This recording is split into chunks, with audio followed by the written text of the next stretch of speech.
Hello everyone and welcome back to Nayru Plays. I am as always Nayru, and I'm pretty cautious right now. We're going to be playing some Oracle of Ages. Just watching OBS. Like I said, it's been one of them days. Because OBS just turned itself off.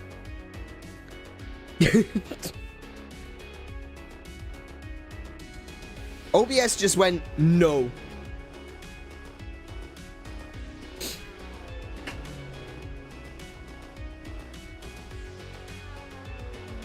I'm amazed that I was able to reconnect. That is actually really amazing. I'd never be able to do that with Twitch. Anytime I did that with Twitch and OBS, or at the time I was using Streamlabs, don't use Streamlabs, anytime I would disconnect, that was it. Like, I had to start a new stream. But I was actually able to reconnect. Wow. That's kind of impressive. YouTube kept the stream open so that I could reconnect to it. That's pretty good.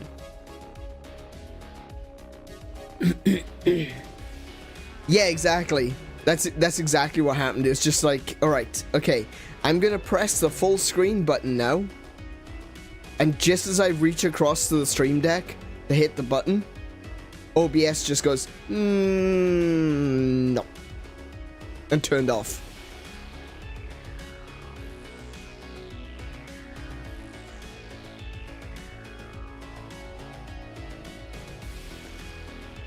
I've heard some people saying that they can reconnect, but I've only really had to do it once in the past, and that was because I did an accident. There's two buttons, one that says stop streaming and one which says end broadcast. If you hit end broadcast, it stops the stream and it closes the stream on YouTube's end. If you hit stop streaming, it just stops the stream from my end, so YouTube will stay open. When OBS crashes, clearly, all it's doing is stopping the stream from this end, but YouTube stays open so you can reconnect. That is so useful! That is crazy useful!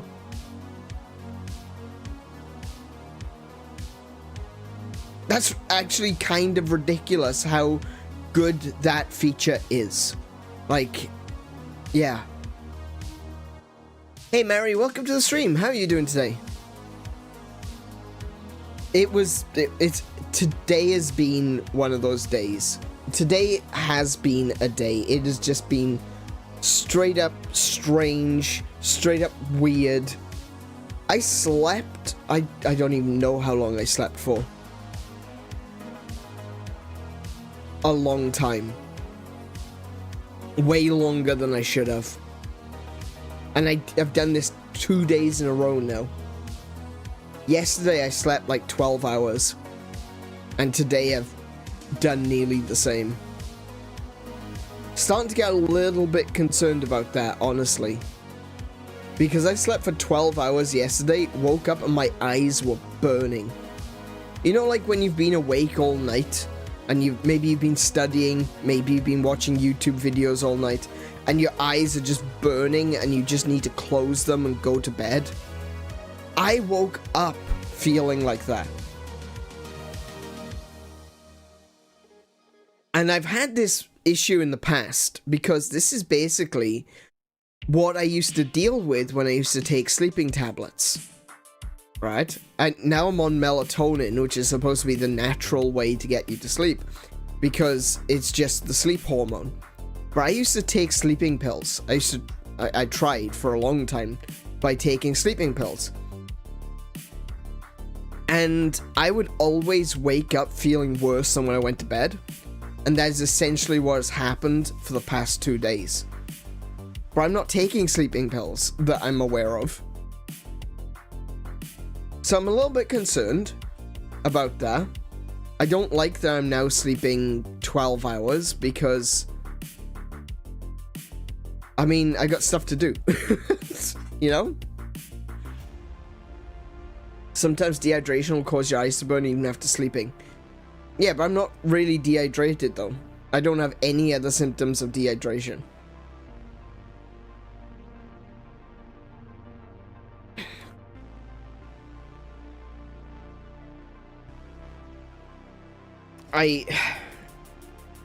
I'm drinking water like all the time now. Wow. Game subs. Which I've got right now, actually. So not only am I drinking a lot, I'm also getting a lot of those vitamins and minerals and all that good stuff that you're supposed to be getting. Because Gamer Subs is a supplement. You know, that's what the subs part is. But yeah, it's just... I don't know what's happening. But, I just feel like I'm not getting enough sleep, regardless of how much sleep I get.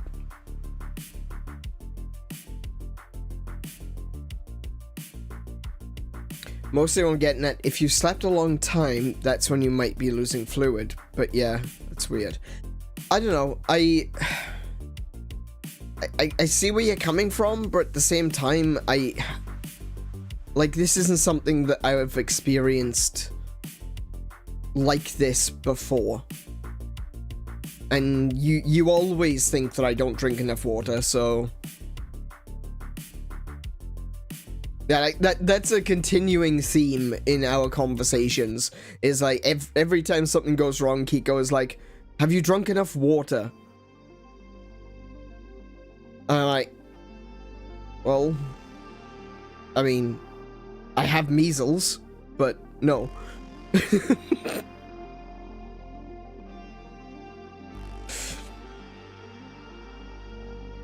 I don't like water. I just don't like the taste of water. I actually really... This is the one... We were talking about this before. About different things that taste weird. I don't really have an issue with things the way they taste. My biggest thing is texture. It's a very British thing as well. I know it's gonna sound weird, but that is a really British thing. I remember having a conversation with... I was having a conversation with one of the guys that I knew from Texas. And they were surprised at all the different chocolates that we have in the UK. And they're like, we don't get it. Why are they all just chocolate? And actually this came up as well in another one. You may know this name. Cinema Snob. He used to be a part of that guy with the glasses, right? Cinema Snob did it as well. He had a bunch of UK chocolate, and he was going through all of them, and he was like, yeah, okay, it's just chocolate. And then he'd have the next one, it's just chocolate again, you know? Americans don't, well, I say Americans, very, very generally speaking there, but from my personal experience, Americans don't really get the whole texture thing. They look for different flavors. So they look for a bar of chocolate, maybe one that's orange flavor, maybe one that's mint, maybe one that's raspberry, maybe one that's got, you know, what's it called? Oreo filling in it. But in the UK, there's two reasons for this. World War II is the big reason, right? Because during World War II, there were certain luxury items that you couldn't get hold of. So chocolate was something that was available, but you didn't really have much to go with it, you know? So instead they came up with lots of different ways of packaging chocolate in a new way. And then you get things like the flake, right? Cadbury's flake. It's just chocolate, but it's like very thinly poured chocolate in ripples to turn it into the flake. You have stuff like Whisper. A Whisper is like a fluffed chocolate. And it's coated in regular chocolate, so you can still bite it and everything, but the inside is like really fluffy and creamy. So you get all these different kinds of things, and that's kind of how we've been for a long time. Is like you take something simple and you turn it into something different, you know? We had Milky Bars, which are the white chocolate. You also had something called Double Decker, which is white chocolate and milk chocolate, and it's kind of swirled into one another. Really, there's not much difference between these and other chocolate stuff, but it's just different textures, different ways of eating the same thing. And so it's kind of become like a British thing that we are very... I would say a lot of us are very texture focused, whereas places like the US, which didn't have as many restrictions, are more flavor focused. And yeah, it's very, very interesting. Like, a lot of this goes back to World War II. Like, a lot of people complain about British British cuisine, but British cuisine is a result of World War II. You know, a lot of the stuff that we consider traditional food is all because of rationing. You know? And, you know, people like Spam. Why do people like Spam? Well, they like Spam because it's nostalgic. Why is Spam nostalgic? Of all things, why is Spam nostalgic? Well, for my parents, it's because that's what my grandparents would buy. You know? So my grandparents, who were born during the war, or just before the war actually, would have eaten Spam. Because it was a time of depression. You know? They would have eaten a lot of Spam. And then, because my grandparents ate Spam, that's what they would buy. And my parents would eat Spam. And so, to my parents, sort of, not entirely. I think my mother hates Spam, honestly. My father doesn't mind, but I think my mother hates Spam. But occasionally we would have Spam as when we were kids. And the reason for that is because we weren't necessarily particularly well off. And we'd have Spam. But as we, you know, as my father got a better job, as my mother got back into work after having us, we used to be able to buy better things, you know? So we didn't eat Spam. We didn't eat, Devonshire ham. That's another thing. Processed ham. But nowadays, right? We have a roll of Devonshire ham in the fridge. I wouldn't say we're poor. We're definitely not. In fact, I would say we're quite privileged in that regard. But we've got a roll of Devonshire ham in the fridge. Why? Because I like it. Because it's kind of nostalgic. I remember eating that when I was a kid. Or something, you know, that tastes very similar to it, at the very least. We used to have this one which was a smiley face. You know, it was a round piece of Devonshire ham. It was flat, but it had a smiley face on it, using different shades of ham. Let me just quickly Google this. Yeah, if you search, just search smiley ham, you'll find it, right? It's quite horrific. But there's one that looks like a clown's face.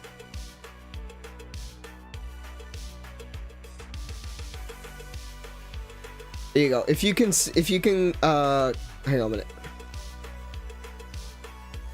There you go. If you can click on that, you'll be able to see it. Alright? But this is what we used to have. This is what we used to eat as when I was a kid, you know, because it was cheap. And even though it was bought because it was cheap,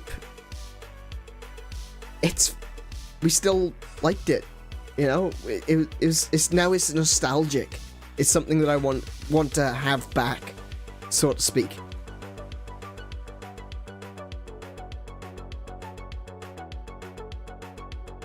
And that's kind of how British cuisine has come about, you know. Beans on toast. I remember seeing someone posting about beans on toast and getting absolutely roasted. Getting absolutely roasted on Twitter because they said British cuisine, beans on toast. Yes, that is British cuisine. It is. It absolutely is. And beans on toast is delicious. Right? What have you got? You got your bread. So you got your starches. You got your grains. You know, people didn't necessarily have white bread. That's another thing. Remember, white bread, it's not really that good for you, but it is a luxury. Right? So you ignore the white bread. Let's go back to like wholemeal and whole grain breads, right? So you got whole grain bread. You've got beans, which is your protein and your pulses. And you've got cheese on top of that, right? And there's your dairy. That's a meal. Right? And when you don't have much money, you could just about afford a loaf of bread and a few tins of beans a week. That's a meal.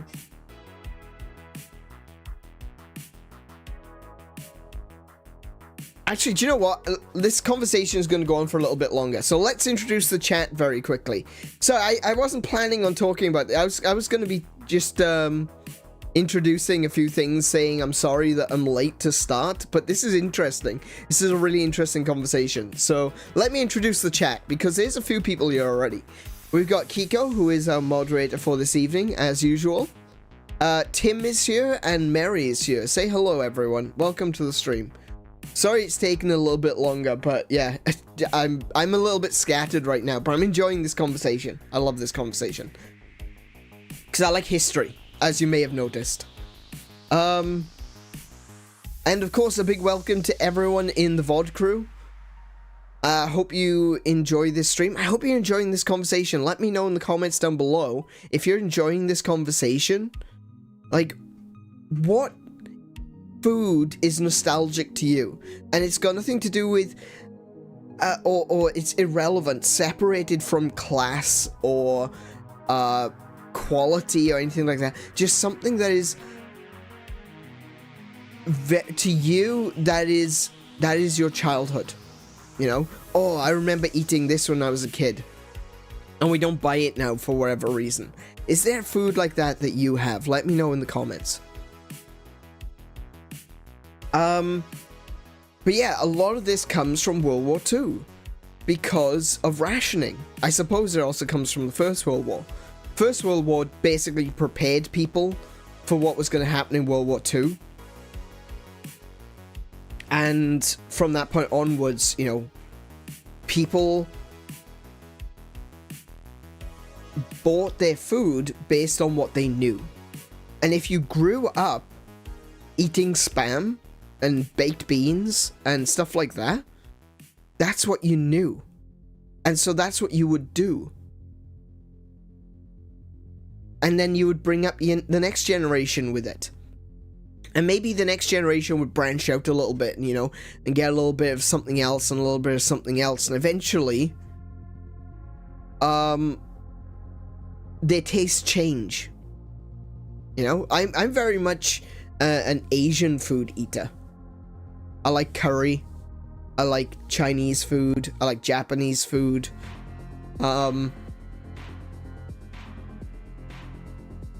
But actually, all of that comes from me liking pot noodles.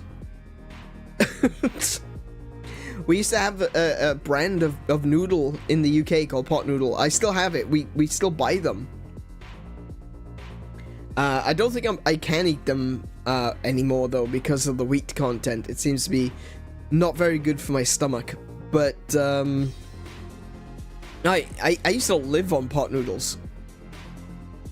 That was it, you know. My mother would buy 7 pot noodles a week, and that was my dinner every day of the week.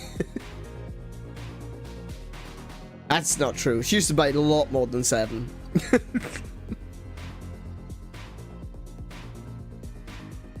But yeah, you know, I started off with pot noodles, and I'm like, okay, well, I really like noodles. What can I do with noodles? And then I'd find other things to do with noodles, and I'd experiment, and I'd do all kinds of crazy things. And we used to regularly get Chinese food, takeaway. Like once a week, like every Saturday, I think it was. My father, it was like almost every Saturday we would get Chinese food from Chan's. Now, no one's gonna know that place, but people who know me are gonna know where Chan's is.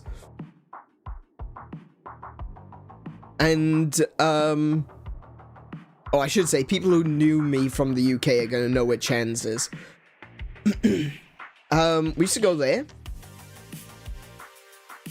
And we used to get, you know, fried rice, spring rolls, stuff like that. Like something chicken, maybe something beef. And that would be our Saturday. We'd watch The Simpsons, X-Files, Buffy the Vampire Slayer, all with Chinese takeaway. Chan was the owner. I'll type it out just.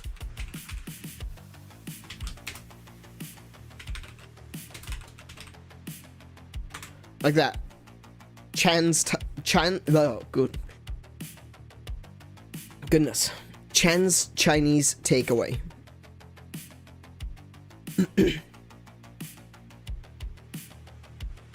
I used to go to school with the kids yeah.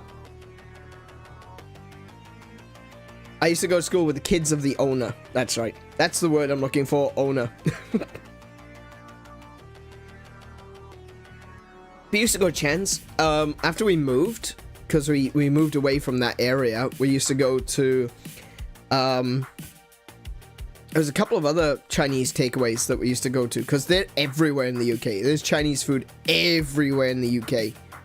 Like, you would assume that British food is Chinese and Indian, because it's everywhere, right? It doesn't matter what tiny little village you go to, the smallest village in the middle of nowhere, right? And there'll be a church, a post office, and a Chinese takeaway. And it's wonderful. It genuinely is. Always so easy to get Chinese food in the UK.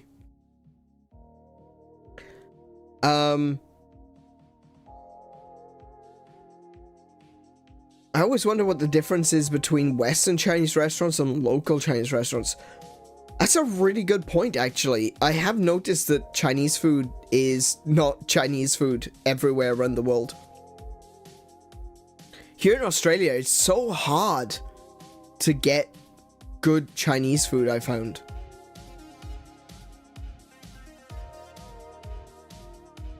But there's a couple of places that are pretty good, but they tend to be a little bit more mishmashed. That doesn't really have a particularly good translation. A muddle. A lot of the Chinese places here in Australia tend to be a muddle of like lots of different flavor things. Flavor palettes. So some of it's Chinese, some of it's Malaysian, some of it's Vietnamese. And they tend to just kind of pile it all together, you know? Chinese restaurants are usually run by Chinese owners, but they do alter recipes based on local taste. Yeah, that's right. Yeah. I think in the UK, it probably... Oh, no, that's absolutely true of the UK as well. There's a few Chinese restaurants. There's one in Cardiff. Ooh, I wonder if that's still there. Oh, hold on.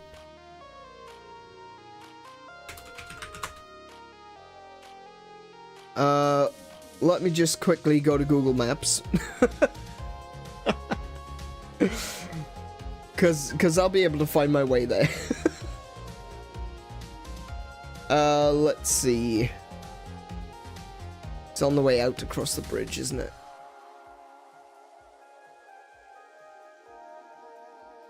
Oh, no, that's the castle. Wrong bridge. This bridge.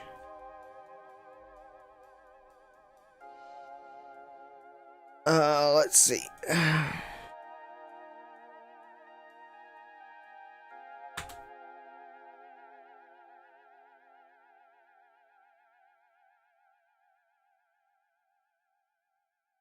I think it's the Riverside Cantonese. I think that's the one.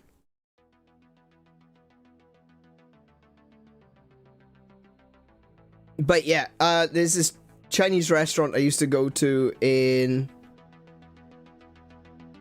the UK all the time. It was so expensive, but damn, it was worth it. It was so worth it. Such a good restaurant. That was like traditional Chinese food. But the ones, the local ones tend to be a little bit more adaptive towards local tastes. Like, there was a place that we go to, we went to actually in 2019 when I went back to the UK. We went to this one. And they do ribs, pork ribs. I love pork ribs. Pork ribs are amazing, right? They do pork ribs, and it's honey ribs. And when I say honey ribs, I mean honey ribs. If you understand what I'm saying. They don't use honey. They use golden syrup.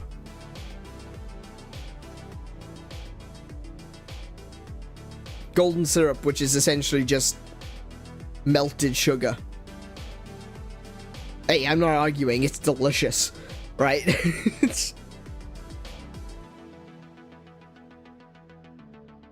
I got no problem with it.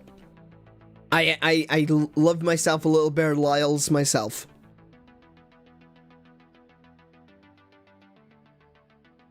Let me get you a picture of that too. Lyle's golden syrup.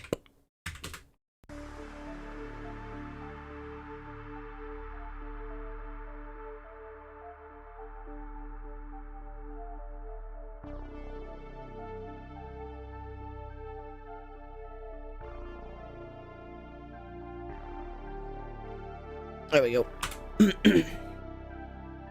That's a link to the image. Oh wait, it says encrypted. It might not go through.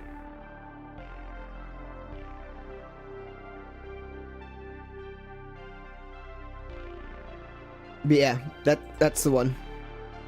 Oh, you know what? If I just click the damn thing, there we go. Hang on. There we go. That's the better one.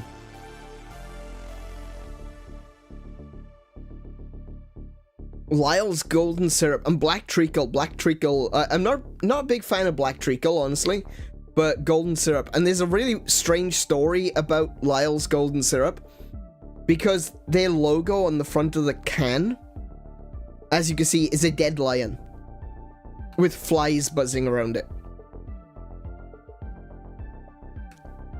There's a story about that.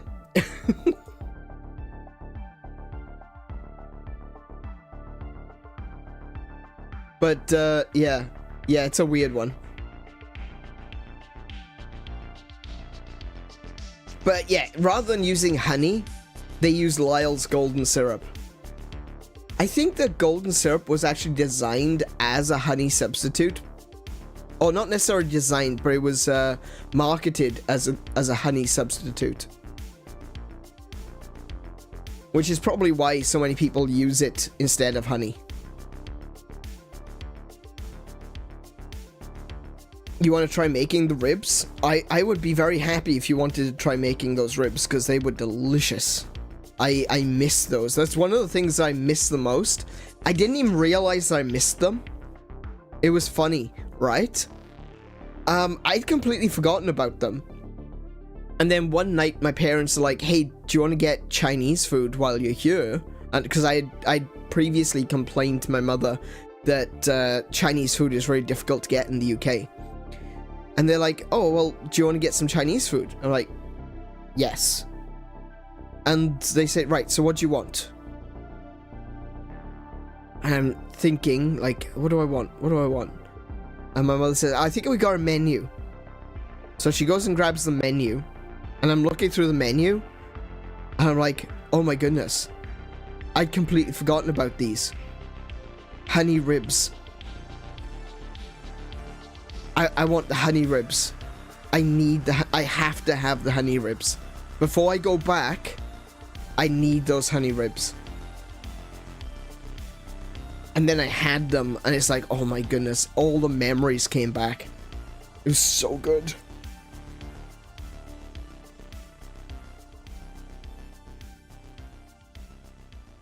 I did miss something that Mary said.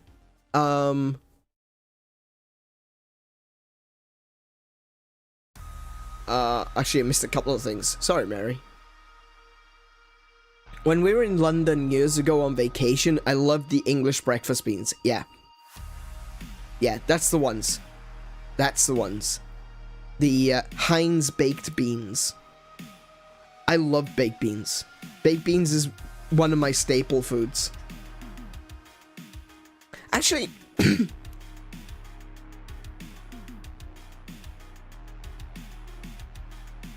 excuse me, 1 second. I'm just gonna grab a drink.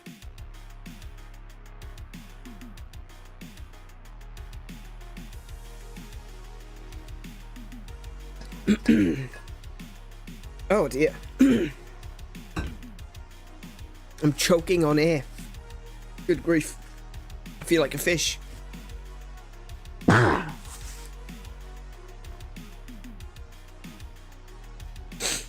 Oh, wow. Oh, excuse me while I die a moment.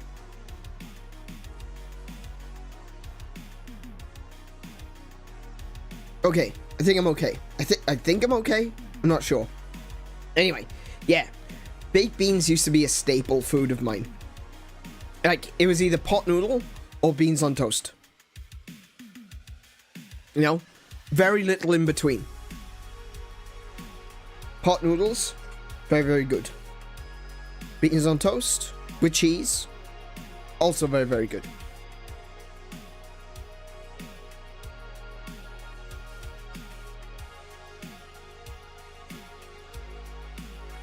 I'm just, like, trying to think of other things I used to eat, like, a lot of.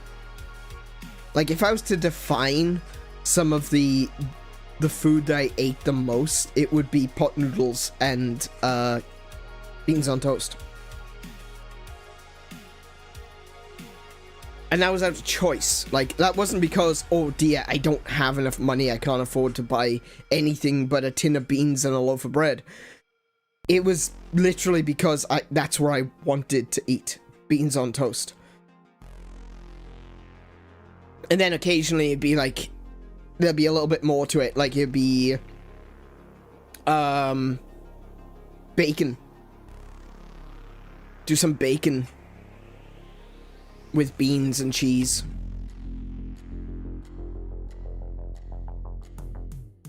And occasionally, like Mary mentioned about, you know, having a British breakfast or an English breakfast. I really like black pudding. That's one of those things. That's a little bit older though. That's not because we literally couldn't afford to buy anything. That's a bit more of a traditional thing for the UK. Black pudding or blood pudding. It's really good. I really like blood pudding.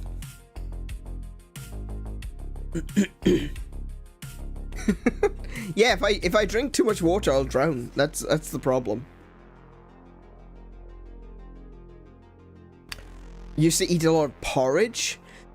Now, yeah, okay.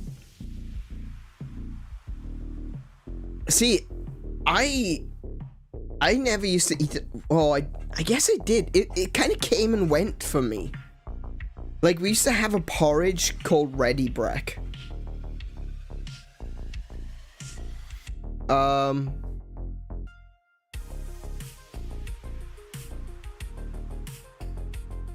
Yeah, Ready Breck. So it was spelt like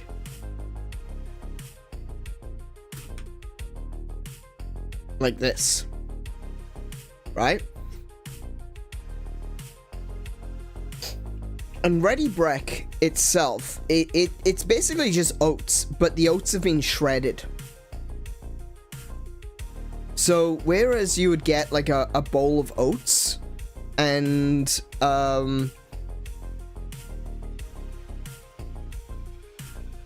you know, you'd either cook them on the stove or you'd put them in the microwave, depends.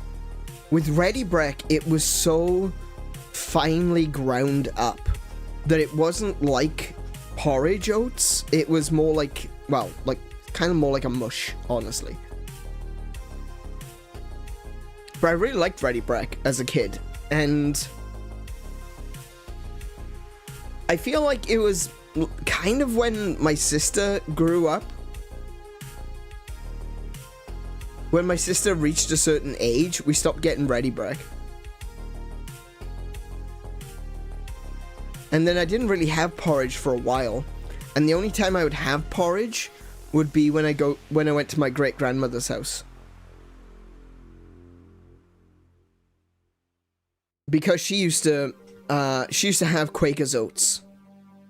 And she would occasionally, you know, make a bowl of oats for me. And then I didn't have Quaker's oats for years until I came out here to Australia.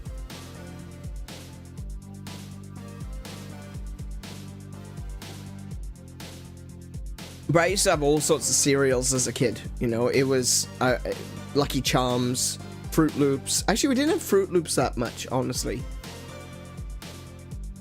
I used to have Lucky Charms, like Frosties, so Frosted Flakes. I think in the US that you call Frosties something else, but I think it's just called Frosted Flakes. I might be wrong.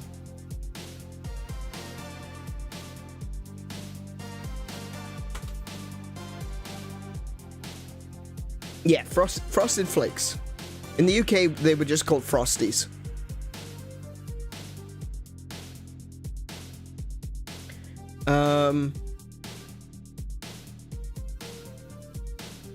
Cheerios are pretty good. I used to like Cheerios. In Australia, Cheerios have got a different name. Cheerio is for some reason the word for a type of sausage. I don't get it. I don't think I'll ever get that one. But if you search up Cheerios, you'll find the breakfast cereal, which I really enjoy. I like Cheerios. Cheerios are good. And shredded wheat. Those are pretty good.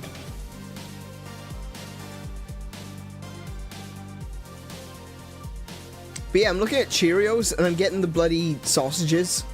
I'll never understand this.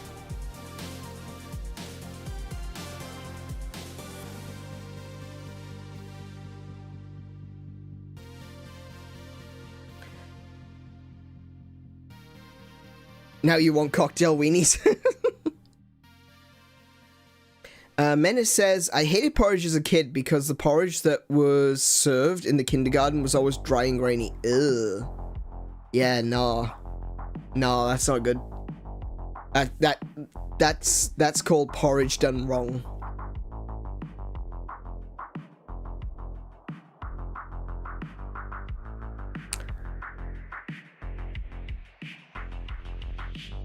Yeah, there's actually nothing wrong. Like, I got nothing against the sausages themselves. You know, they're quite tasty, they're quite nice.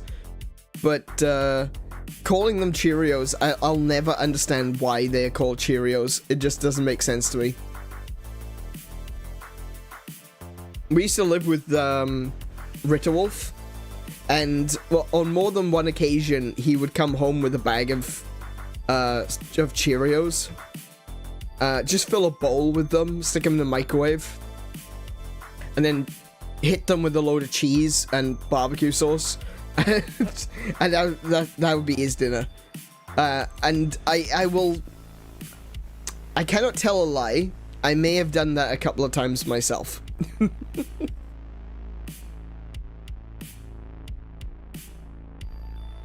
That's the thing. Like Ritterwolf can cook. He can cook. He used to be a dab hand at cooking a good ham, you know? Or he used to do his own, like, ribs and, what was the other? Pork belly. He used to do that. I'm not a big fan of pork belly. For me, it's a bit too fatty. I just don't get along with it. I'm not a big fan of pork fat. You know, I'm not a fan of fat in general, but pork fat is really the one that makes me feel sick because it's so spongy and slimy. I just don't. Yeah, I don't like it. I don't like it at all. But yeah, he used to make a really good pork belly. I would even eat his pork belly because you know, it was just one of those things that you cut the fatty bits out and eat the meat, it still tastes really good. He made stroganoff. That's right, he did. Yeah, he made a good stroganoff.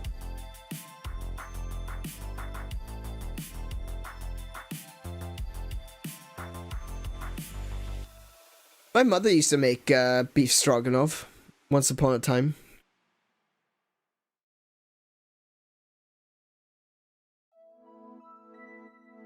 I believe see, I might be wrong, but I think stroganoff comes from a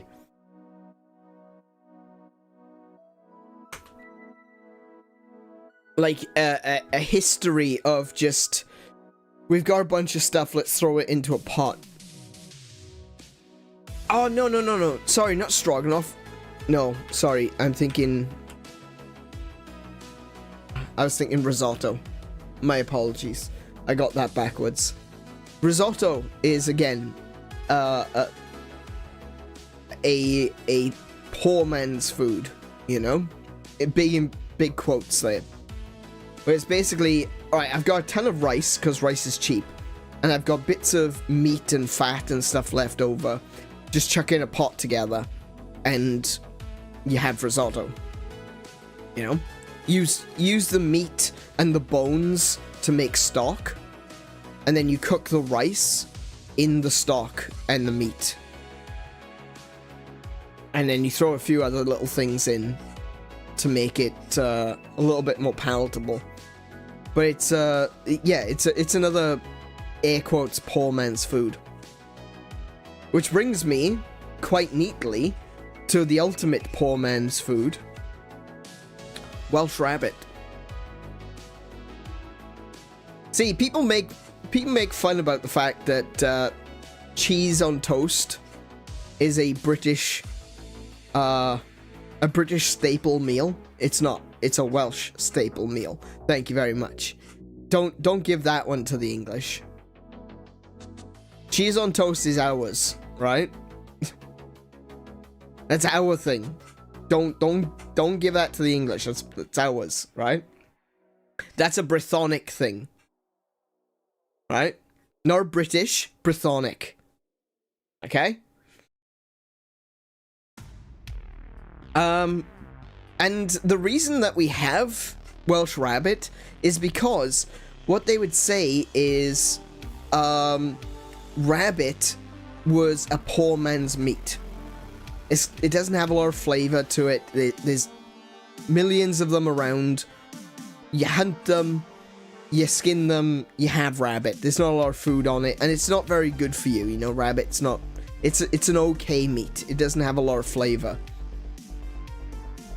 But what they would say is, rabbit was a poor man's meat. But then they would say that cheese was a Welshman's rabbit. So they're basically saying, like, you've got us, the upper class, the upper class. You got the nobles, and then you got the peasants, and then below the peasants you have the Welsh. And that's kind of how they look at us today as well, but I won't get into that. Right? So cheese was the Welshman's rabbit. Which is kind of, when you think about it, like, that's pretty freaking sick, you know? That's disgusting. That's a disgusting attitude. And but that's the way it was. I mean, there's not a lot I can do about it. I can't really go back in time and change that, but that's the way it was. And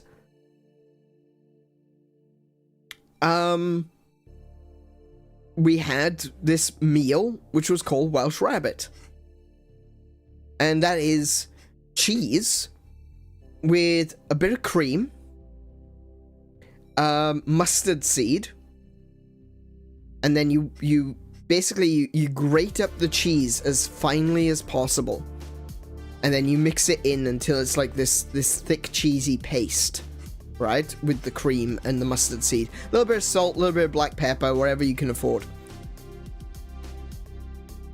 And you grill some toast. So you get some bread, nice big thick cut of bread, and you grill it. You put the cheese paste on the top, and then you heat it up again. And that'll melt. And when it melts, you score into the crust, because it will form like a skin over the top, and it's quite nice. You score into it and put some Worcestershire sauce on it. Oh my goodness, I said that correctly. I can't say... If I think too much about it, I can't say Worcestershire.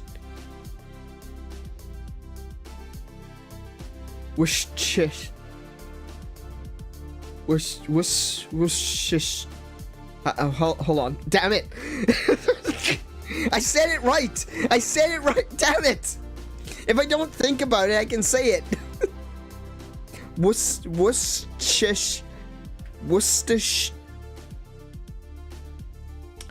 Worcestershire sauce. There we go.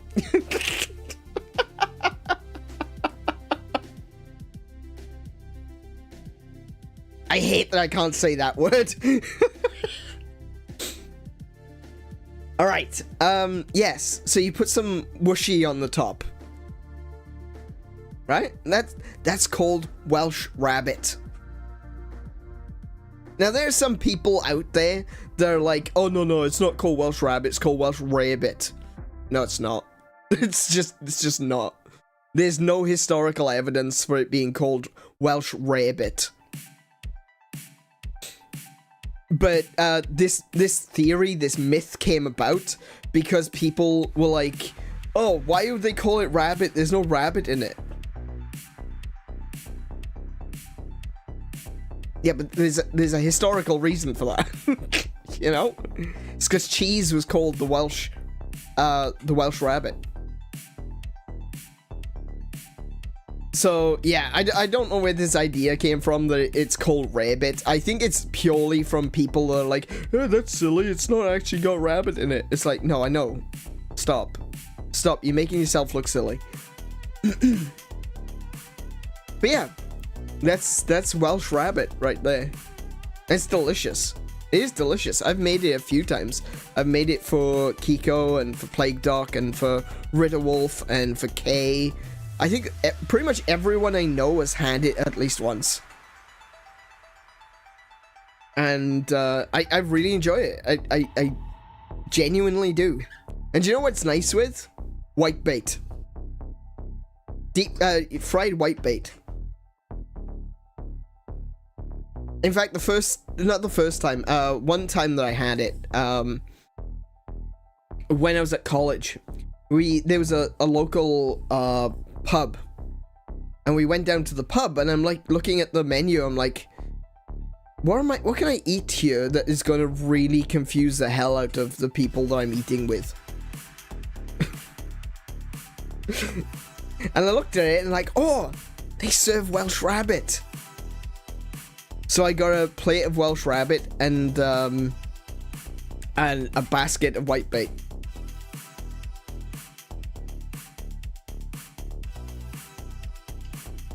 Which was funny, because people looking at me like I'm eating the whitebait, you know, just taking a piece of, just sticking it in my mouth and crunching it up and everything, and the guy's looking at me like, so that's fish, right? Yes. And you don't take the bones out? No. And you, wait, but they still got the heads on? Yes. What is this again? Whitebait. No, I don't know about that. Just try one. It's fine. Just have one. Go on, just try it. It's crunchy. It reminds me of Monty Python, the chocolate frogs. Oh, the crunchy frogs. That's right. We take the youngest, sweetest baby frogs and we coat them in our velvety chocolate. Wait, so there's an actual frog in there? Yes. And do you even take the bones out? Well, if we took the bones out, it wouldn't be crunchy, would it?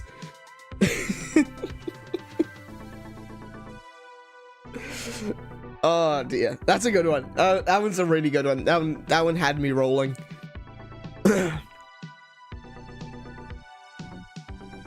Right?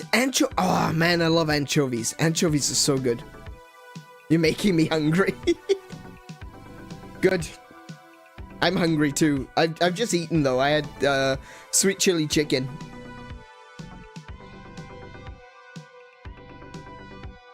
That's kind of become my staple food recently. We either eat... Ooh, excuse me. We either eat chili, like chili con carne, Mexican or Hispanic foods. I tend to like a lot of Mexican food as well.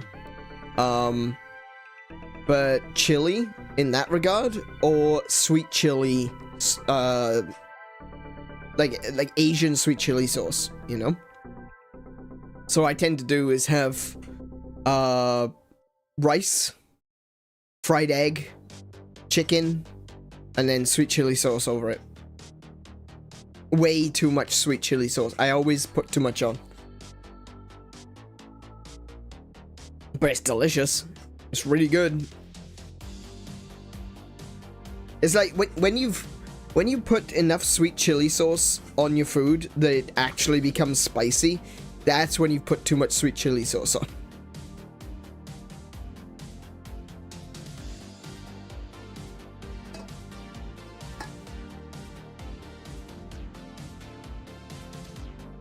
But there's a lot of things, like there's a lot of British food that people don't, people tend to not eat around the world.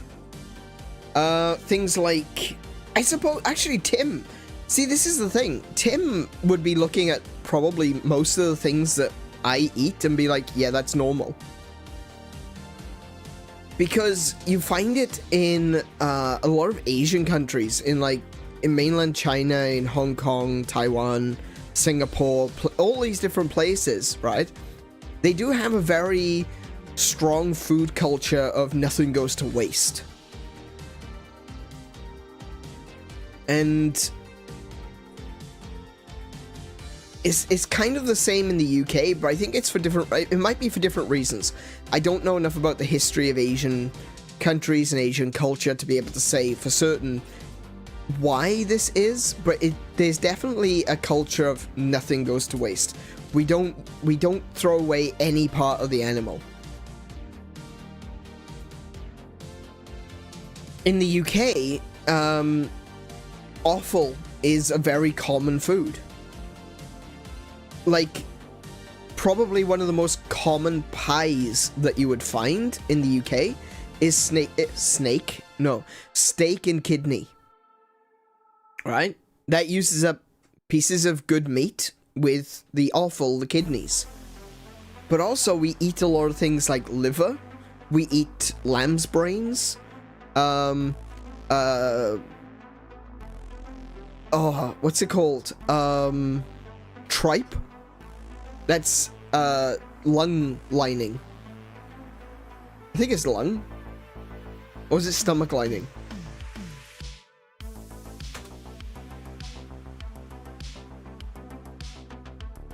Oh, it's the stomach. It's stomach lining.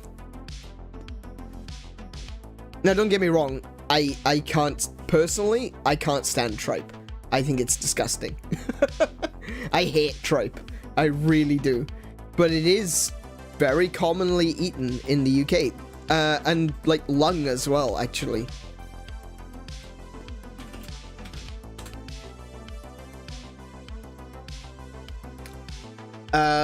Lamb puff. That's it.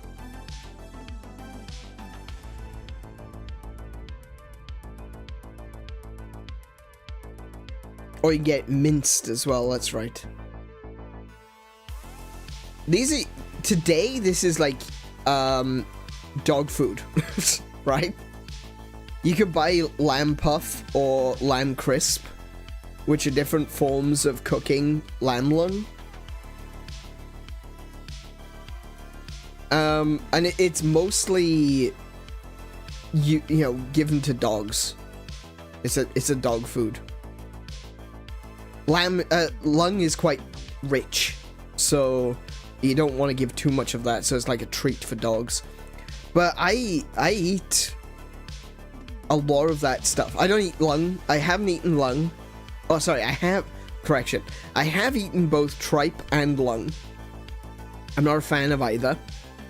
I like tongue. Tongue is actually quite nice. It's a very rich, flavorful meat.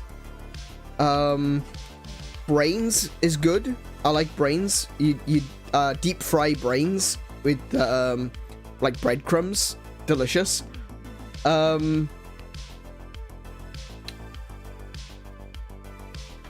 Kidneys are fine if you can get over the smell, because they smell like piss. You know, that's where it comes from.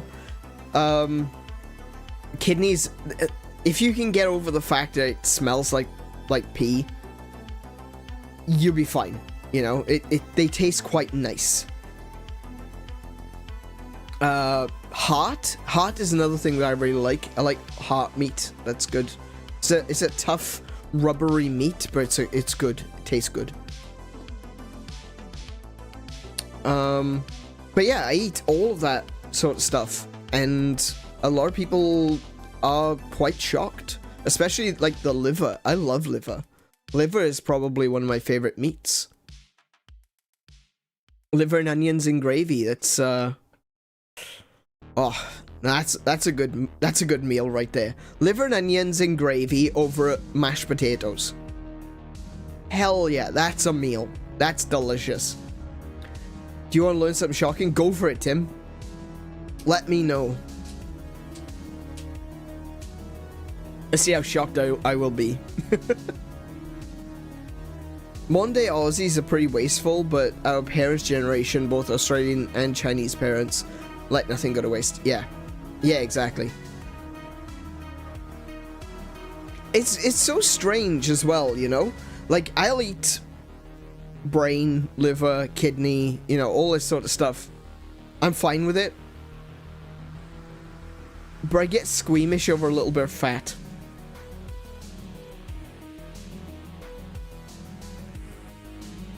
I don't like fat. The text again. That brings it all the way back to the beginning of talking about food. Is just texture. I don't like the texture of fatty things. The sliminess of it. The crunchy gristle. No. Even thinking about it turns me off. But I'm just not a fan of that kind of stuff. Like I said, I'll eat heart, lungs. Well, I'd rather not eat lung, but I'll eat heart. I'll eat tongue. I'll eat tail. I'll eat crocodile. I'll eat kangaroo. Well, I've eaten kangaroo a few times. I've eaten crocodile once. I tried crocodile jerky. Wasn't great. It's kind of spongy, very fishy sort of flavor to it. I'd probably eat crocodile like meat, but not jerky again. Jerky was awful. I have eaten so many weird things and different parts of weird things too. But a little bit of fat and that'll turn me off entirely.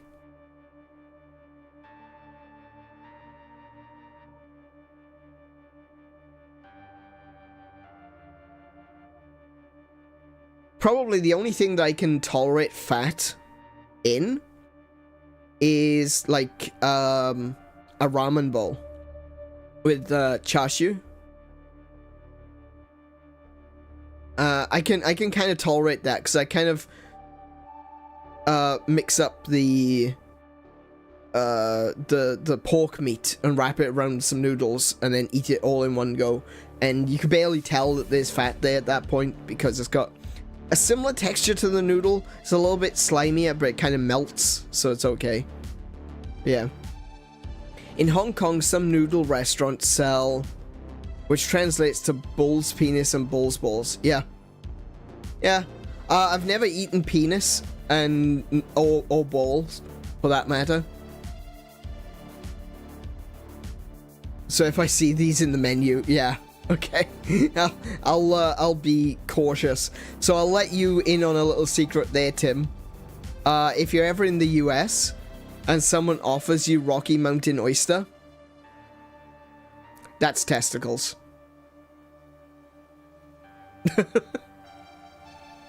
That's testicles.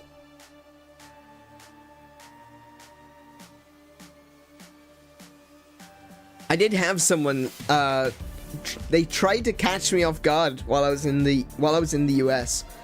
We were at a place and on the menu was Rocky Mountain oyster, and they were like, "Oh, do you like seafood?"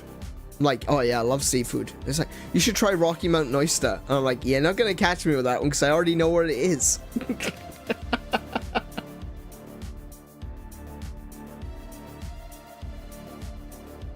I know. I'm privy to these things. I know what to avoid on a menu.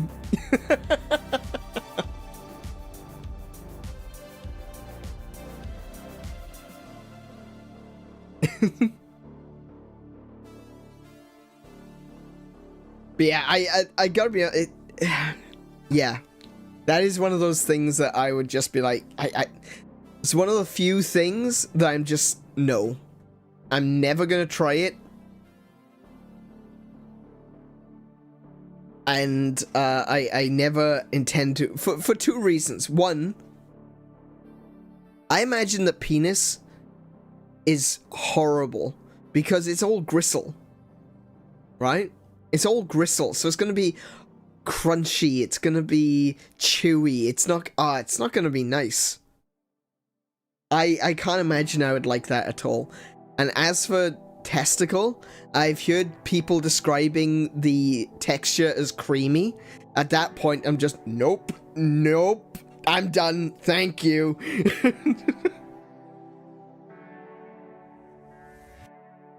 I'm sorry, but if you're describing the meat that creates the baby batter as creamy, I'm done, thank you, no, I don't need that. It's fine. I'm good not knowing.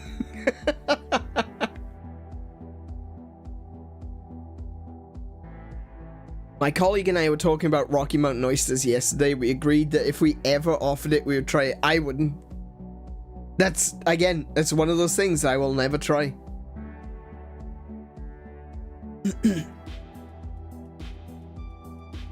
Some traditional Chinese medicine sells medicinal alcohol with raw snake gallbladder in it. Yeah. Yeah, I've seen a few of those. There's also, like, I don't mean, I'm not disparaging traditional medicines. You know, you guys do you. But I've seen, like, lots of things like alcohols with, like, a whole snake in it. There's a tequila. There's a tequila that comes with a rattlesnake in it, I'm pretty sure.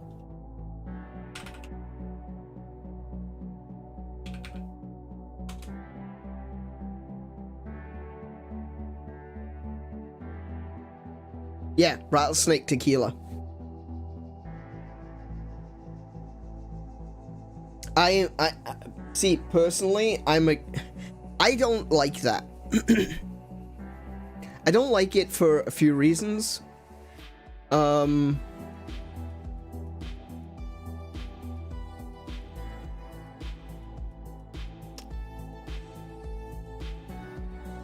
like snakes, right? I like snakes. I like lizardy things. I like reptiles. So, I kind of have a problem with the use of them in this fashion. You know, I don't want to... If it was just meat, that's one thing, you know? But it's not, you know, it's the whole snake, and they just stick in a bottle. I'm not a big fan. I'm not a fan of that as a concept, because what are you gaining out of it? Like, what do you gain from having a bottle of tequila with a rattlesnake in it, or even a baby rattlesnake in it? What does it add something to the flavor? To me, it just feels like a waste, you know? Like, if the meat was being eaten, that's fine. If the bones were being used for something, like if a lot of the traditional, you know, Chinese powders uses like bones of snakes or skin, shed snake skin. Depends on the culture, but like different locations consider snakes to be a divine being. So snake skin is really important. There's a lot of shrines and temples in Japan that I'm aware of, where snake skin is, you know, where snakes are kind of revered as being a divine being. I think it's in China as well. I might be wrong, so I'm just, yeah, putting that out there. But I know there's like some places in Japan snakes are revered, and like if the skin is being used to make traditional medicine, if the bones are being used to make traditional medicine, if the meat is being eaten, I'm fine with that. But just taking a whole rattlesnake and sticking in a bottle of tequila, I'm not okay with that. That feels like a waste. That feels like an insult to the animal. Because that's something that I am also a believer in, is that at the end of the day, I'm not opposed to eating meat, right? But you would think, based on some of my opinions, that I would be. My personal opinion is that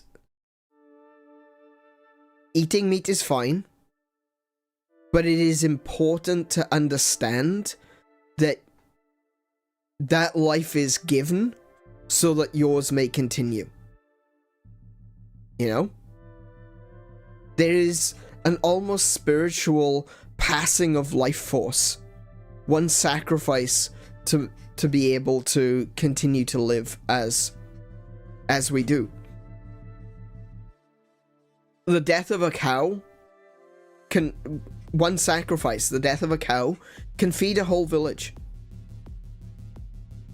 The death of a couple of sheep can feed a whole village. You know? It's something that needs to be acknowledged and accepted and understood. There should be a level of reverence to it. you know? I know not everyone is going to agree with me, but the reality is, in my opinion, that so long as the animal's sacrifice isn't in vain, I'm fine, right? So when you eat an animal, you know, understand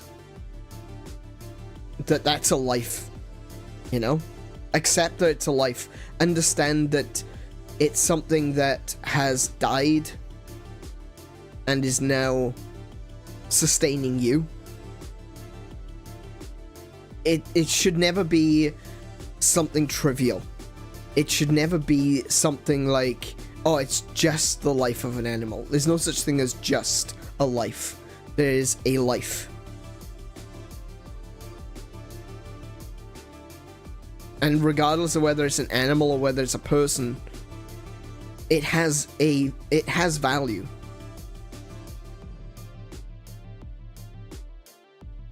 So I'm not vegan by any stretch of the imagination, and I'm not gonna stop eating meat or cheese or honey or anything like that, because I love those things. You know, I enjoy those things, but it's still good to acknowledge where that came from. And to, especially if you've got something where you're going to use as much of it as possible. If you're going to go through and strip a cow completely and entirely, you're going to use the horns for something, you're going to use the skin for leather, you're going to use the meat for food, you're going to use some of the organs for food, you're going to use the bones to make stock, you know, use the bone marrow for something. If you're going to use the hooves, you can use hoof to make a material that is not unlike plastic. So you can use hoof and horn for crafting things. So long as every part of that cow is being used, I've got no problem with killing the animal for it.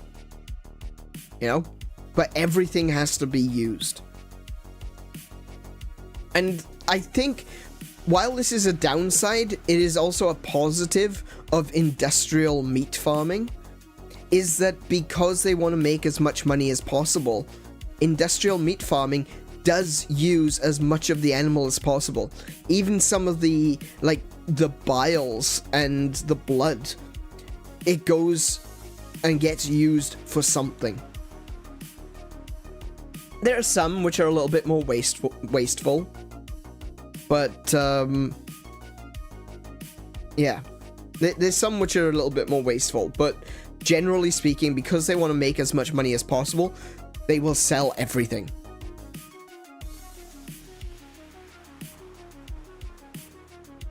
Eating cats and dogs is legal in mainland China. Yeah, I know about that.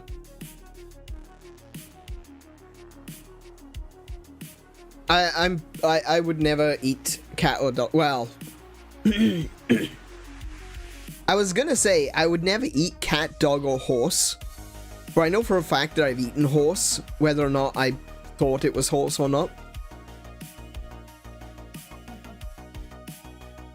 There was a big scandal in the UK because Marks and Spencer's beef lasagnas weren't beef. They were telling people it was beef, but it actually contained horse.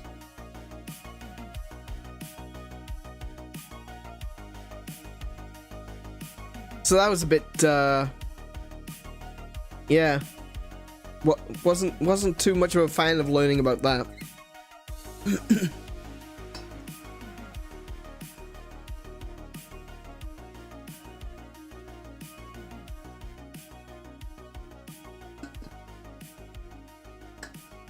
But, I don't know.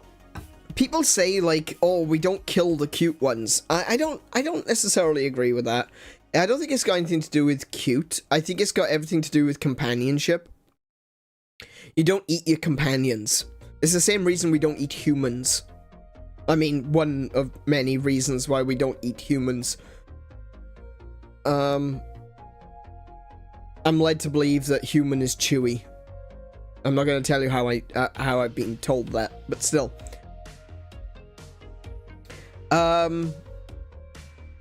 Yeah, we don't eat humans for a good number of reasons, and a big part of that is the fact that we see humans as equals or as companions, right? Another human is something important. We've got a level of consciousness and understanding of the world around us, and we are able to build bonds with those kinds of animals.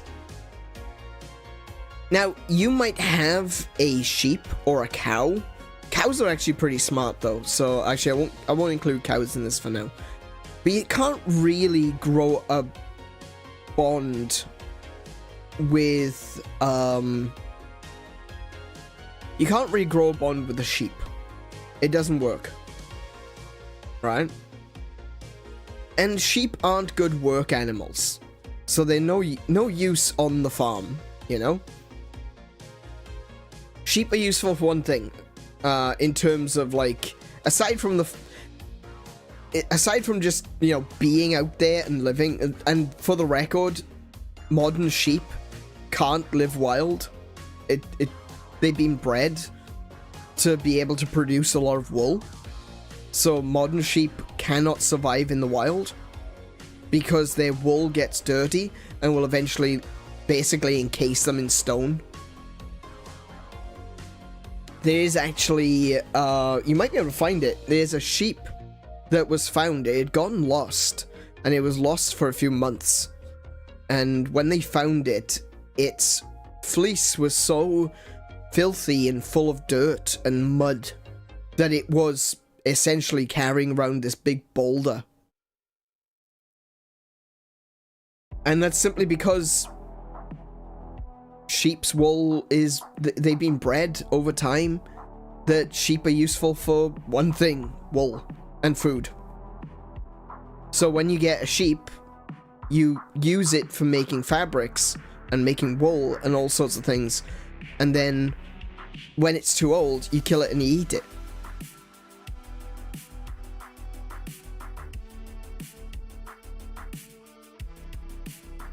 But you don't really get a companionship with sheep, or with goats for that matter.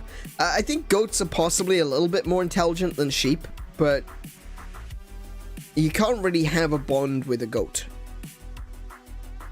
I have seen people that bond with cows, and seeing as cows are good for milk, and that means cheese,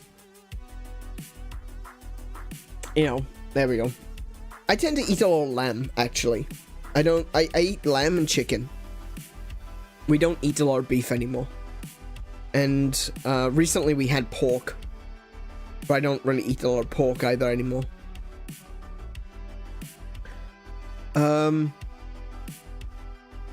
But the thing with cows, with dogs and cats and everything, you can form a bond with a dog and a cat. You can form a bond with certain kinds of pig too. And horses. Horses are another one, you know? You form bonds with these animals. They become your companion. They treat you like a part of their pack. And I think that's the reason why I can't bring myself to eat dog or cat or anything like that. I don't like cats, right? I've made this very clear. I'm not a fan of cats. I'm a dog person. But I could never bring myself to eat a cat because it is a companion animal. I would eat more beef if it wasn't so expensive. Oh, look, I'm not saying I wouldn't eat beef. I'm just saying we don't. And, you know, the way my mind works on things like this, we've kind of hit that point where the way we live and the way my mind works is kind of in sync. because as much as I do eat beef, and I would eat beef more if we had the opportunity to do so, the more I think about it, I would say, you know, cows have a better purpose in terms of like milk and cheese, and they are smart. So I guess I probably, if I lived the way I preach, it would be, I would probably eat less beef. But the reality is beef tastes delicious, so delicious murder. I'm all for delicious murder.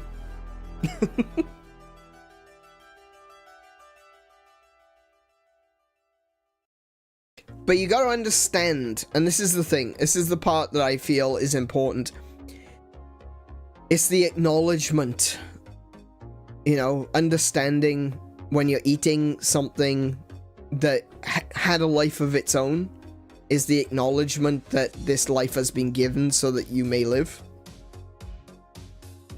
Or I should say, this life has been taken so that you may live.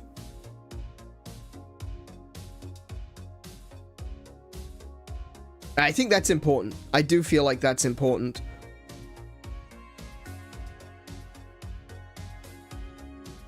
I have a lot of respect for cows, their beef, and the farmers in this country. Yeah. Oh yeah, no, I enjoy beef. I do enjoy beef. Beef is great.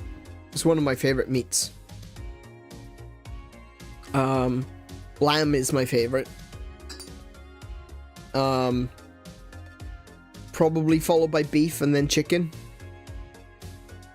I used to be really into pork, but we had it again recently, and while it was nice, it was a nice change, I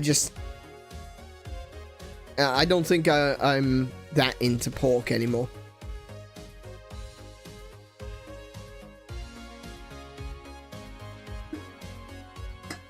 Kangaroo is not bad though.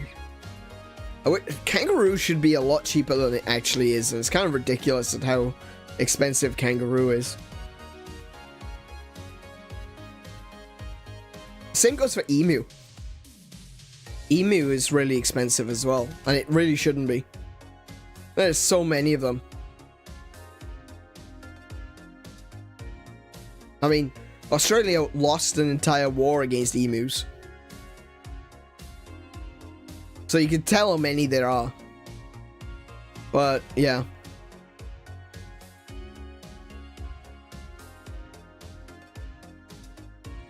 Kangaroo and beef should be both cheaper than for multiple reasons. I don't know, I think lamb should be cheaper. Like, there's a lot of beef farming. There's a lot of cow farming. But, like, for every cow... I don't know. It's... I'm just trying to think of it, from, like, the rancher's perspective. And, admittedly, I'm not as knowledgeable as maybe I think I am. But I feel like a cow would cost a lot more to maintain than a single sheep. And therefore, if you've got... It all depends, like, is the value... Does it scale? Does the price scale? You know? If a sheep can grant you as much... If 3 sheep gives you as much meat as 1 cow, is 1 sheep 1/3 of the price to maintain? You know? And when you think about it, there's certain levels of financial input which is a standard price, like vaccinations and things. Like, animals need vaccinations to be able to be eaten, to make sure they're not diseased when they reach the plate. And I imagine a cow requires a lot more vaccinations than a sheep does, in terms of, like, scale. Like, you'd need a much larger vaccination for a cow. And the various medicines that they would have to take. But at the same time, like... I I don't know. I genuinely don't know. If anyone's got an answer on that one, I'd be willing to listen. I'd have to look into emu. I think the issue there is how long it takes for them to mature. From what I understand, it's like a year or so, a year and a half. And they're quite fast at reproducing, so... Yeah, sheep dip, that's right, yeah. Yeah, sheep dip is a thing where but that's just to get parasites off them.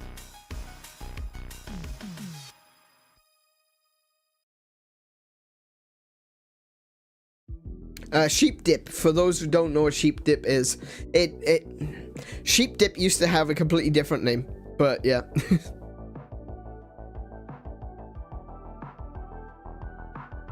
Emus do not reproduce as fast as you think. Oh, really?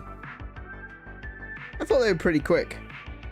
I know they get old enough within like 10 months. I'd imagine they'd be meat ready within 15 months at most.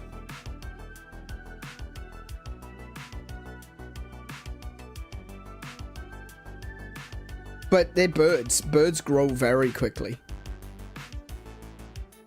I'd imagine an emu would grow extremely fast.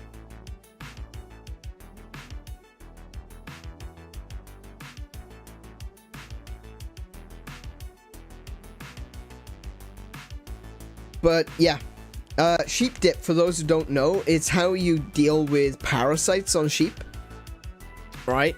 Is you put them into this, you get all these sheep into a cage, right? And you lock the cage off, and you literally dip it into this anti-parasite. Basically, it's this huge bath full of water and anti-parasite stuff. And the sheep gets dipped in, they get pulled back out, and then the cage is opened. And they can go free. It's a little bit frightening for the sheep, admittedly. But it's a lot easier to get the parasites off them than giving them manual treatment, which could stress out the animal more. To be fair, when they get put into the sheep dip, they get dipped, they're down for like a couple of seconds, and then it pulls them back up, and they're let go, and they get to run away, and they feel like, oh, I got away from that thing that was dipping me, that wasn't great. So they get that relief of survival, you know? But when you're there, and you're pestering with them for like hours on end, trying to look for parasites and giving them injections, jabbing them in the leg, jabbing them in the arse, trying to get all the right sort of medications, force feeding them stuff, that's way more stressful than like a couple of seconds underwater.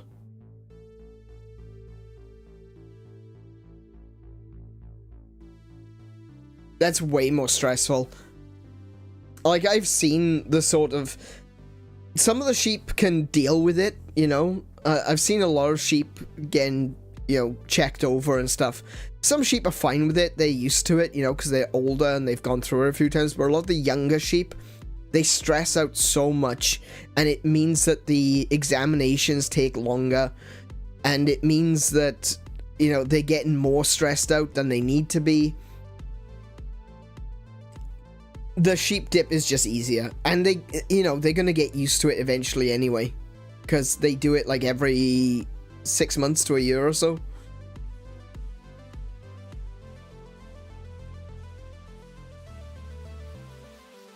Yeah, that's right. But these days, what they do is they actually put them in cages and dip them under the water. Because they need to get it on their faces as well. And this stuff is fine. It doesn't hurt their eyes. It doesn't hurt their ears. It's not bad for them in that way. It's literally just to clean off parasites. They're fine. The sheep are fine. They don't get hurt by it.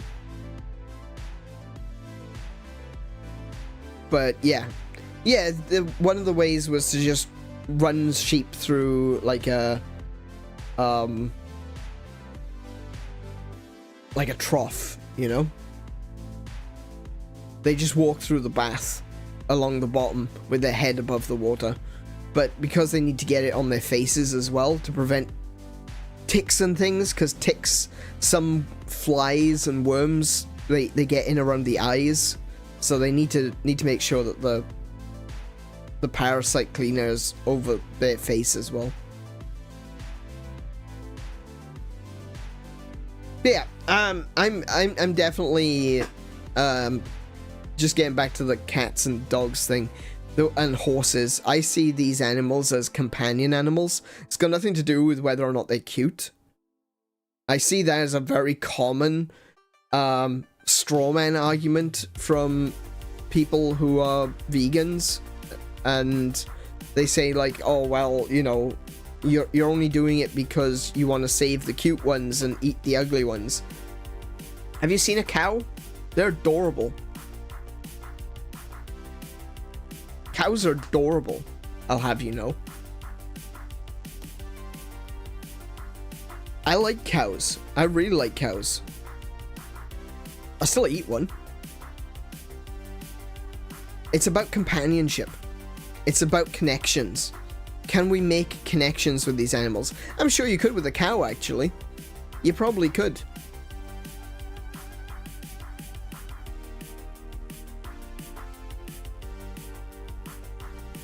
But you can more so with a dog and with a horse. And with birds. Certain birds, like crows. Crows are way smarter. If you can make friends with a crow and a magpie, well, you definitely shouldn't be eating crows and magpies. And look at that. That's an interesting thing as well. You know, completely unrelated. But there's already a stigma to eating crows and magpies. It's almost like people in the distant past noticed how intelligent these animals were. And that's how it was separated. You don't eat crows. You don't eat magpies. You don't eat dogs. And you don't eat horses. Some people eat horses. You shouldn't. It's because they're smart. It's because you can bond with them. Some people just don't care, and you know, that's another thing entirely. And you know what? You do you. I'm not asking you to care. I'm just saying this is my personal perspective on meat. But I don't think it's so simple as, oh, save the cute ones. No, it's not like that. It's not that simple. That is a really bad oversimplification of the situation.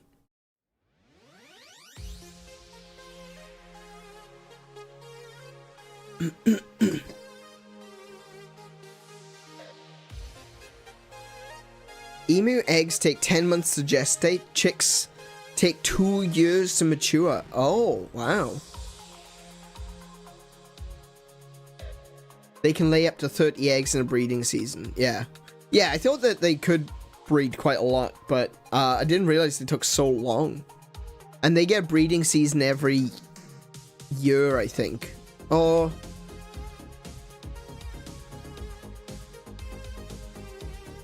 Would it be every 6 months? It's probably every 6 months, now that I think about it. So they probably don't breed even close to that of, like, chickens and such. So it could be a land space and food cost. Yeah, definitely. I would say it's definitely land space and food cost. Especially given the fact that if they can only have 30 eggs per season. And they don't have particularly... what is the breeding season?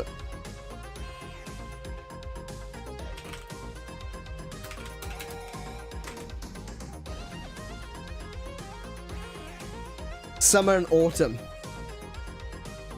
Oh, they pair up in summer and autumn. They only mate in winter.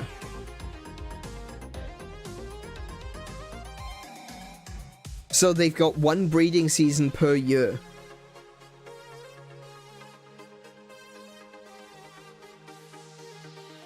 And this says, oh, this one actually says that they can have up to 30, but it's usually more like between 5 and 15.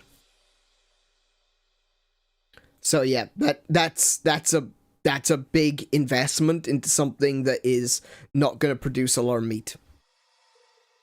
Alright, well there we go. I've learned my lesson. That's fine. I guess emu should be as expensive as it is. But, with all that said, let us jump on into Legend of Zelda Oracle of Ages. We've talked about food for an hour and a half. So let's play some video games, shall we? There we go. Donald Ashley, welcome to the stream. How are you doing today?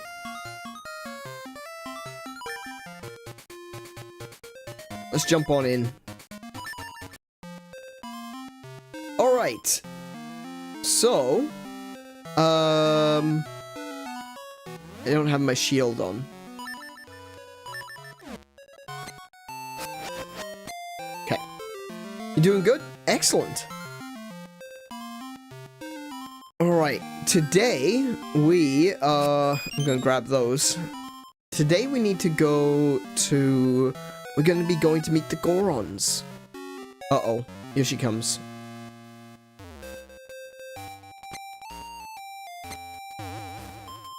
Oh, all the stuff is on her side. No, that's not fair.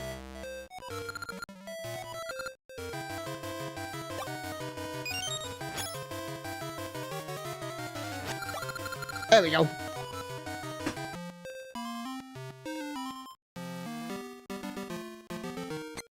It was a good chat. No, it definitely was. Yeah.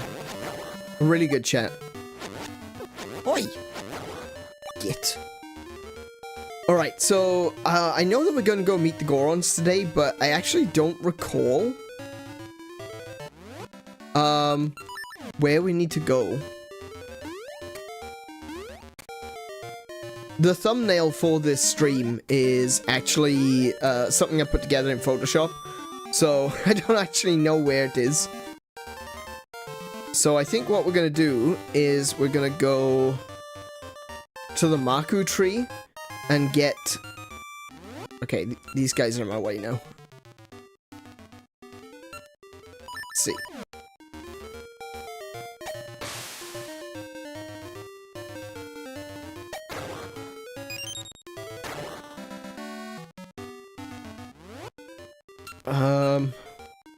Oh, oops.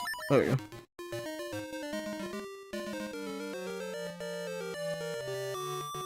Yeah, so we need to go to the Maku tree, and hopefully she will tell us where we need to go, because otherwise I am completely lost.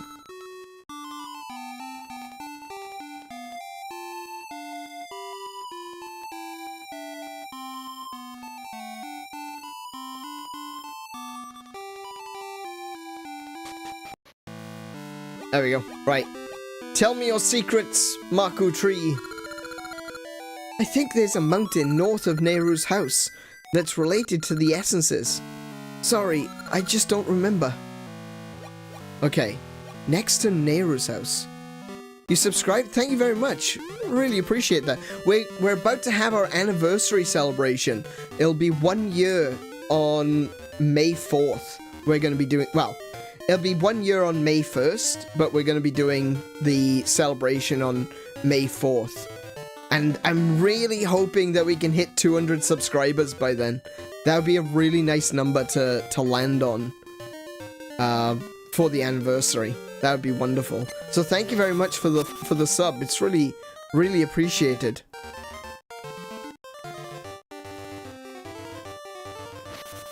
Right, so this is Nayru's house.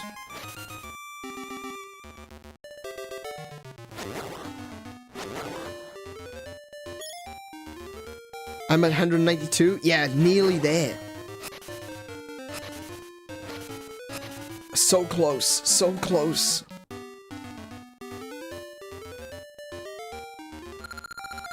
Rolling Ridge and Linna City. Okay, hold on a second. I can't go this way. Because I can't climb up. Can I jump up that? I don't think I can. Oh. There we go. Hey. No, okay, I can't jump up there. Didn't think I would be able to, but there we go. I tried it. Didn't work. There is a time portal next to Nayru's house. So...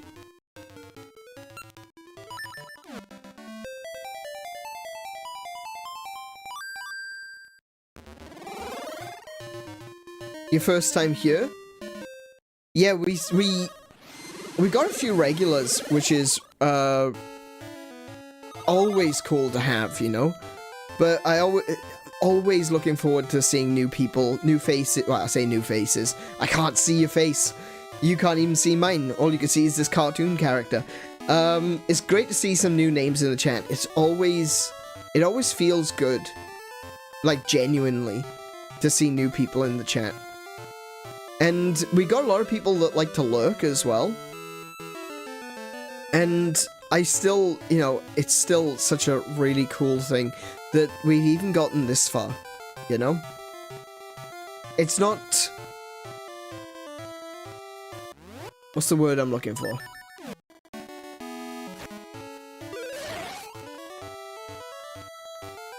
It's just that I really appreciate that you guys are enjoying the stuff that I put out, you know? It's a big deal to me, because it just feels like a year ago, I was in such a bad place, and thanks to streaming, things have changed, and it really is thanks to everyone who has stuck around and played games with me and who's enjoyed having chats with me. It's genuinely an experience that I can't put words to it. I really should, though. I really need to come up with words for what I'm trying to say by the time we do the celebration on May 4th. So, yeah. Just, as always, thank you to everyone. To the new folks and to the long-timers. It's all really appreciated. And yeah, I hope you enjoy your time here, Donald. Rolling Ridge Base. Oh, like the base of the mountain. Right, yeah, okay. Let's get my sword back out.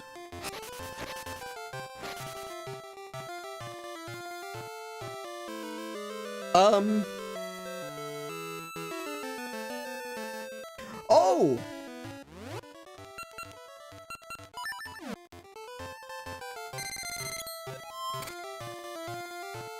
I forgot about that. I forgot all about it.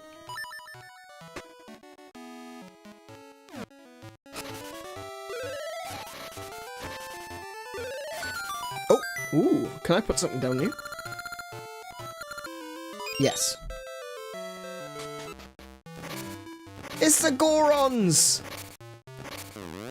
This is the home of the Gorons. Okay.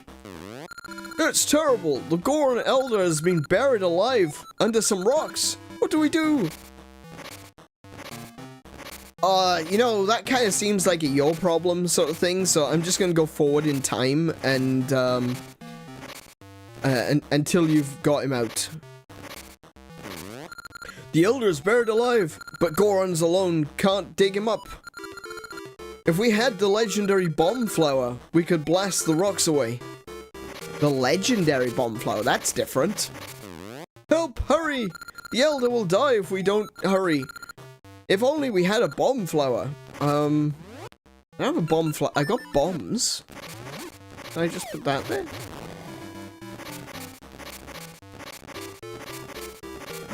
Listen to that. Not those guys punching rocks. The music. It's a chiptune version of the Ocarina of Time Goron City. That's amazing. I love that.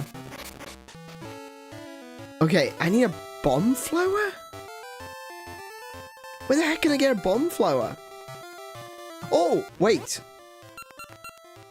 I think I was right. If I go forward in time, I might be able to get a bomb flower from the future and bring it back.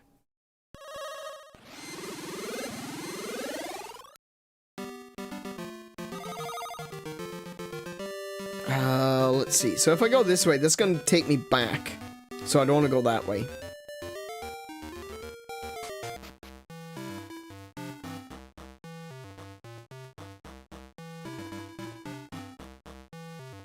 Let's have a little look around here. Oh, what's this? Ooh. I think this area is going to be kind of like a maze, perhaps?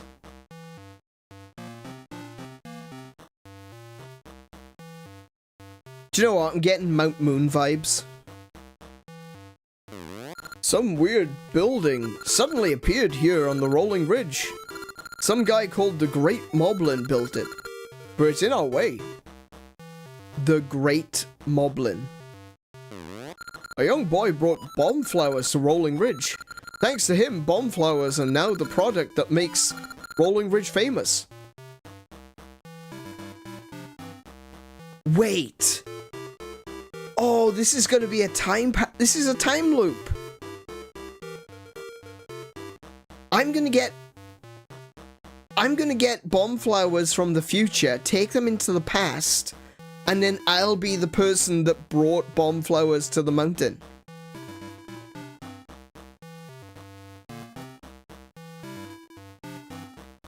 That's cool. I love closed loop paradoxes. Like, there's a lot of time travel stuff which is usually really poorly done. But when it's a closed loop like this, it makes a lot more sense. Even though it is still a paradox. Oh, hello. Ooh, how do we get up there? Hi.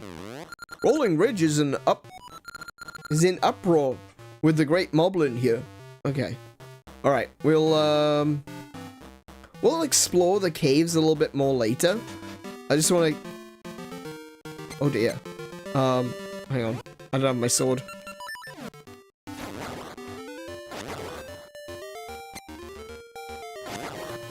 Oh wait, this is the way... Oh. Okay. Hi. I want to go get rid of the Great Moblin, but I can't roll fast enough to get there. Long ago, on top of this ridge, there was a tree that had seeds that made you go fast. Even a Goron could roll at great speeds. Interesting.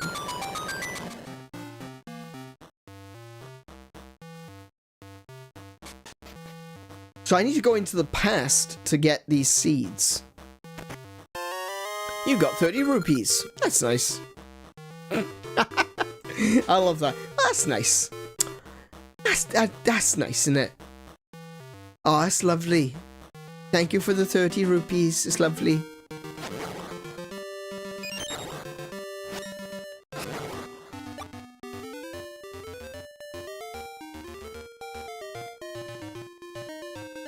Oh, hello. Goron statues. Okay, so this has got to be where the Great Moblin is. I want to know how great he truly is. Oh, you jerk.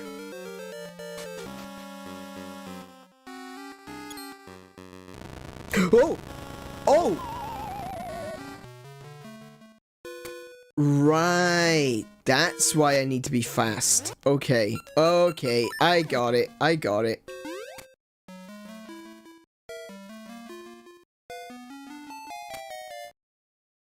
One, 2, 3. There we go. Alright. Interesting.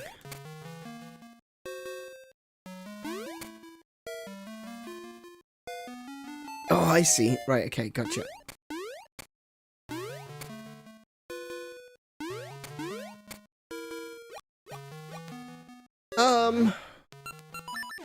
See if there's anything down there. Ow.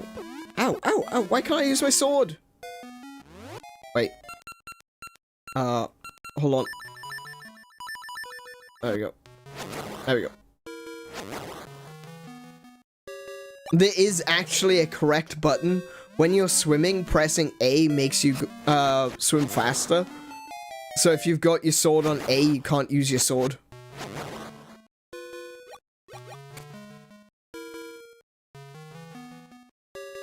Interesting. Okay, let's go with that. There we go.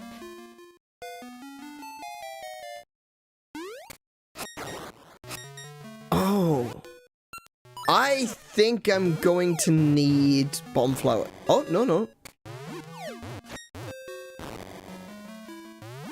Guess I don't need it.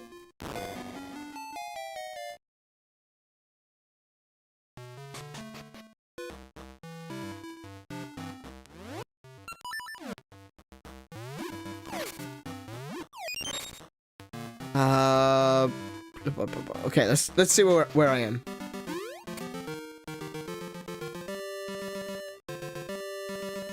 Oh. Right. Okay.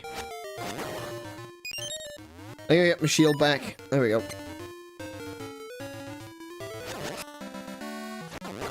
Gotcha.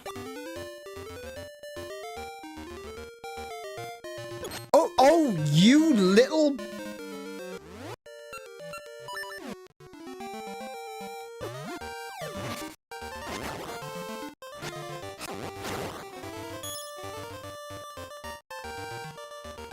Is this one? No, that's just a rock. Okay. That was just a rock. That was okay. I could just go straight backwards in time, but... Hang on. I can use the Tune of Echoes on this tile here, so I don't really need to...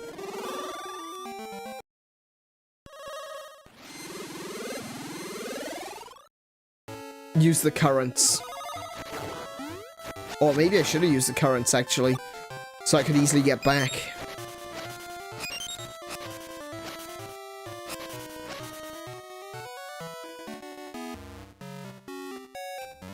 What age is Link? In this game... Nice, I got most of the stuff on my side. In this game, I think he's actually gonna be around, like, 17.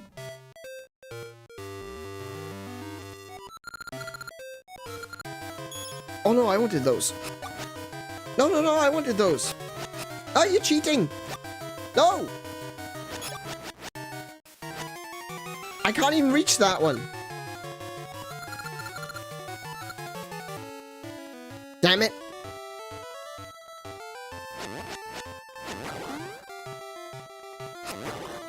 Yeah, just trying to think, because this is... based on original continuity, this is the same Link that was in A Link to the Past. So... he would have to be like 17 or 18? Oh, this is the new seed. Pegasus seeds. They'll make you as quick as the legendary steed. Open your seed satchel to use them. Right, so that's the thing to make... Gotcha, right. That's how I go fast. Seed satchel. Pegasus seeds. So how does this work? Oh, so I am. I'm just moving slightly faster than normal. Okay. Wait a second. This is different. I'm in the wrong time. I'm in the wrong time period.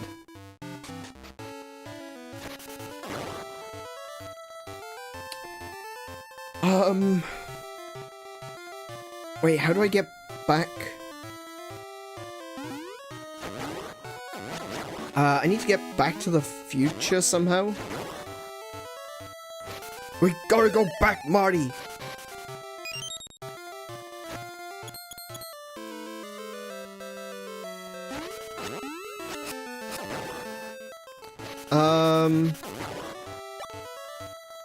Oh, yeah. Oh, those bloody crabs. Okay, maybe I can use my echoes? I don't think I can, though. Oh, I can. Okay, no, right. This will take me back to my time. Gotcha. Alright. So I've got the Speedy Gonzalez seeds. That should make it a little bit easier, I hope.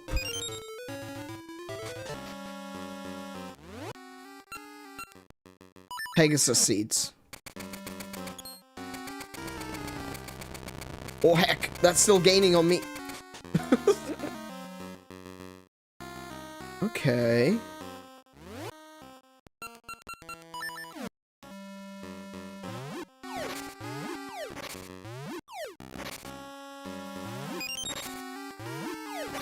There we go. Got hot. Nice. Okay. Huh. Oh, okay. Hang on a second. I recognize that sprite. That sprite is King Wart. Why does he have a piggy face?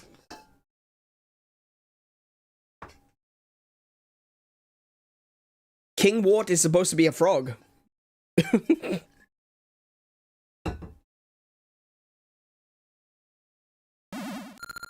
Who enters my fine keep so impertinently? Ha! I got it. You've come to steal the bomb flowers I'm collecting, haven't you? It won't happen, you pilfering thief. Don't think I'll let you out alive. Oh, that's not... Oh, wait, hold on.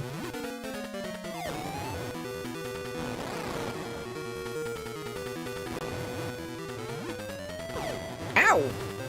Dink?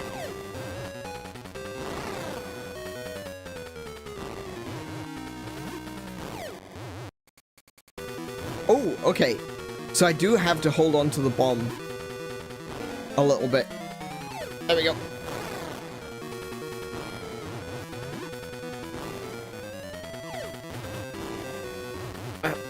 Threw it too quickly.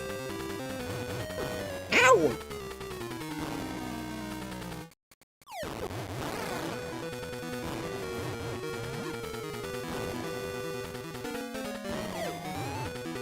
Oh, nope. Oh, heck.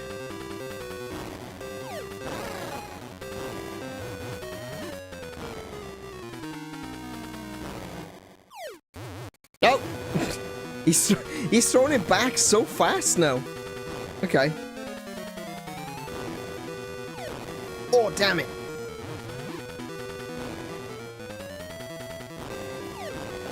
There he goes. Some great moblin he turned out to be. No, it can't be. Why me? Oh, the Gorons are coming out. I don't know who you are or where you're from, but thank you for getting rid of the great moblin. That wretch was keeping us from growing bomb flowers. Now we can grow bomb flowers without any worries. Take one as a sign of our thanks. Nice. Now that I think about it, long ago a young boy saved the Goron elder. Maybe you can be like that boy. We won't get pushed around the next time a guy like the Great Moblin comes around. Thanks. Oh, hello. Marco Tree's got something to say. Anae, your name has appeared in old Goron tales. Their legends tell of a great hero who saved the Gorons in their hour of need. What could this mean? It means I'm going back to the past.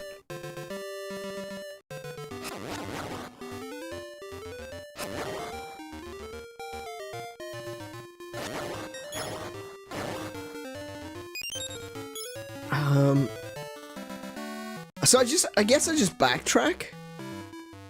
That would make sense. I'll just backtrack and then go back in time.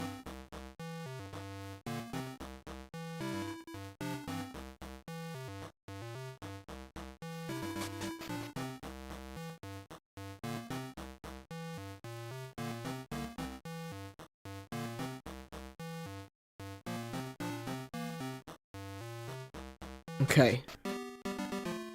So this is the...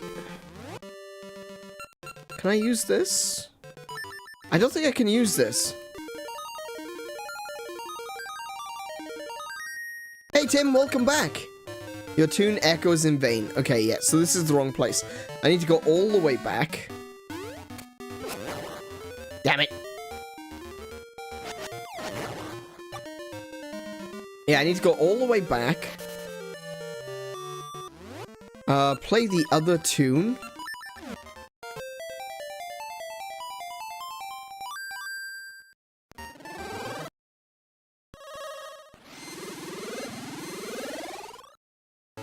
And now I'm back in the past.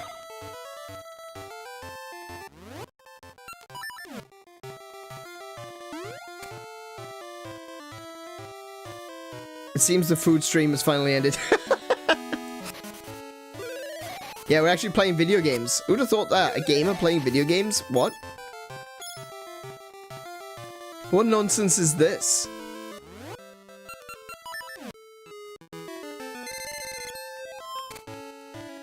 Joke's on you! It was all a ploy! We're actually gonna be playing Cooking Mama. You got a gash nut! Check, what's inside? Oh, there's a ring. Nice.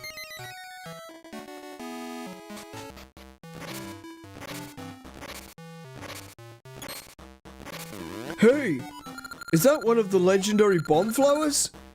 You can't fool me! That's unmistakable! Smell of bomb flower. You saying I smell a bomb flower? Actually, I'll take it. Black powder is actually quite a nice smell. Please, let me have that bomb flower. Thank you. Now we can save the Elder. Oh, just stand there while the explosion goes off. Yeah, I'm sure that'll be fine. I'm sure you won't get injured or anything. Oh, what's wrong? Brothers, were you worried about me? Ah ha ha ha ha! A rock that size cannot hurt me! Ah ha ha ha! Alright. Did you bring us the bomb flower? Sorry to trouble you.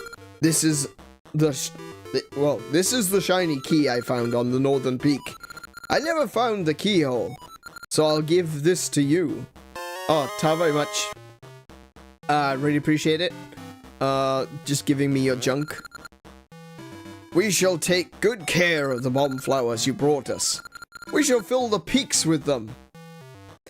I was the one that brought the bomb flowers to the Gorons.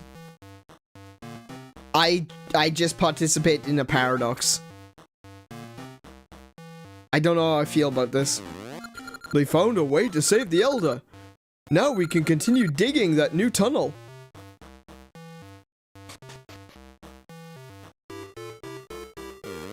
So the Elder was alright?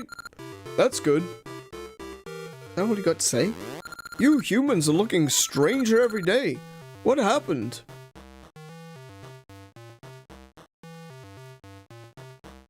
How dare? Looking stranger every day?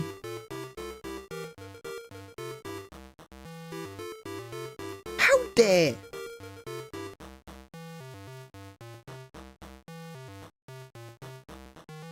I shall give him a piece of my mind. And sword.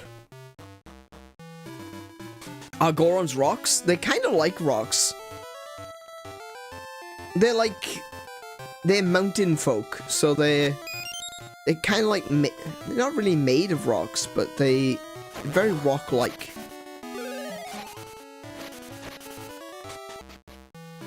Oh wait, I've already been up here.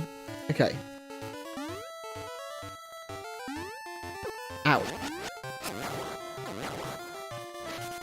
Come here. Come here. Come here. Alright, so the Goron chief couldn't find where the keyhole goes. Now, have we seen a keyhole? Ow, ow, ow, ow, ow, ow, ow.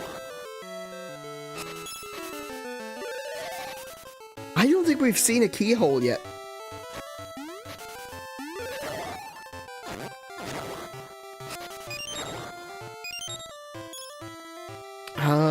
I can only assume that it's going to be in the future. Let's have a look. Let's see what we can find.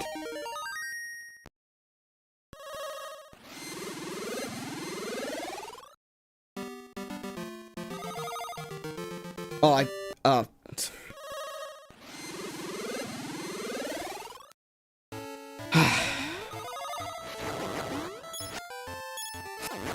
okay, let's do it here. Right? Let's do it there. Do Gorons eat rock person? I don't think they. I mean, they eat rocks. I don't think they eat rock people. Oh, it's a great fairy. Okay, I'll take the hearts. I'll appreciate that. There's gotta be a keyhole around here somewhere then. Oh, it's you. Leave me alone.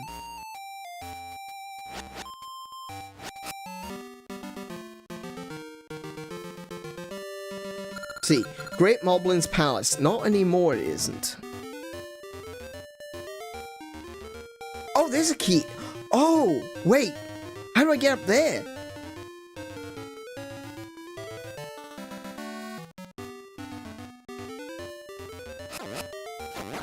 That's gotta be... That's gotta be inside the caves, right? That's the only thing I can think of, is that there's gotta be a, some way in the caves to get up there.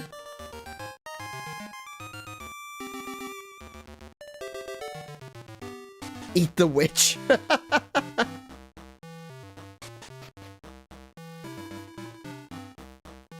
Okay. There is a staircase over there, look. See these ones? I don't know how to get to them. Oh. Like that. Okay, never mind. Never mind. I know, yeah, mm-hmm. Oh. Oh.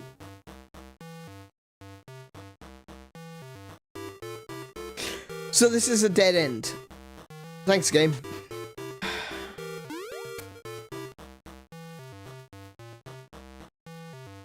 So where's that heart? Up here?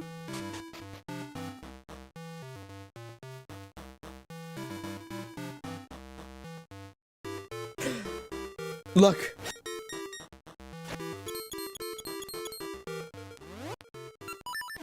That's it. That's the one.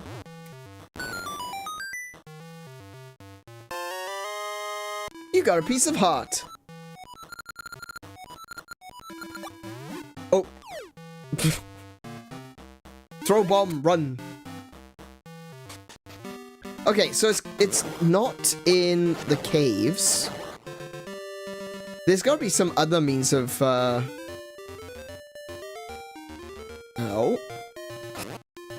How do I get up there? Yeah, I'm gonna have to go back to the future. Wait. Past? Past. Where am I? Or more accurately, when am I?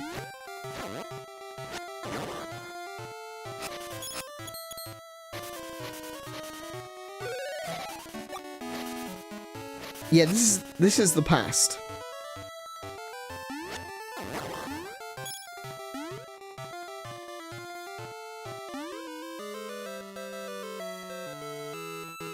Is there some way to get over there, though?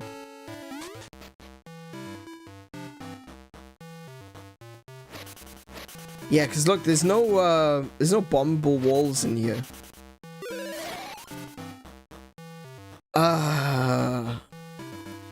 I guess I leap of faith? Nope.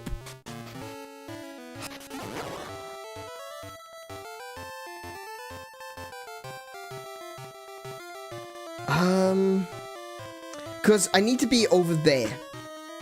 And I don't know how to get over there.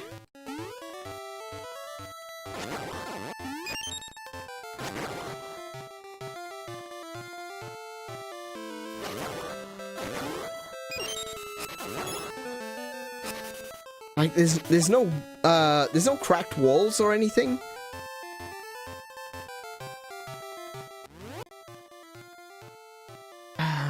Yeah, I'm gonna have to take a look. I'm gonna talk to the Gorons again. See if they... Wait.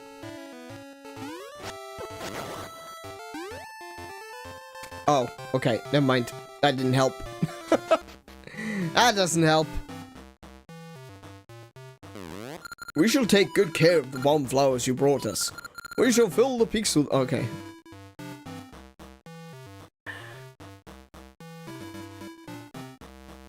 They said they were going to build a new tunnel. Which I'm assuming was in the... Is the tunnel in the future?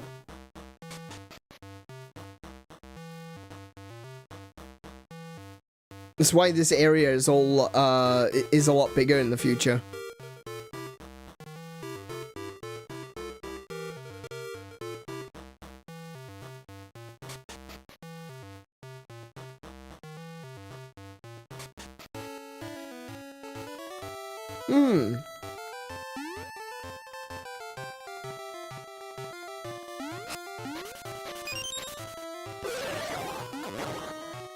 Unless... Oh, hang on. What if it is somewhere that I get to through the old Moblin house? The Great Moblin's place thingy.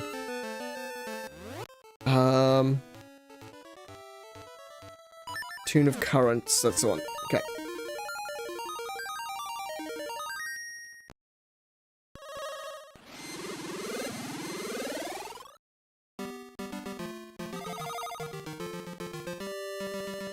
+180 videos. I think it's more than that.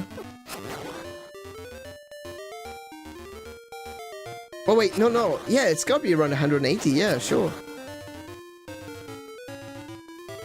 Oh damn, that's a lot of videos. I've streamed a lot. Hey. Ah, look, here we go. Okay, alrighty, that's it. That's the one.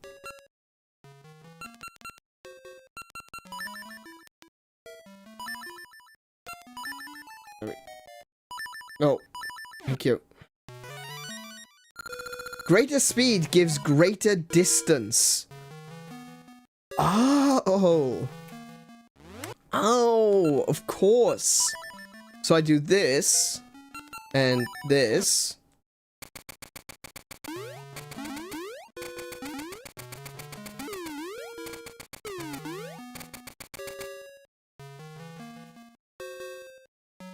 Oh heck. Okay, I need to take care of some enemies first. Like these bloody keys. Oh, don't mind if I do. Hold on. Come here. Thank you. Right. There we go. Hang on, what's that way? Hang on. Oh. Damn it.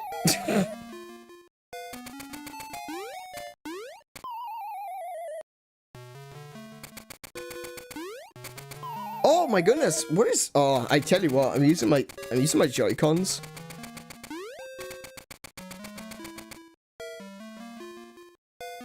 That's what the problem is. I'm not using my my retro controller. Let's see.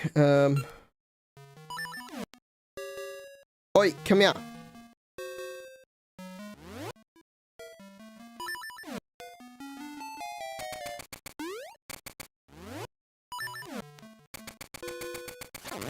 Got him.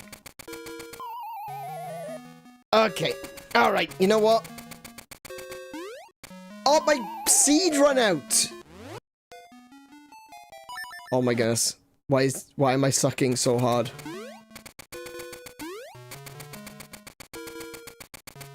Right, I'm gonna go out and come back in.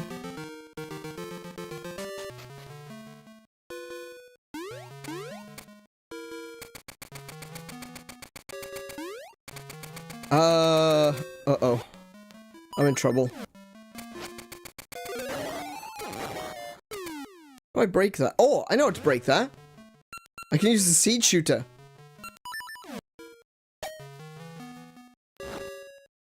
Like that.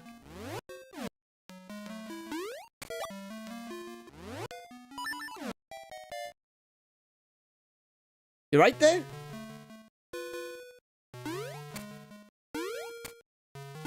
Oh, you are kidding me. There was nothing up there?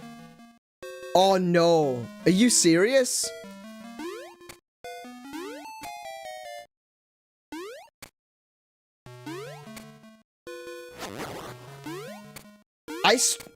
Wait. I struggled to jump over the... game. Oh, you are... Oh...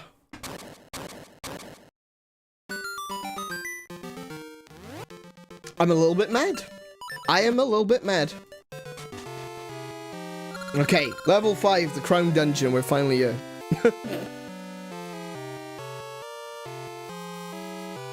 What are we doing? Sorry, I missed the chat. Let me catch.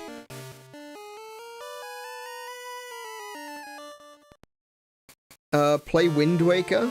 We have played Wind Waker. Oh, I played Wind Waker a couple of years ago. I'm not going to be doing it anytime soon. But, we will get back to it. The problem is that I don't want to play Wind Waker on Wii U, only to discover that they release it on Switch.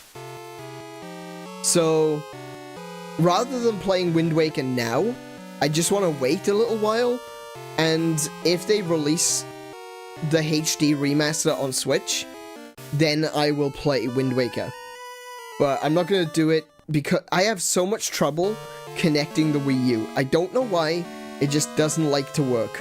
So, rather than screwing around with that one and not getting a particularly good outcome, I'd rather wait until it releases on Switch. It is? What do you mean?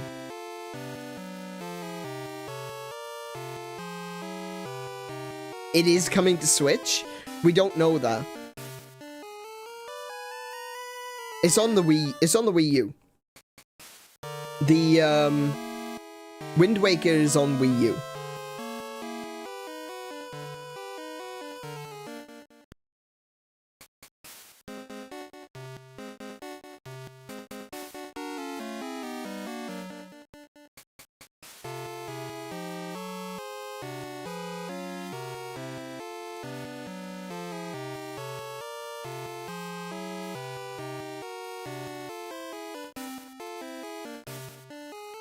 Huh?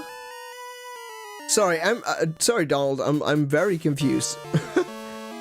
On Nido? What's Nido?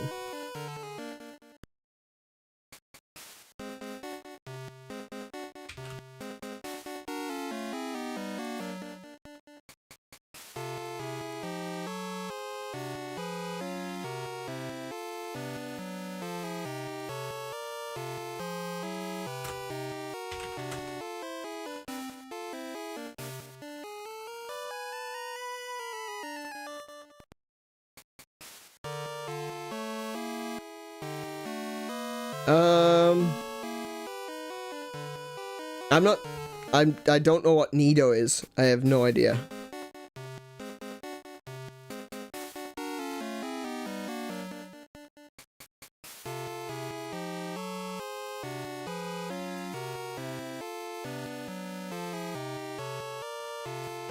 Is on Switch? It's not on Switch.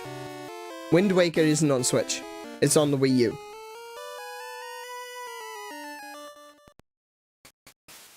And there's been no, yeah, like Kiko says, there's no confirmation that it will come to Switch either. It's not on there. I can guarantee you that one.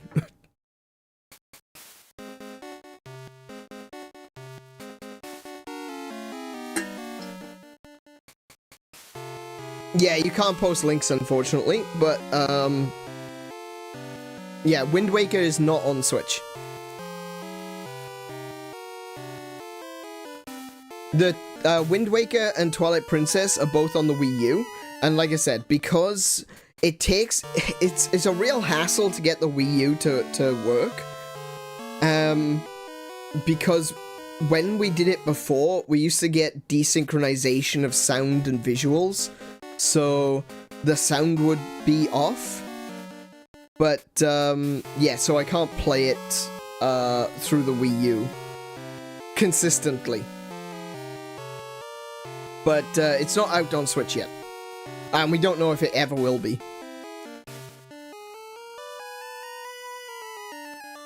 Alright, Donald. No worries, mate. We'll catch you later.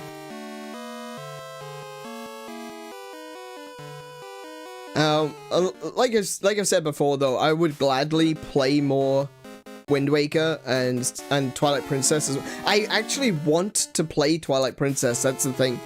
But unfortunately, because I don't know why, I just have this issue with the Wii U. It just desynchronizes the sound, and it's really annoying. And I'm a little bit of a perfectionist, you may have noticed. When it comes to the quality of the games, I just want to make sure that they're as good as they can be. So I don't want to do... I don't want to use the Wii U if I don't have to, because I can't guarantee the quality. Oh, Twilight Princess should have come to the Switch ages ago.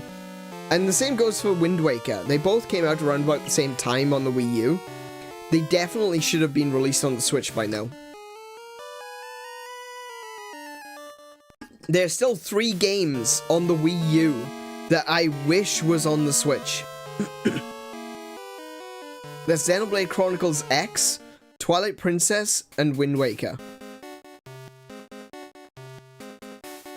It isn't. It's not on the Switch. I'm telling you, I know for a fact that it's not on the Switch.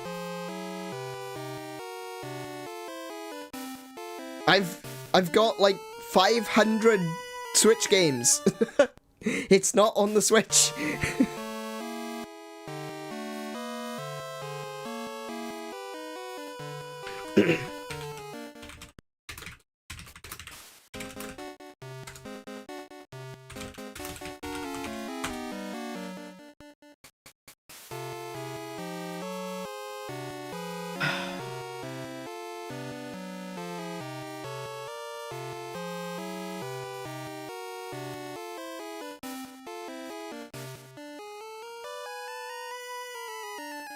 I mean, like, if you search, is Wind Waker on the Switch, you're only gonna get answers saying no. It's not on the Switch. I don't know what else to tell you. It's never been released on the Switch.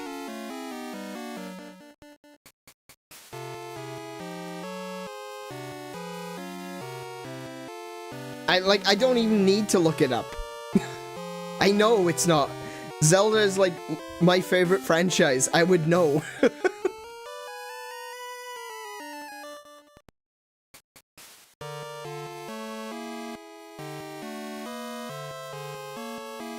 Yeah, like Tim says, the only games that are on the Switch are Breath of the Wild, Tears of the Kingdom, Skyward Sword, and Link's Awakening. Right? Or Link's Awakening HD. Right? However, when you go to the Nintendo Switch Online service, you've also got Legend of Zelda, Zelda 2, Link's Adventure, A Link to the Past, Oracle of Ages Seasons, Link's Awakening DX, and Ocarina of Time and Majora's Mask. All of those games are available on the Switch, but Wind Waker and Twilight Princess are not. And they're like the only 2, and it's really annoying. It is really frustrating, but like every single game except Wind Waker and Twilight Princess are on Switch. Oh, and Wand of Gamelon and Faces of Evil. But we don't really count those ones. I very much know what I'm talking about. When it comes to Zelda, yeah, I'm kind of like the Zelda guy. Oh, there's a lot of moblins up here, eh?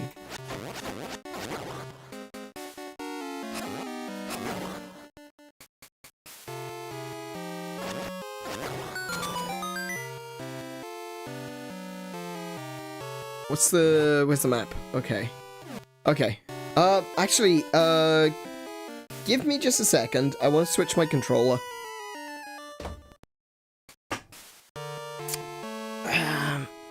Hang on a minute. Be right back.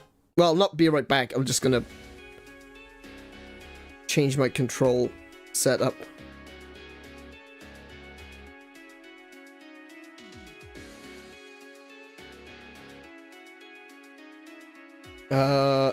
If it connects, there we go. Oh no no no no! Oh damn it! I turned off my. I turned off the controller again. Curses!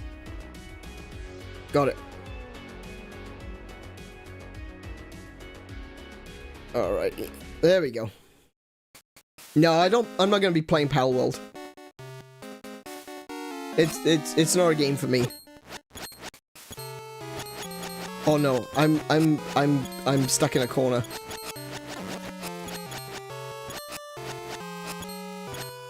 Ah, go away. Ah, get off me. Oh my goodness. Stop. Alright. I don't even have the excuse that I was using a crappy controller. Now I'm using my good controller. Well, that's rude.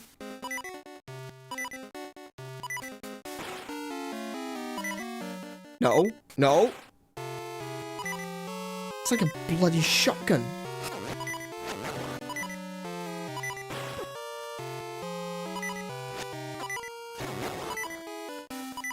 I could really do with a heart or a fairy or something like that. Perfect.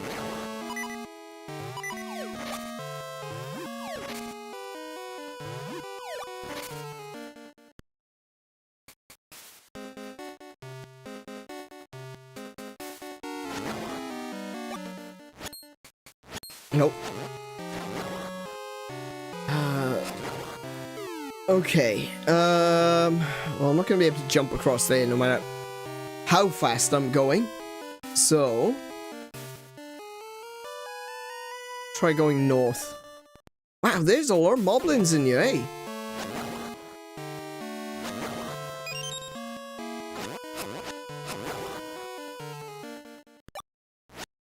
Ow. Oi!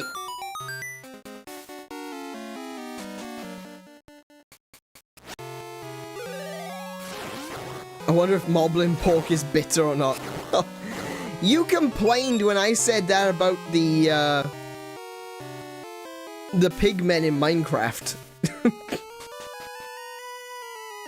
Okay, so going through here, I don't... Off you go. I can't really... Can I pick this up? No. Alright.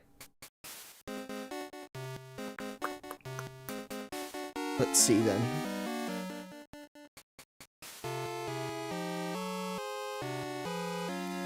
Ow! Damn it! So I guess I'm gonna have to go... Oh, hello.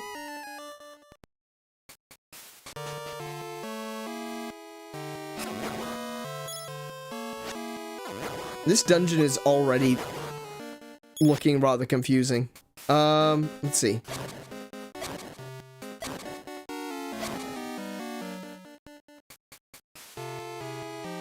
Oh, hello.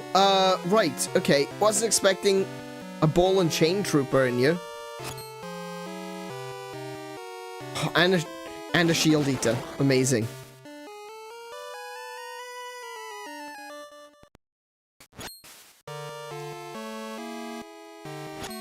Okay, I can hit him.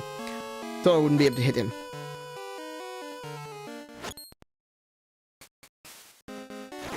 Got it. Nice.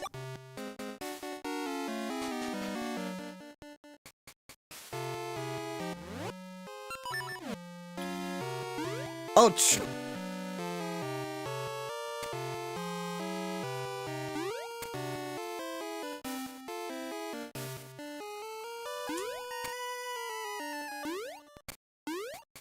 Okay. Oh. Okay. How in the heck do I get past that?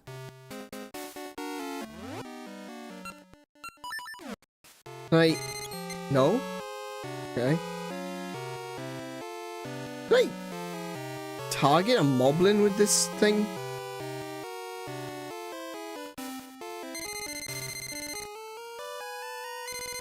Yeah, okay.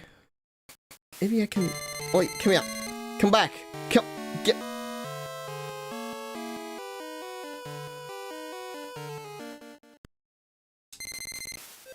Oh, I can! That's a hole. Damn it. Oh, wait. Oh, okay.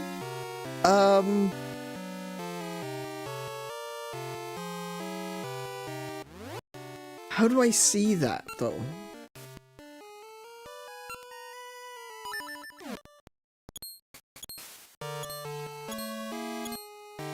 No, okay. I thought maybe you, if you use the digging thing, it wouldn't go ting if there wasn't floor there. But, okay. Could try that? No?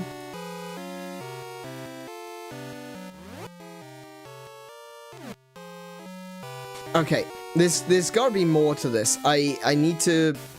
There's more to discover before I can continue onwards.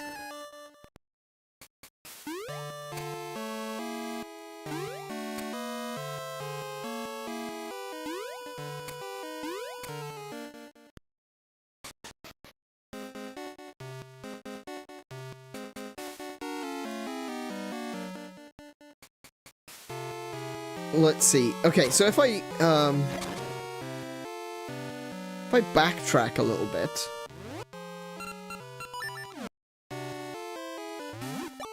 Oh, good. Oh, the hearts have respawned. Lovely. Thank you for that. Okay, let's keep going this way. Oh, heck.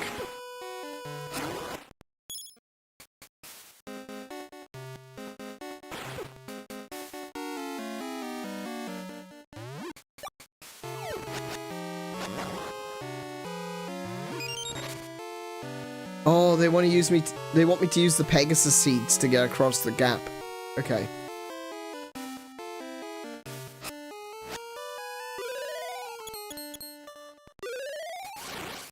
I personally would prefer if I could hit those keys first.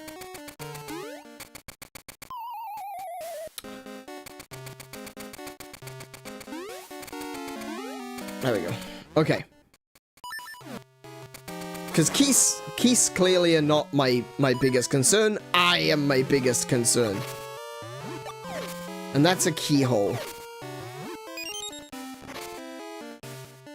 And I don't have a key.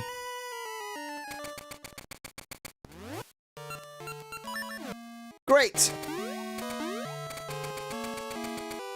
Okay. We'll go this way instead. How big is this dungeon? Oh my goodness, this is huge!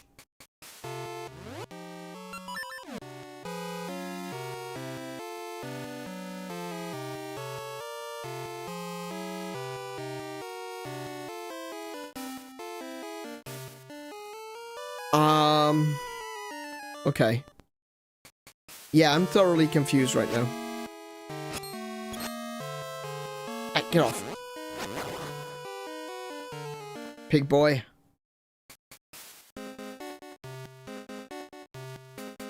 Oh.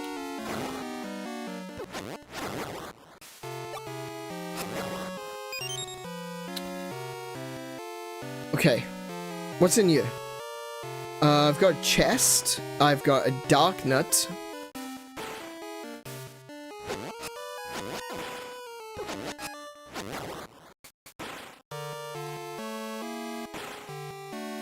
And I've got the boss room. That's not helpful.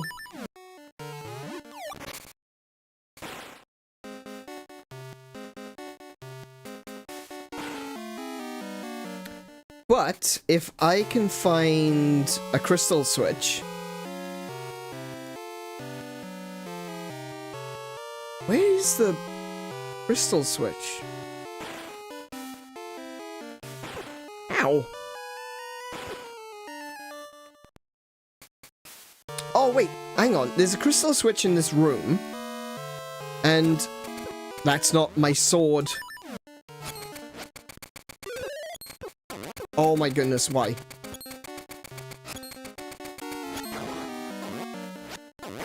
Right. Okay. So I can lower this. And go this way.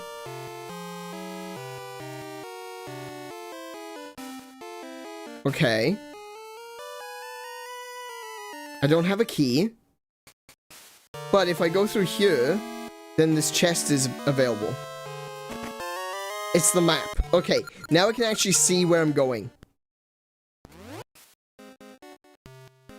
And like I suspected, it's huge. Okay. So if the boss room is to the right, the one up from it will be the treasure room. So I won't be able to get in there.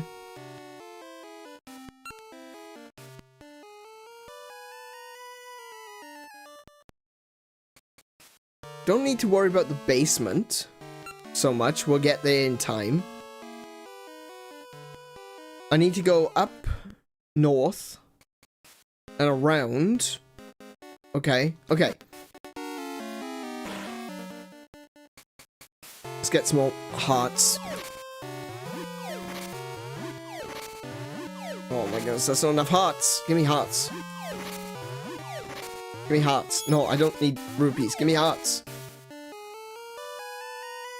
Okay, I still don't have a key though. So I can go up this way and jump down.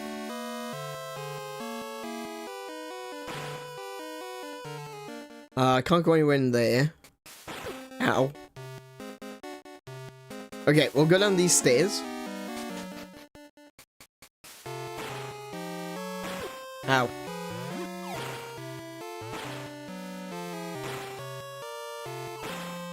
And it doesn't hurt them. Okay.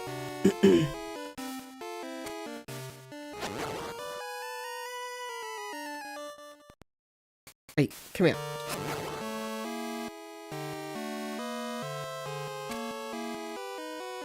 Oh, okay.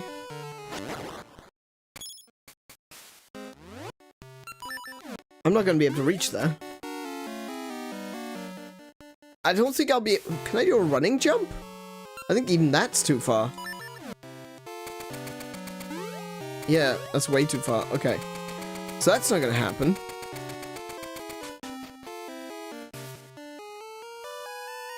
Can I bomb these? No. Okay.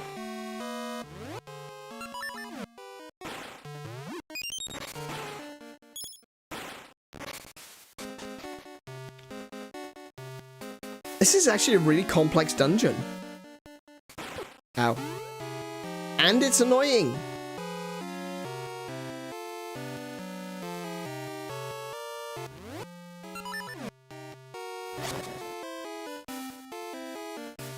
Oh, wait, hold on. Now, okay, I think I've got it. I've got one. I got one. There we go. There we go.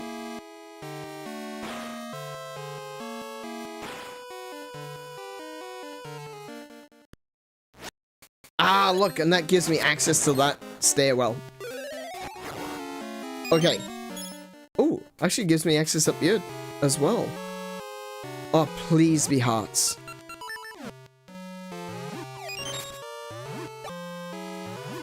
No, these aren't hearts. I need hearts.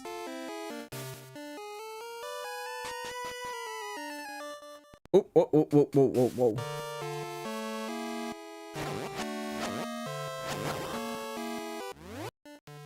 Let's see now. Can I do this? Hang on. Let's try it from the shooter instead.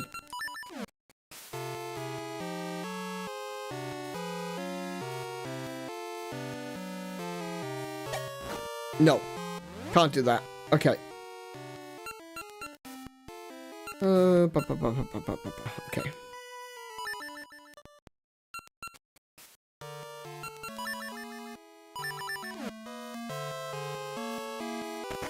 Okay, so there's a key. That's a good start.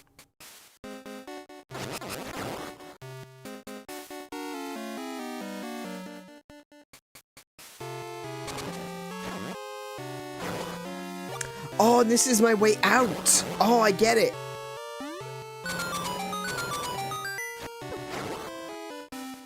Ah, now, okay. So if I use this... Off you go, mate. Oh, wait. Hang on. I think I came in from the wrong direction.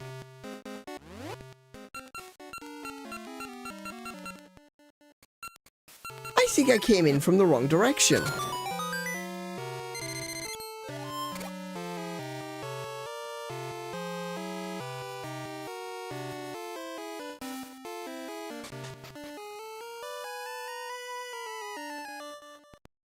I get. Oh!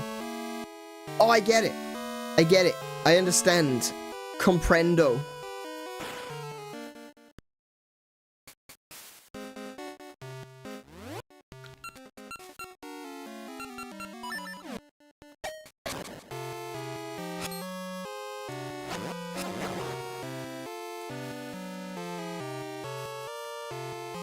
Was it down here? Is this where it was?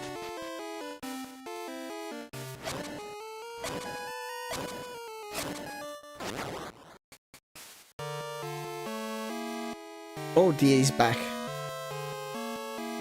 Oi!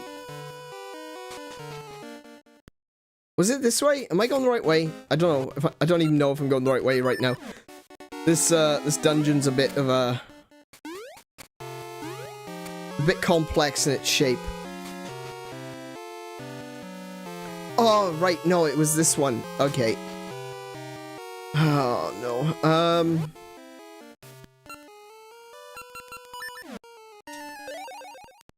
Wait. That doesn't take me to the...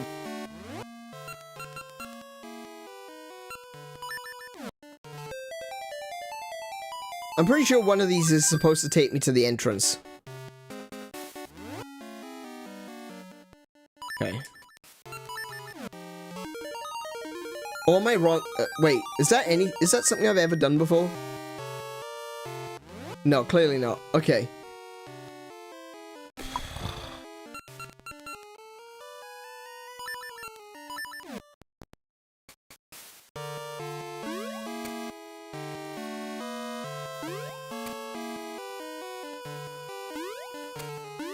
Okay. Alright, where's that? Nope, nope, nope, nope, nope, nope, nope. Where is the... Oh.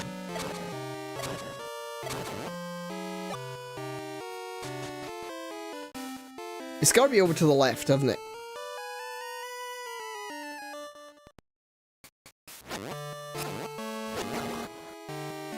Okay. Maybe if it's to the left, then I need to go up?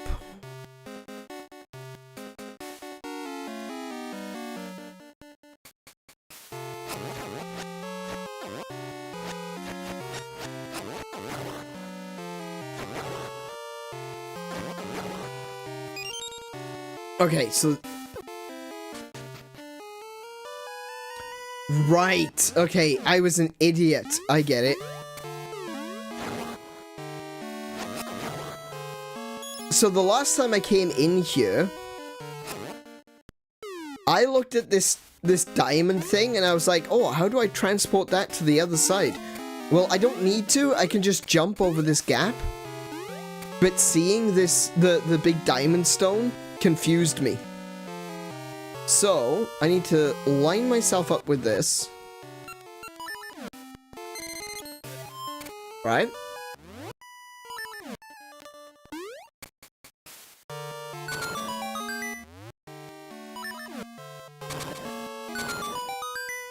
And then, like that. And now I'm in this room. Specifically, this room. With the red ones down. Okay.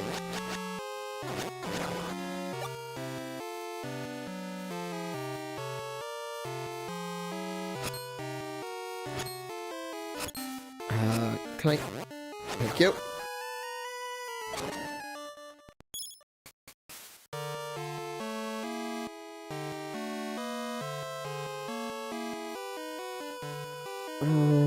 Okay. Can I push you? No?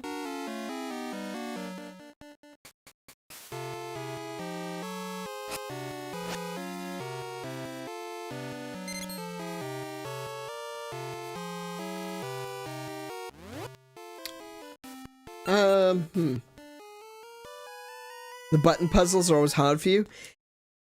It's more about just being able to get a good layout of the dungeon. And unfortunately, this dungeon is just really confusing for me.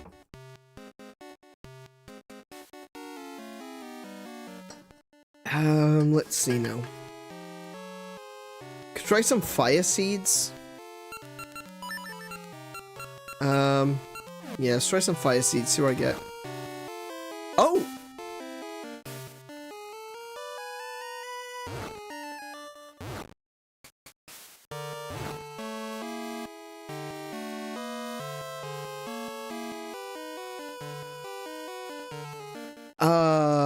Okay.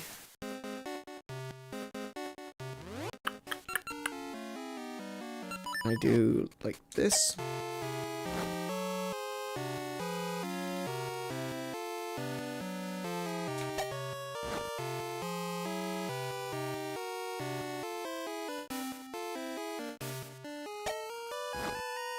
Okay, hang on a minute. If I go...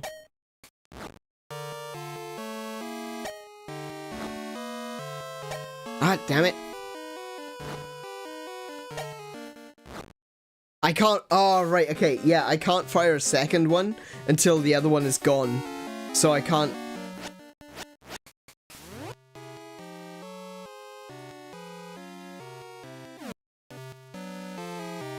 Let's take a look at what's in these jars.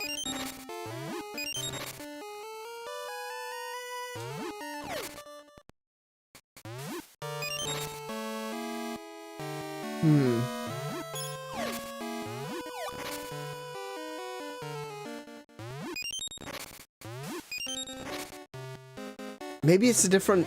Maybe I need to use different type of seed. Try using a scent seed, see what happens.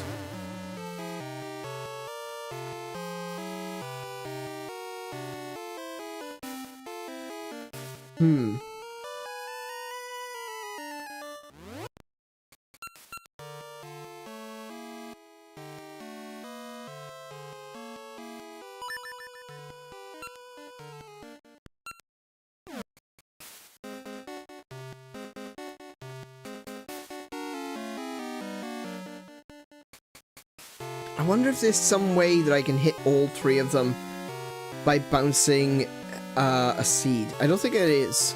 I don't think you can do that.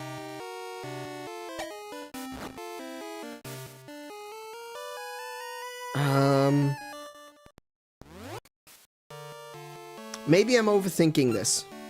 Can I... Maybe can I use bombs? No. Okay, so it's only seeds. Maybe if I go...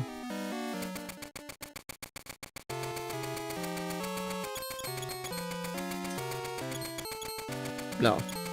Okay.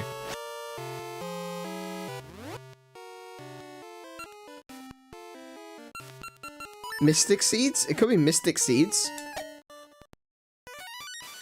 No.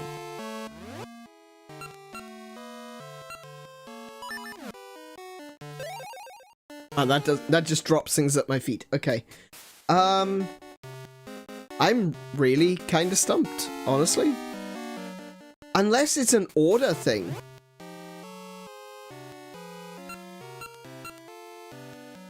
Oh, hold on now. Hang on. It could be an order thing. Let me go with this for now.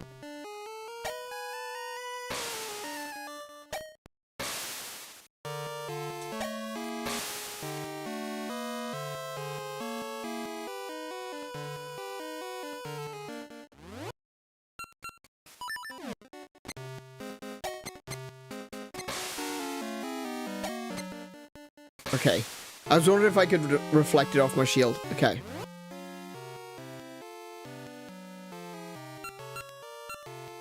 Can I then go from there? No. Hey, Pow! Welcome to the stream. How are you doing today? Yeah, that doesn't work. There's no way that I can do that because the seed has to disappear before I can fire a second one. So I definitely can't do that. Oh, what am I supposed to do here?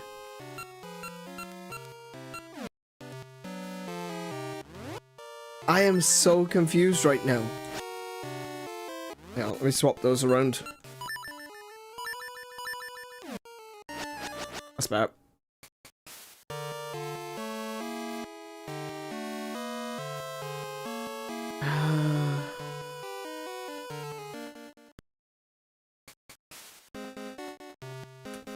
So clearly hitting them with seeds is the thing.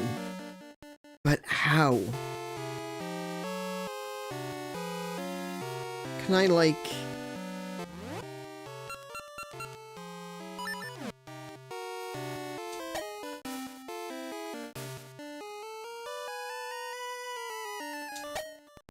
Hang on.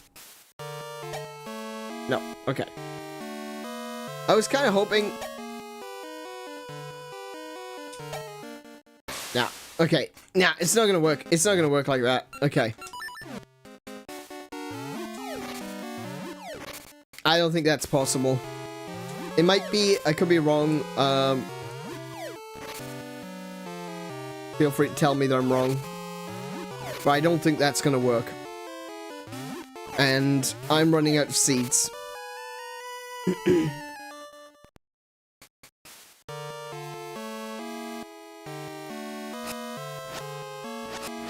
Ah! Okay. Yeah, you can't hit anti-fairies. Or bubbles.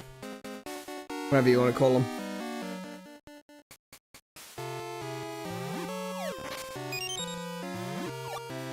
Like, I would have thought that the Pegasus seed would have something to do with it. But, yeah, I don't know. I don't think so. Maybe it does. Maybe I'm missing something.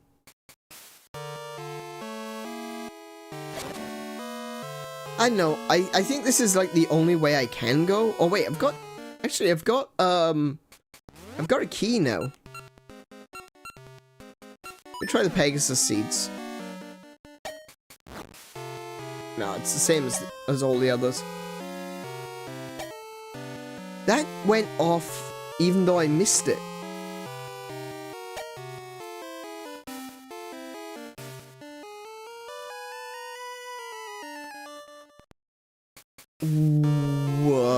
Okay.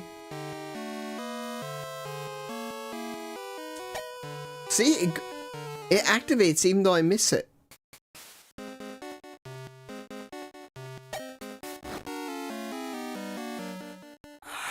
I don't know. Right, okay. We're gonna go find a locked door, and we're gonna go through a locked door instead. Yeah, because there's nothing here. There's nothing here. There's nothing here.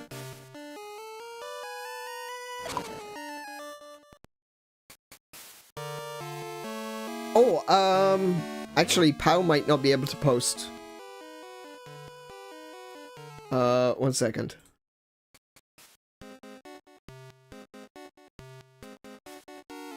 Okay, now Pow will be able to post.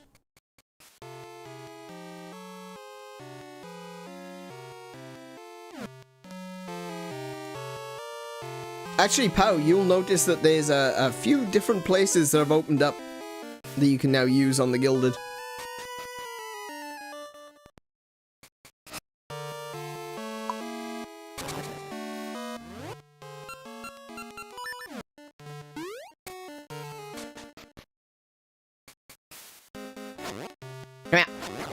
Go.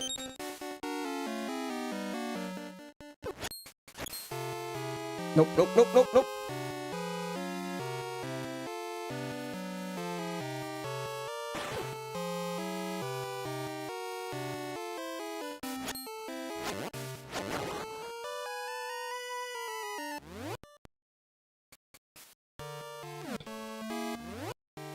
Alright, where am I missing? Okay, I need to go across.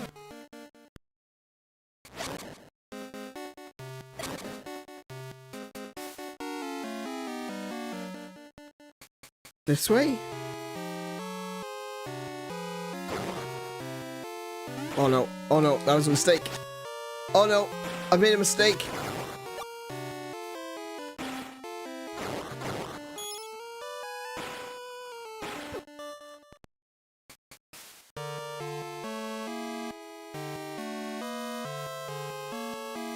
So I go down here, there's the locked door. Oh. Righto.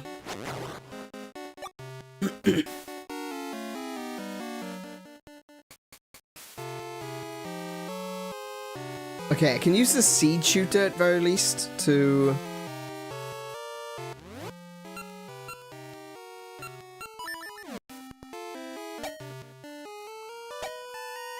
Come on. Thank you.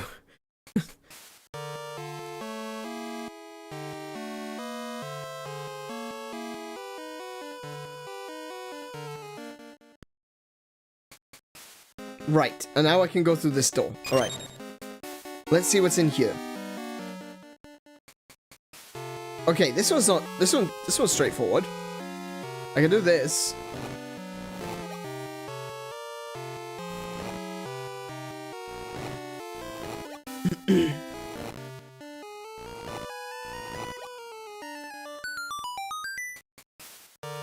Oh, no, okay. Is there a jar in the room?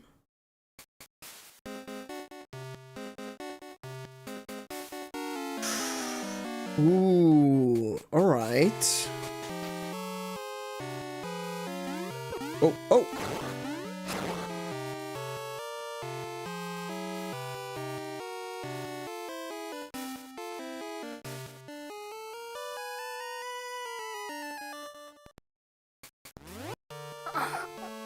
Oh, okay.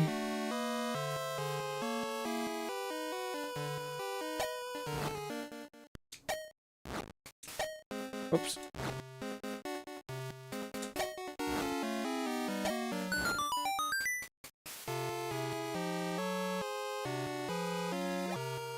Oh, oh, okay, yellow at the top. Clockwise. Let's go clockwise. Yellow, blue, red, yellow. That's, pretty simple. So, it's... yellow...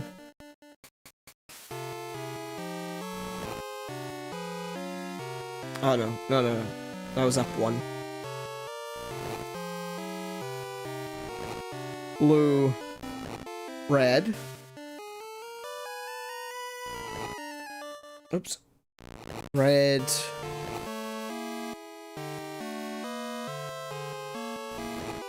Oh, wait, I can't. I pushed this one up against the wall. I'll have to go reset.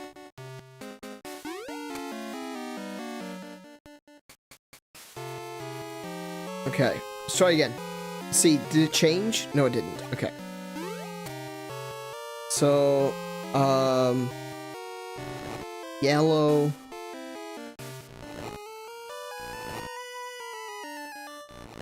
Blue. Red.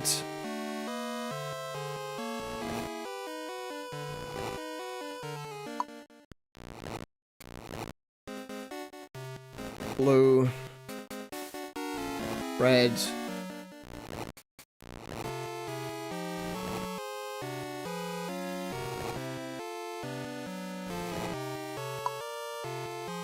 Yellow.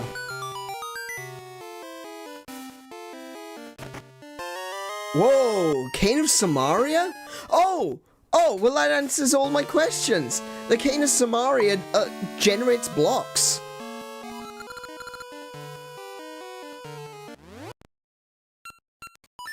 This is straight out of A Link to the Past.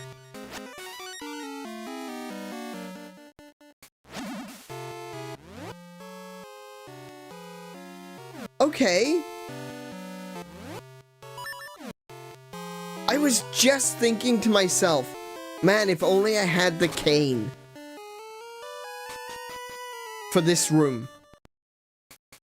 If I had the Cane of Samaria, this would be easy. I thought I was missing something obvious, and I was. I needed the cane.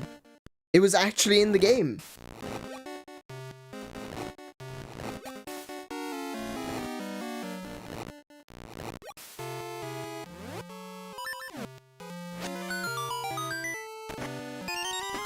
Cool, alright. That changes a few things. Now, I wonder how it reacts to being shot at.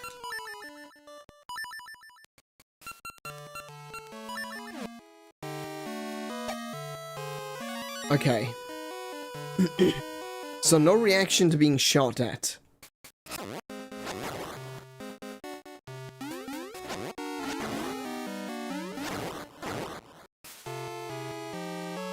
Can you tell? Can you tell I've got a little bit of frontier spirit in me? It's like, oh, I discovered a new thing. What happens if I shoot at it?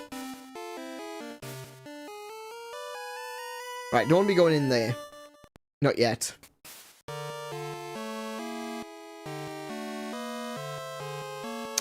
Oh, wait. Can I push? Wrong button. Can I push these?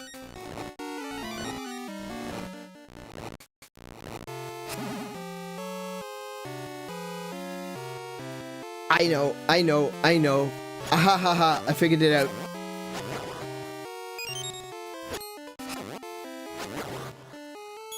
Okay, so, because I can push the block, I can go down here, right?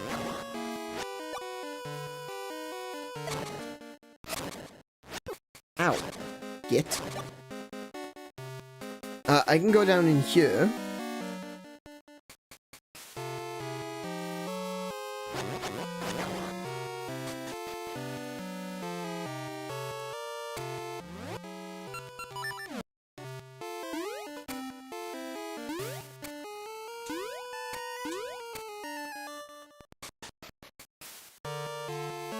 And I can use the block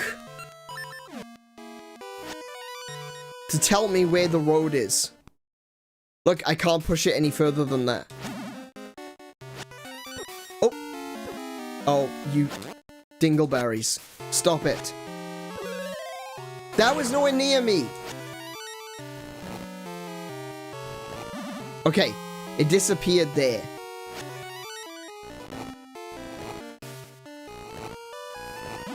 Whoop.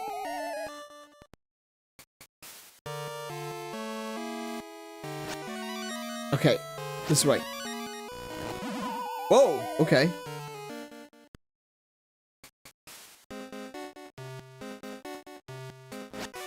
So, that disappears. Maybe up? No.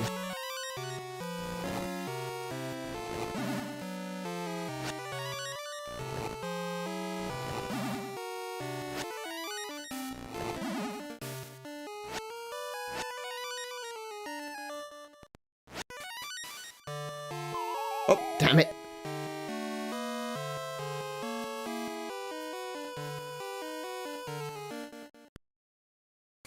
Oh, this is still difficult.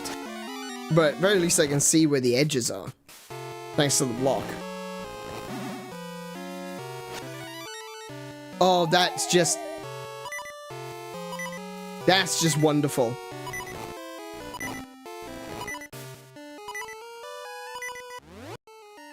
Okay. This guy kind of on my nerves.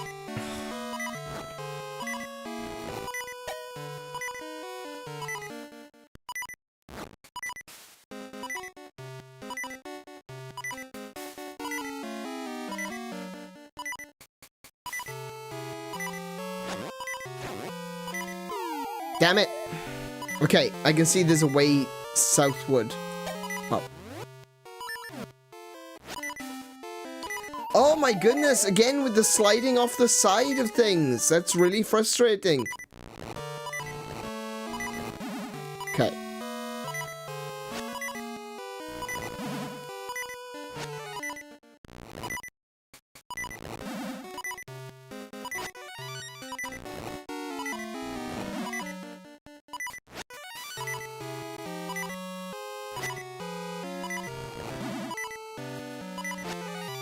Okay, well, can't go.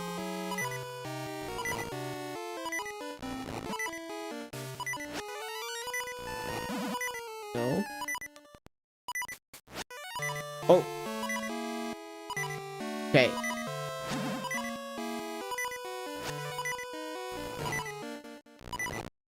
Ah, there we go.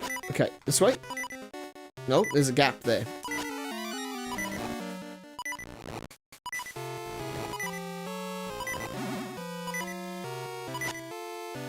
Oh, that. There we go. Okay.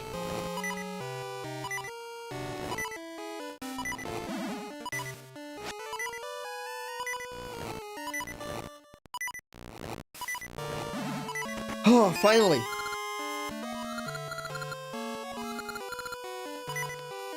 All right. Then I can just do this.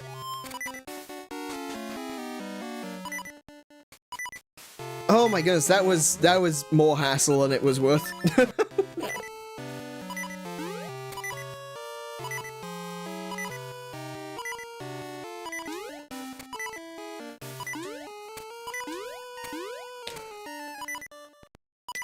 I thought I beans that one up. I thought I'd really beans that one up.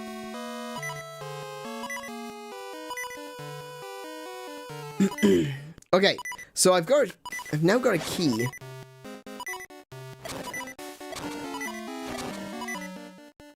For a key to where?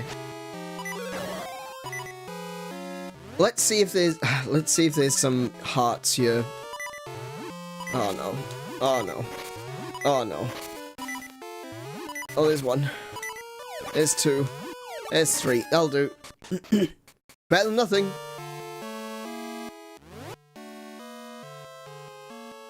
Hang on. Wrong one. That one. Okay, so I need to go... Oh, look! I almost didn't notice that, but there's like a ledge here. Hang on. Can I jump that? Watch this. Sick parkour skills.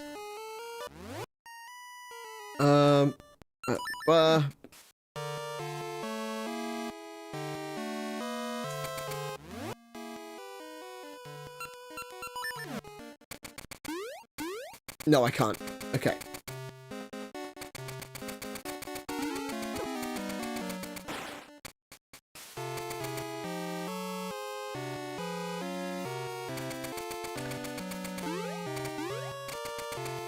Okay. Oh, yes, more hearts. Thank you. Perfect. Nice. There we go. Oh, mid-boss. I recognize this mid-boss.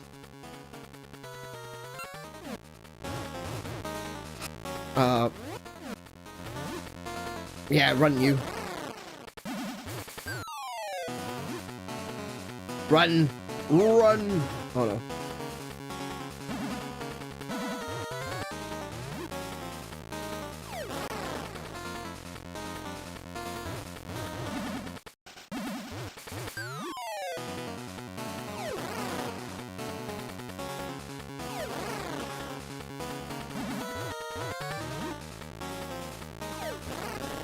Nice. Easy. Hey, hey, hey, hey. Come back. Okay.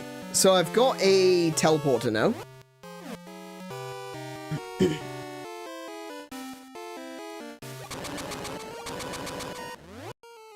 Right.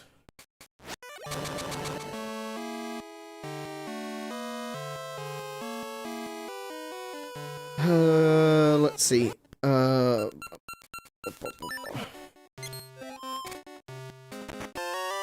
found the compass. Cool. So apparently I've still missed a chest.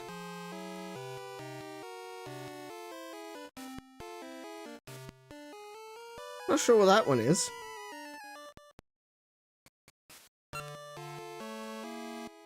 Oh wait, is that the room with the thing that I need to activate the eyes on? It could be that. Okay.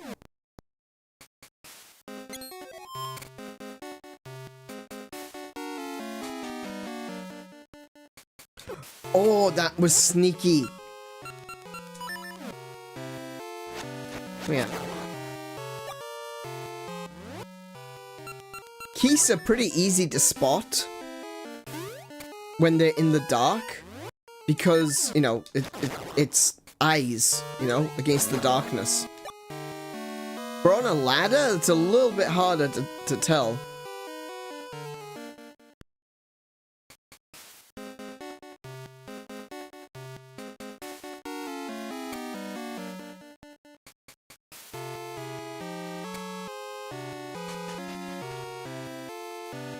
Okay, now where am I?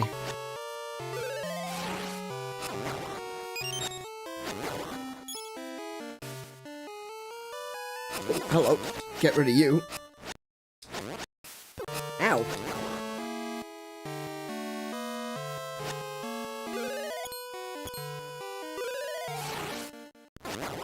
Nice. Okay.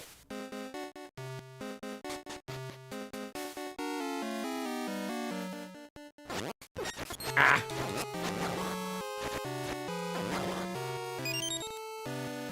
Okay, where am I? I don't think I've been here before. Wrong button. Oh, I'm at the top of the crown. Okay.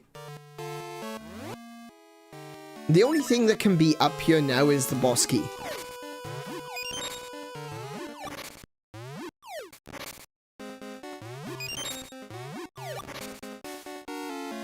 Alright, let's see. If we go this way...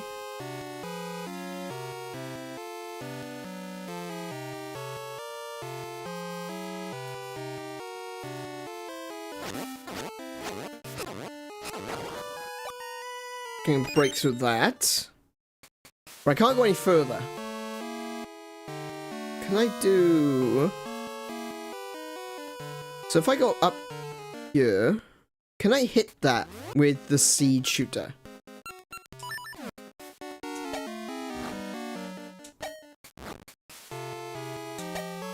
Yes. Okay.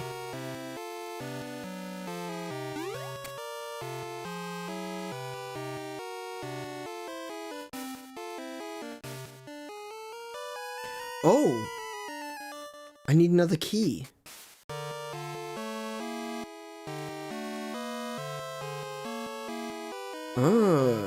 Okay. Interesting.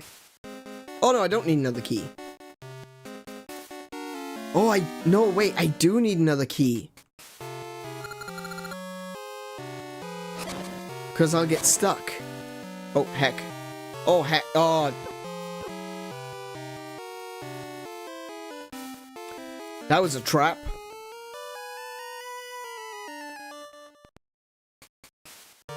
Okay, let's try... Hang on.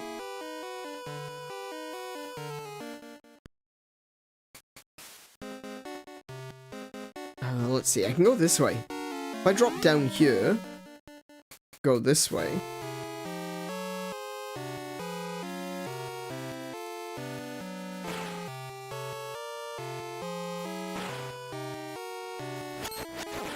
Ow.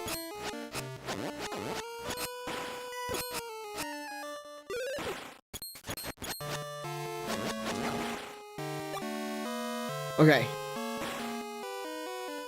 So I can't go that way.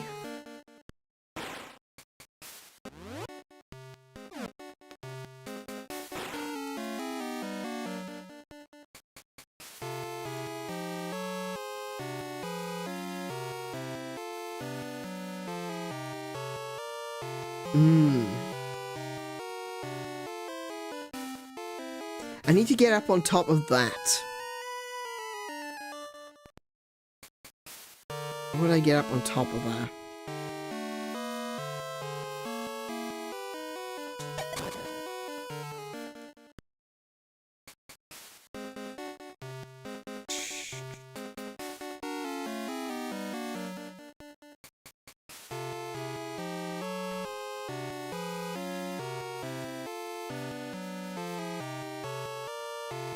Okay, interesting.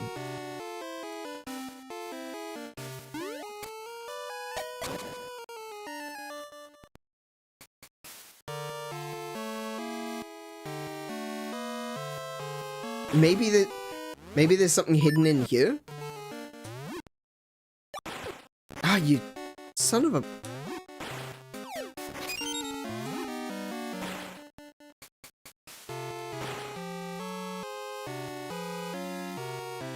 I'm just trying to figure out, is there a way to get in here without having the red ones down? And the only way I can think of is to go through where the key is. But I can't, obviously.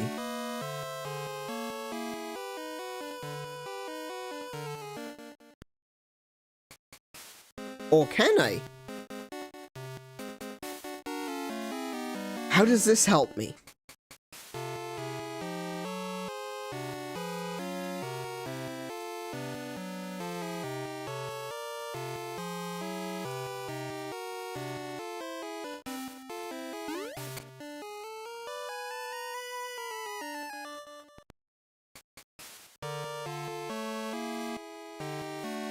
I'm intrigued. I'm wondering how that would help me.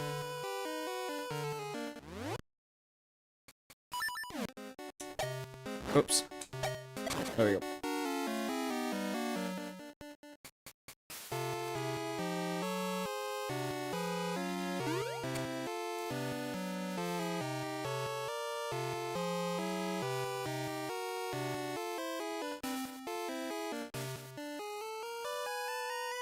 Is there something I can do from, like, up here, perhaps? No, I don't think so.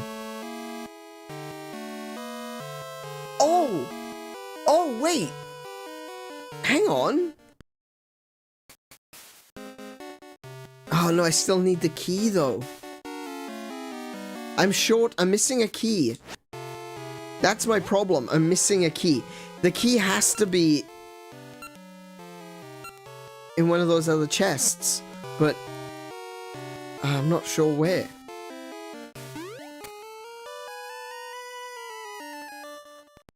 I can always come down this way, and that'll get me back into the rest of the map.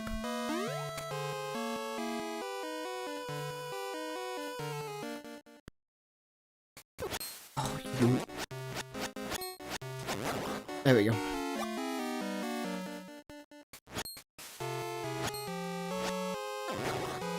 Alright.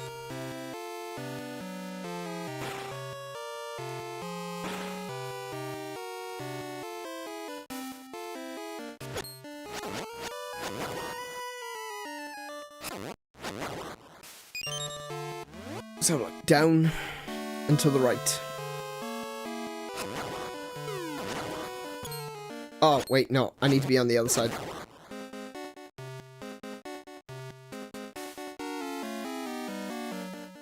How do I do this again? Oh, no. How do I do this again? I think I just gotta shoot it, right?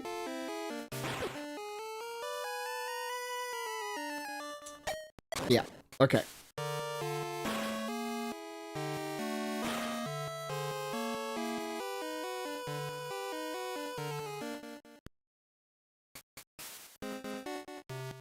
Oh. Wait.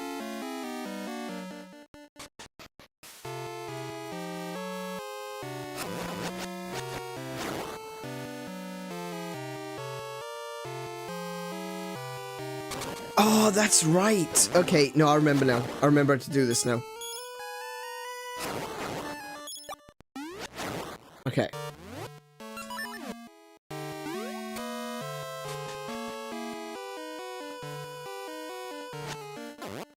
Oh, this dungeon is really complex. It's like every part of it is a part of the same puzzle.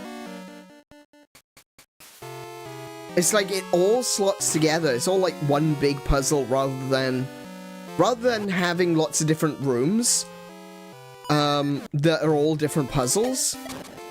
It's just one big puzzle. And that's the benefit of having things like these blue and red switch blocks, is that you can do something like that. You can turn this whole thing into a single puzzle. But boy, can it get complex at times.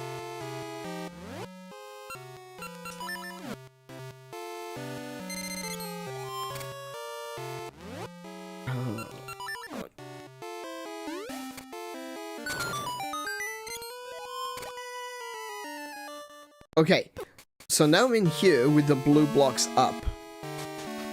Which means I can go up here. Put my sword and shield back on.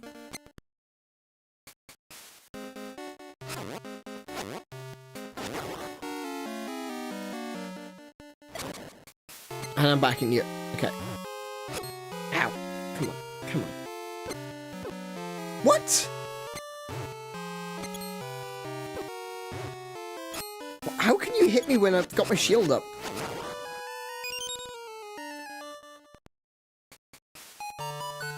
Alright, and we're back into this room now.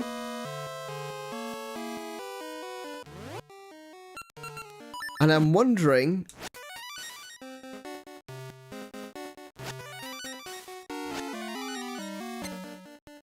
if the blocks help in any way.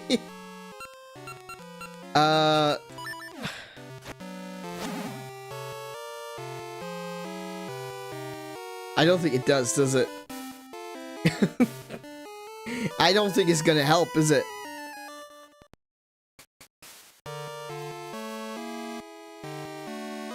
He wasn't a special kind of enemy? Wait, who wasn't a special kind? What?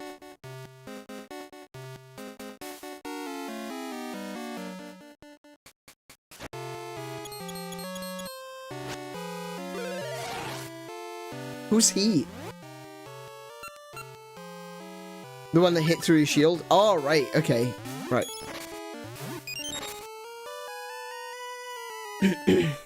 The only thing I can think of is having the...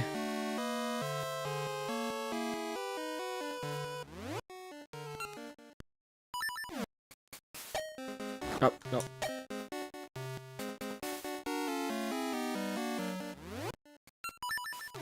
Can I put this, like, here? No. Hang on.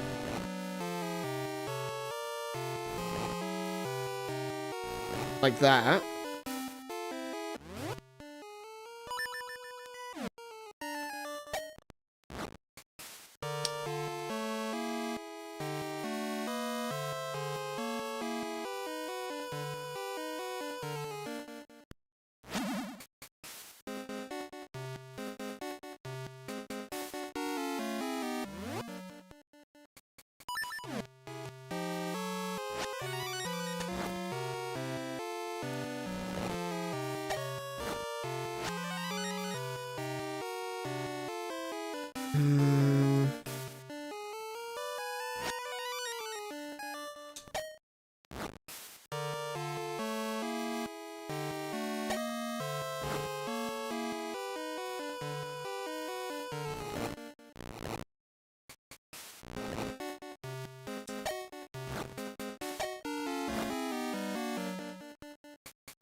Oh! It really was that easy. Oh my goodness, I didn't even need the... Oh man. That's, oh. I didn't even need the block. Oh, that hurts. Oh, I can feel it in my soul. Oh.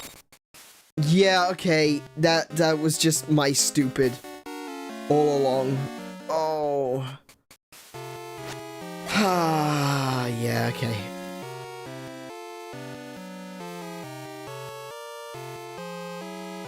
That was... Oh my goodness. I can't believe that. I just gave up too soon. I gave up way before I found the right angle. That's so stupid. Oh. I should know better.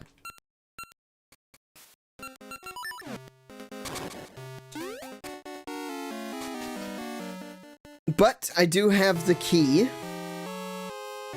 Which means I can now go into that other room and break that block.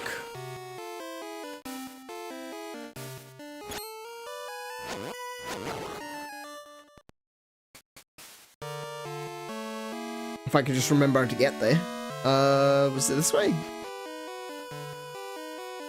No. Oh, wait, no, I know where it is. I know where to go.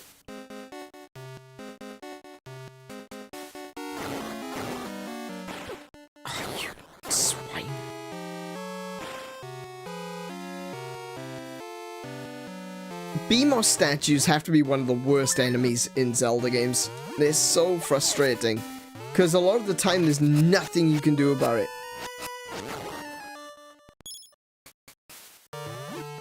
Like, in Ocarina of Time, they're... You know, you can tolerate them because you can actually break them.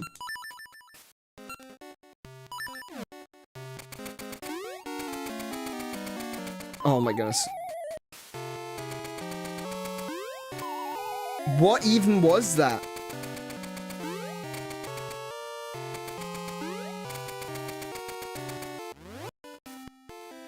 You can actually, like, in Ocarina of Time, and I believe in Majora's Mask as well, I mean, it's the same engine, so it would make sense. You can actually destroy BMOS statues by throwing bombs at them. Oh, I could have just gone to the entrance. Yeah, so you can throw BMOS statues, throw bombs at BMOS statues, and you can break them. And it's that simple.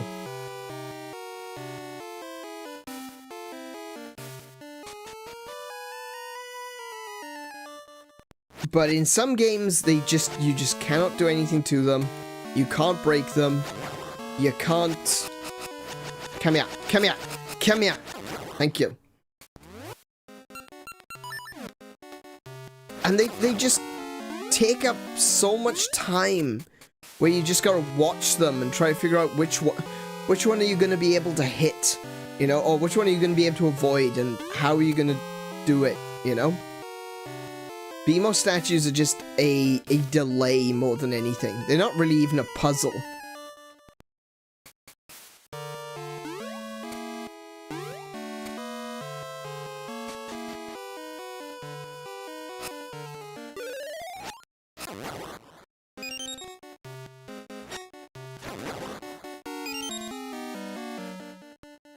Right, so I can go through here. I need the red ones.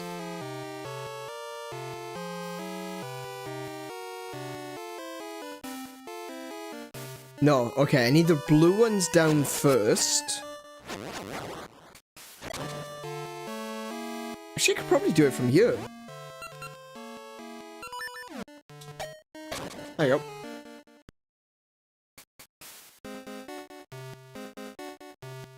That's a little bit less screwing around.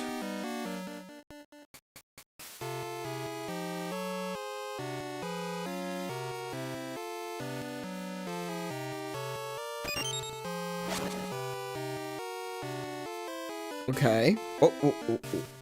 Then I go up this way. And I drop down like that. And now I can go up here. Why do I need to go up there? I don't need to go up there.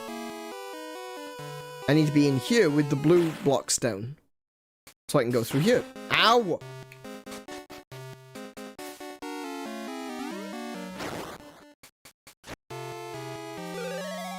Back.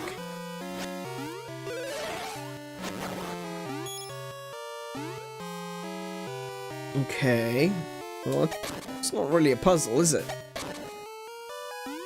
Oh, yes it is. I don't have the key. Hang on. I'm still missing a key.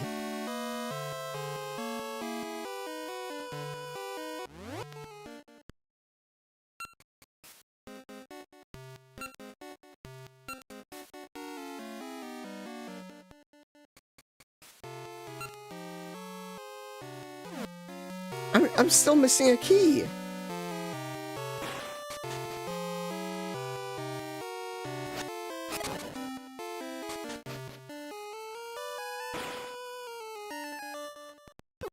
Ah, get off me. Ah, get off me.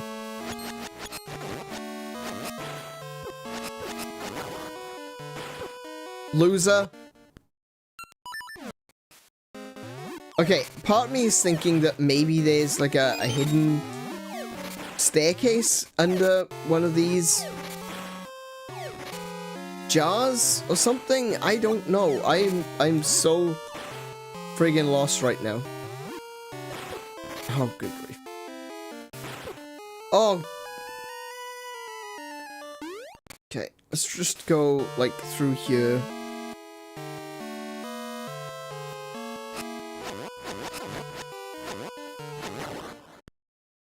No, no, no, don't slowly attack me.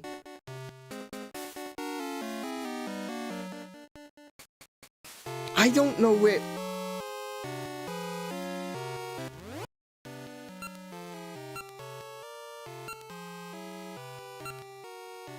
I don't know where I haven't been.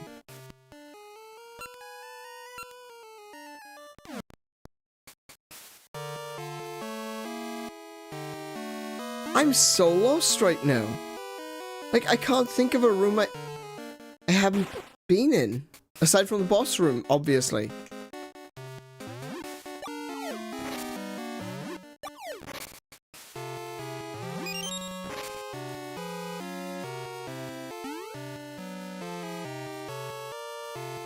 What's down here?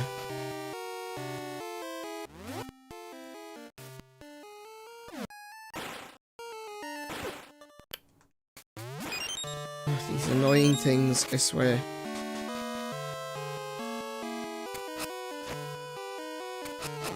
Okay. Oh, wait! I remember! Ah, I couldn't get up here! Okay, that makes sense now. Okay, alright, alright.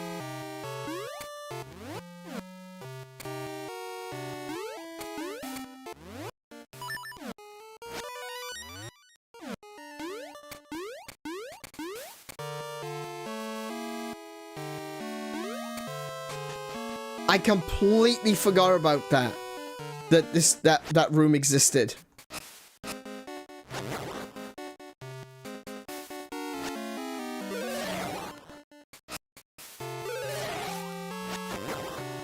Okay. So, to get out of this is going to be easy enough. I just need to use the seed shooter.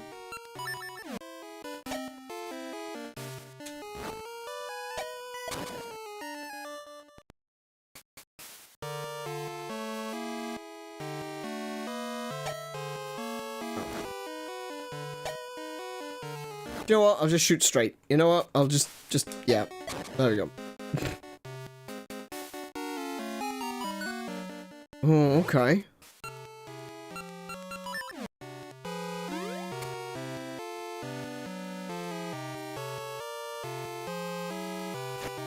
So, do I need to place the...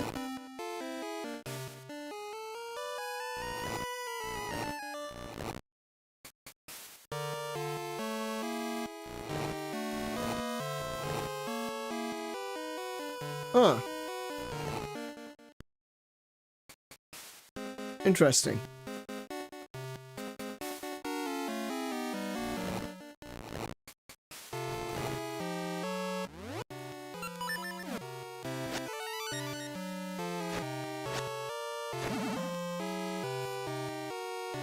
Oh! Okay. Oh, I get it. I get it. I get it. I get it. Watch this.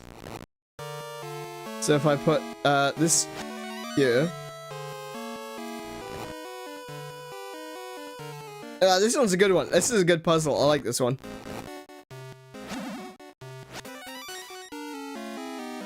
Haha. There's another key. Okay. Alright. Yeah, I like that puzzle. That was pretty good. It took me a second, but as soon as I caught on, yeah. Yep.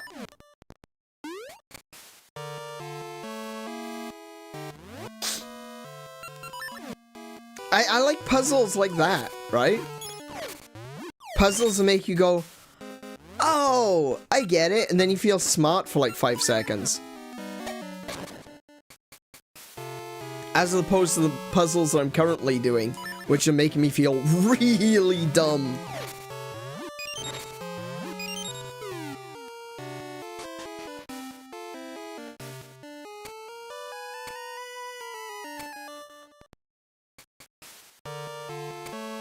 I don't know what that guy's climbing up, but there wasn't a wall there. Come here. Come here. Alright, so I have yet another key.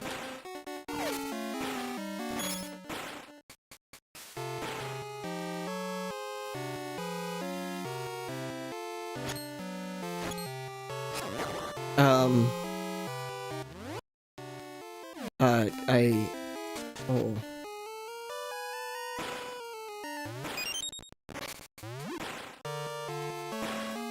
Hang on. Hold on. How do I get out of here again?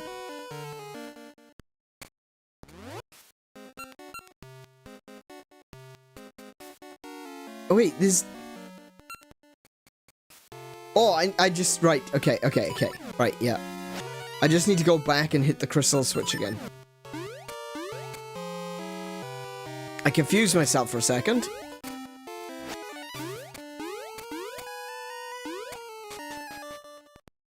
Yeah, it's a crystal switch right there. Brilliant. Okay. So, I can do this. I've got boom. Cool. And then drop down.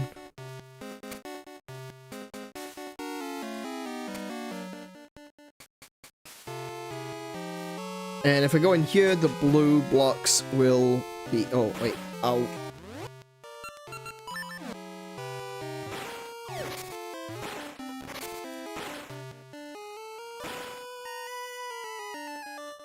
There we go. Alright, blue blocks are down.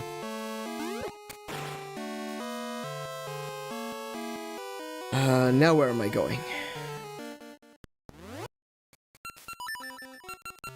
I think I need to go...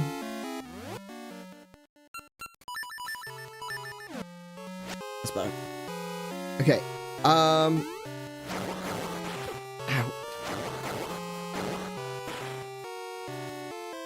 I need to go back this way.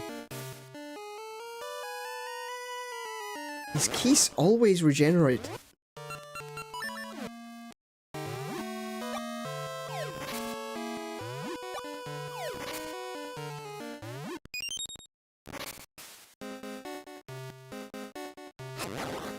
Cool. Alright. Ow.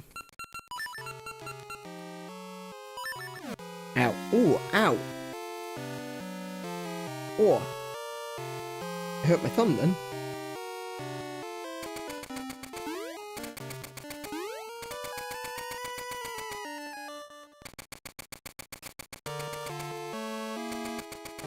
Alright. What's this? Take 8?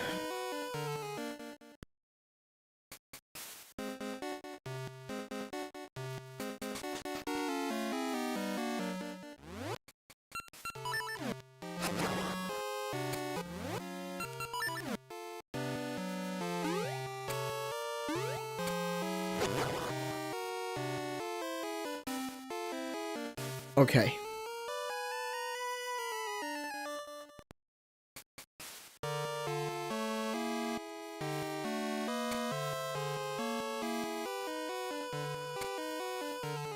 Right.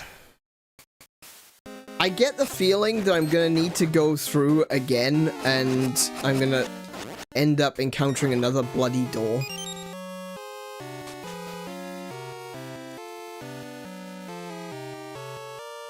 Okay, so I need to go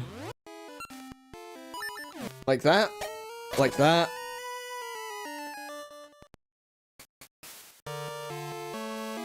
Oh, I need the blue ones to be down.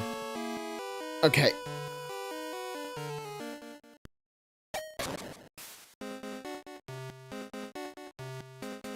No shortcuts, gotta do it the long way.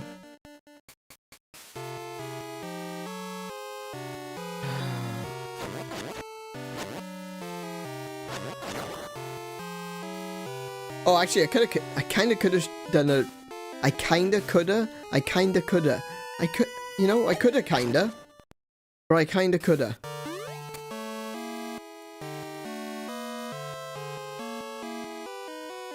I could have taken a little shortcut, but, yeah, I didn't.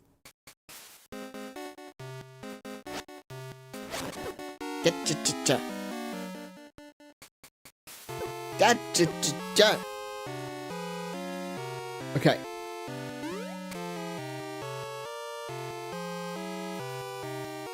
So now I can go down these stairs.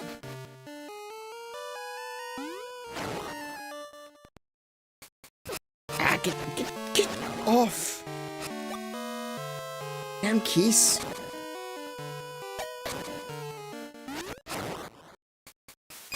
Right. Oh, heck.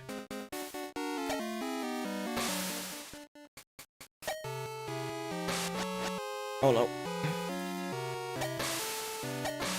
Oh, that does hit him. Hang on.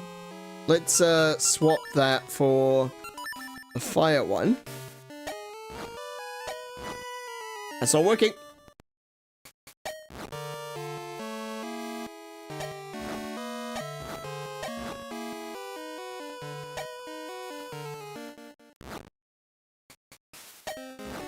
Oh, for goodness sake.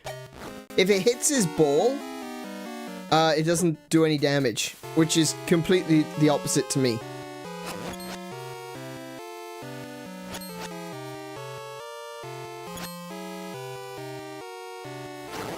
Okay, he's gone. Oh.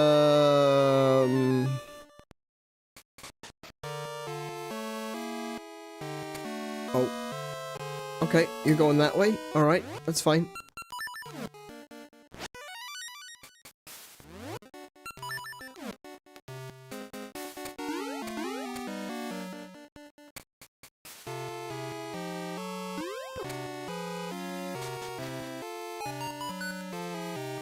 Alright, let's see then.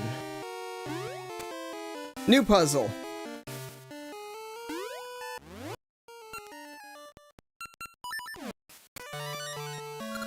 Bring all to me. Well, that's great, but in what order?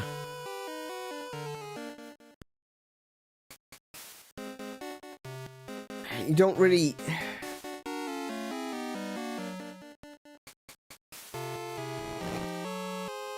Oh!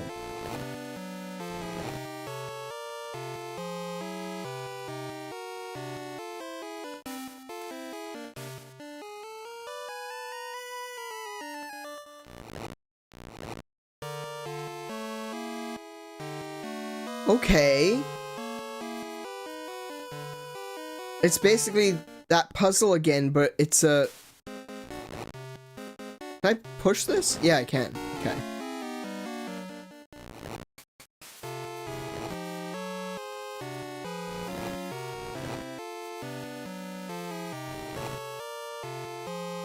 Oh, no, no, no. Oh, no. Oh, it's all gone wrong. Hang on. Okay.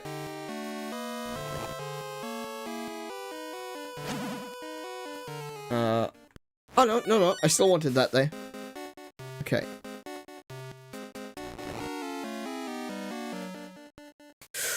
Ooh, tell you what, though. Need to do that.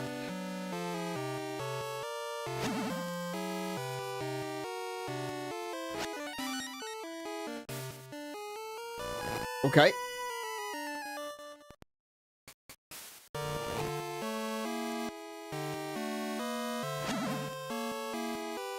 And I need to trap this one. I can put that there. Cool. And all those are in place. Now I need to get that one. Oops. That. If this is not the correct order, I'm going to be very annoyed. Just letting you know ahead of time.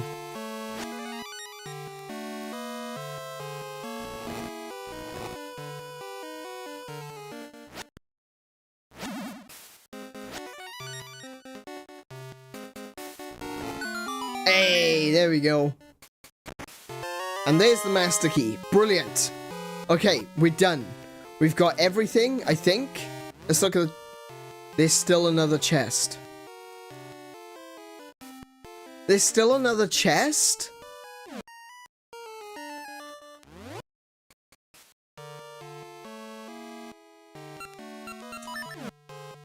Where the heck is that chest?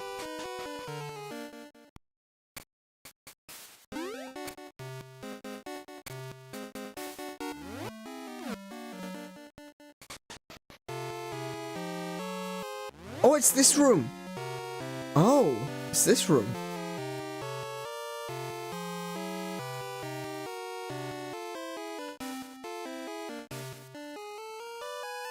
How do I get into this room with the red blocks up? Oh, right, okay.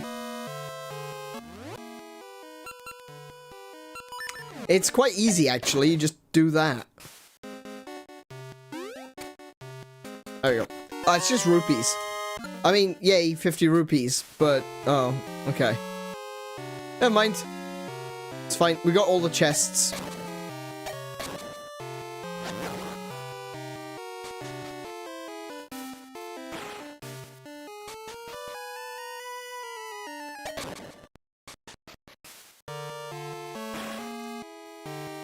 Okay, I think that is...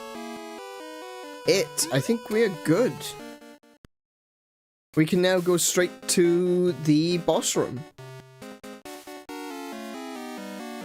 Yeah, you never can tell. It could be something else. I don't know if there's heart pieces in rooms, you know, in dungeons. If it was a heart piece, I would have missed out on it. So I didn't want to do that. I wanted to make sure to get all the chests.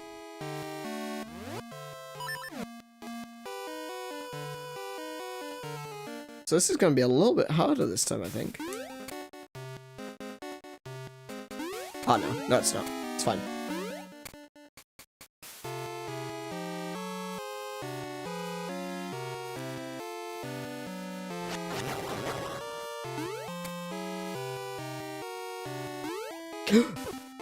Oh my goodness. Okay, so... unless you're moving forward before you hit jump, there's not enough... You just don't get enough momentum.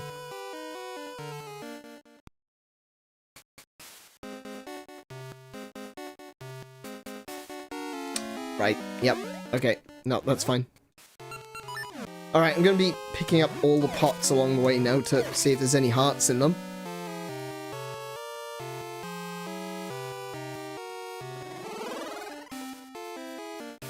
Okay. Where am I? Easy. Okay. Up.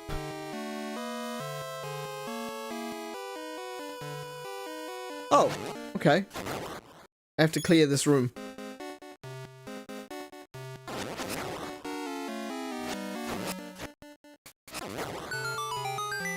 Okay.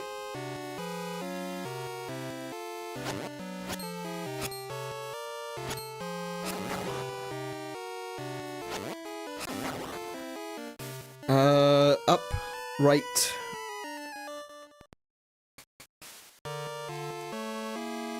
Do I need the red ones up or the blue? Oh, it doesn't matter. Okay.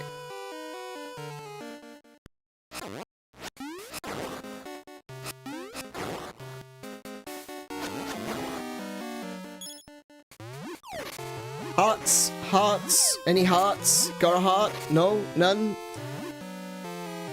You're getting a pot for that, mate. No, still no, okay. Oh, you're really gonna do this? Okay. Oh, really? Alright, alright. You've got to be kidding me. This is the room before the boss chamber and you're putting me in with a bloody BMOS? And a Dark Nut?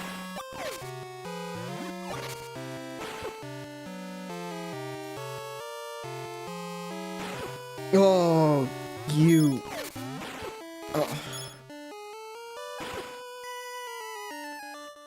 You can't even walk past them in this one. They are so hard to dodge. It is time for our little game. I break apart if you can force me back together, and blow me away, it ends. But before you do, I shall take a bit of your soul. Now begin. A bit of my soul?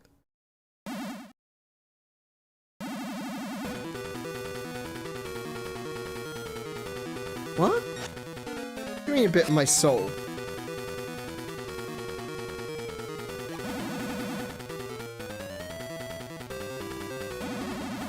Oh, you know, this is taking a bit of my soul, alright?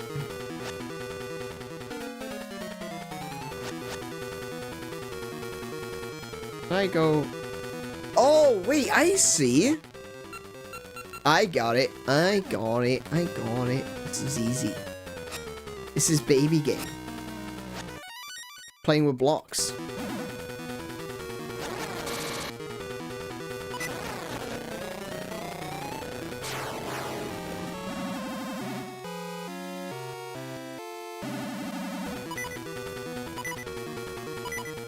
Oh, no, okay.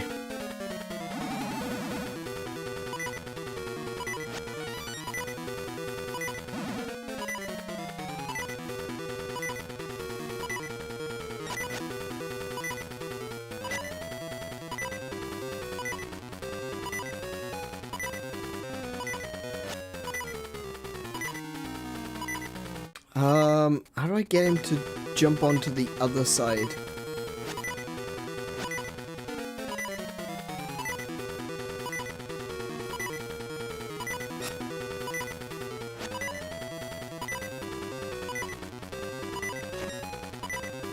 Oh!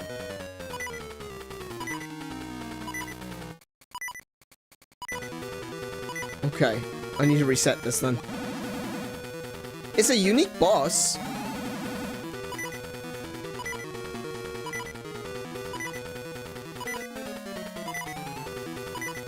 It's a very unique boss.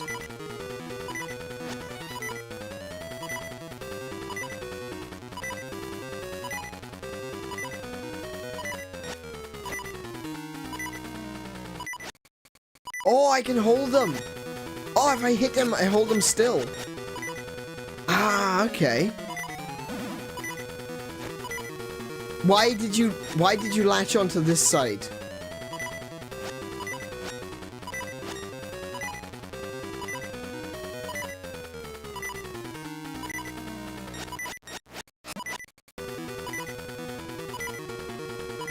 Okay.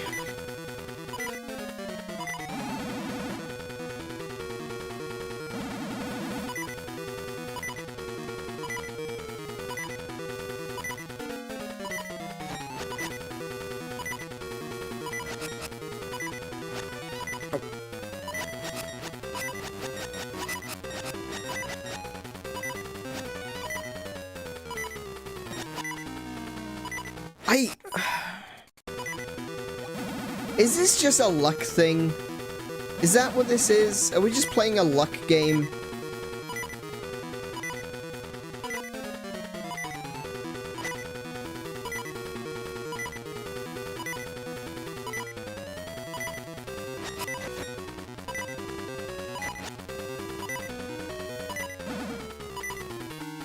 Because it seems like they always go to the outer edge rather than combining in the center.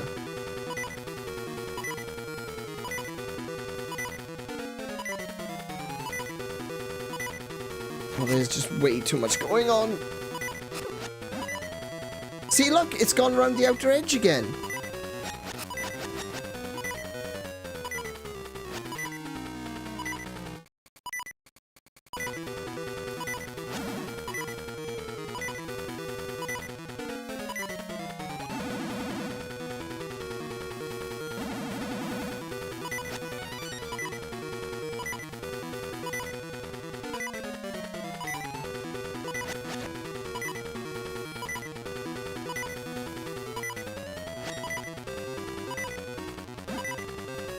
And it locked onto the outside. How am I supposed to force them together if they won't go onto the inside?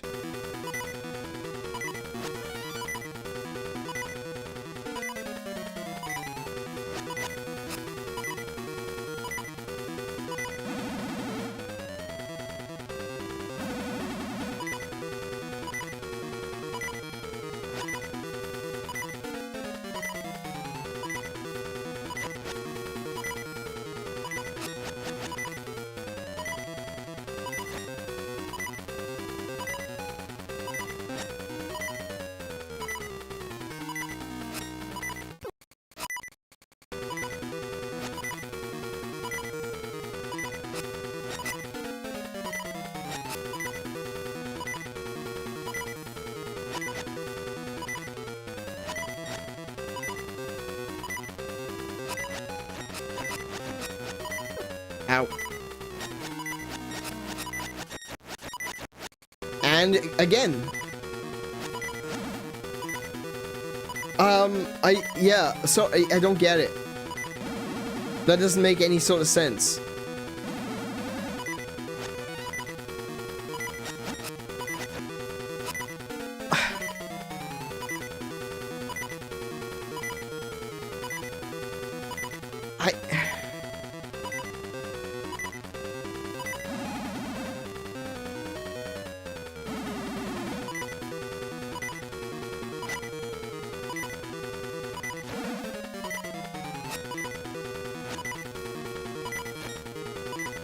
Maybe like that?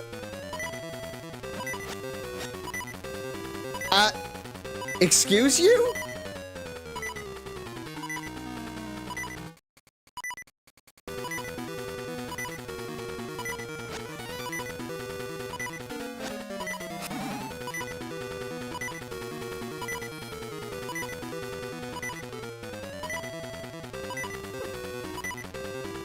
Oh, come on, just take me out already. That beeping is really starting to get on my nerves.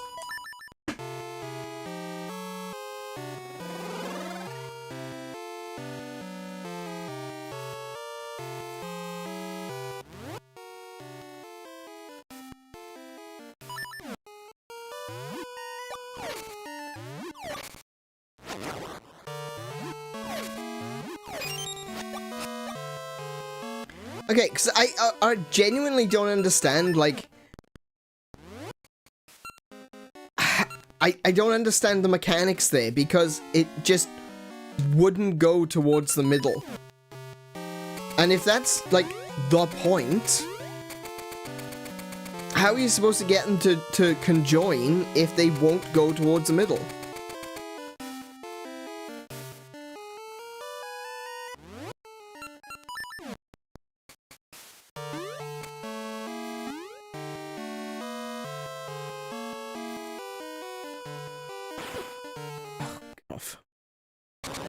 Okay.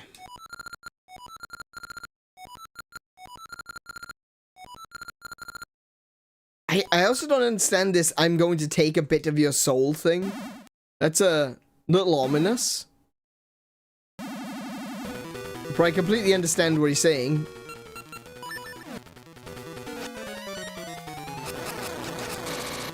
Ow. Like, I do feel like a bit of my soul is disappearing while I'm doing this.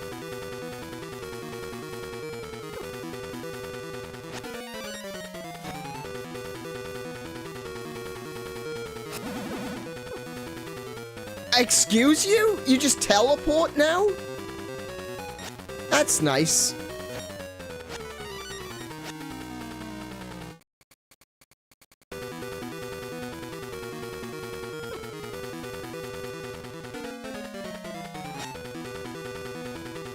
Can I just block this with a shield? No, I can't. What is the point of the shield in this game?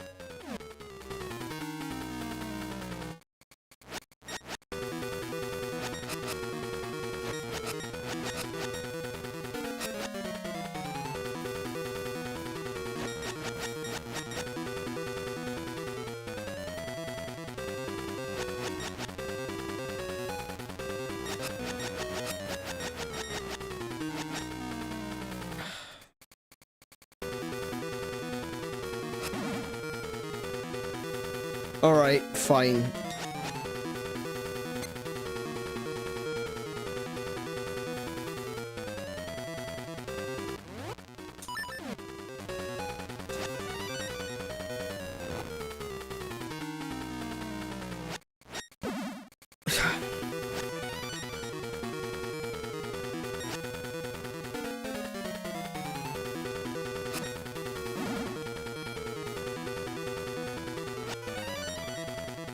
So I thought I was using, you know, the mechanics against them because he just kind of drifted over to the outer edge. But no, you can't do that. They're just going to teleport back now. So if it's inconvenient for you, they'll do whatever the hell they want. But if it's convenient for you, if it's something that you actually want them to do, they'll stick to the outer edge. What is this? It's unique. I agree it's unique, it's pretty interesting, but the way it works just doesn't make sense. It's like it is specifically geared against you to not be able to do it.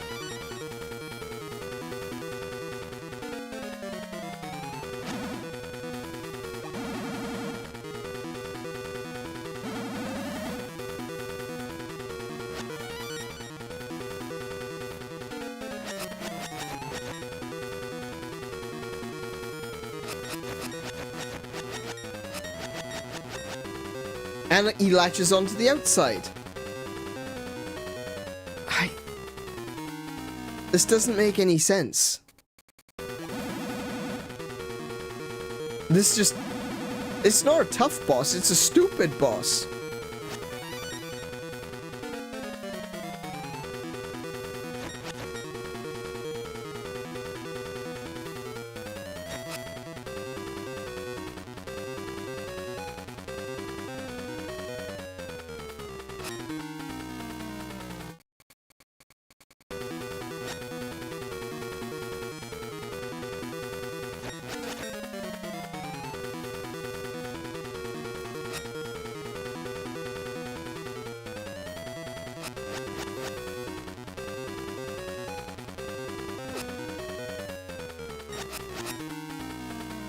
From what I can tell, the thing about this boss is just, it's a time waster.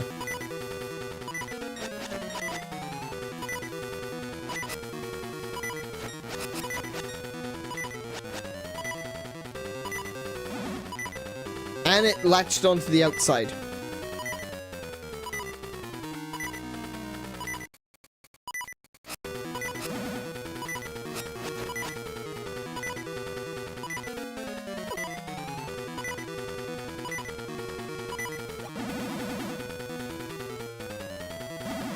I was giving this boss praise, but I'm taking it all back.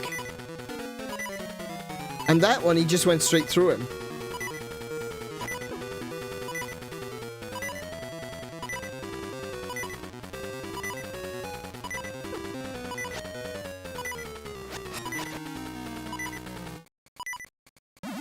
Boom.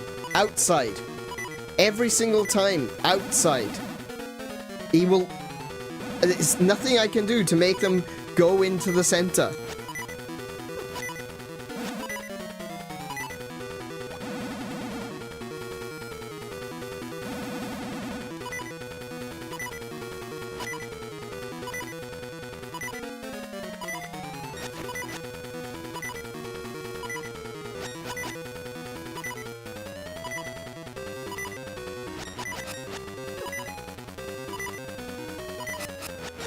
Oh, for goodness sake.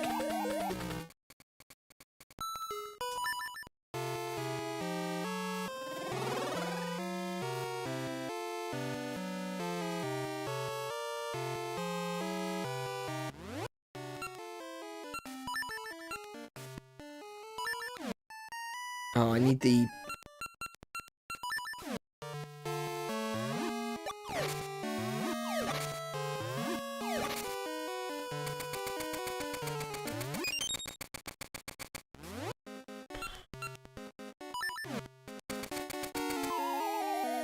Oh my goodness. Oh, you stopped!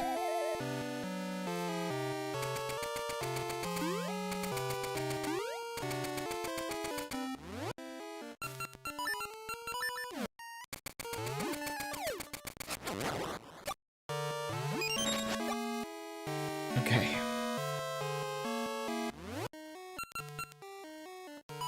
No, I want that. I want that. There we go.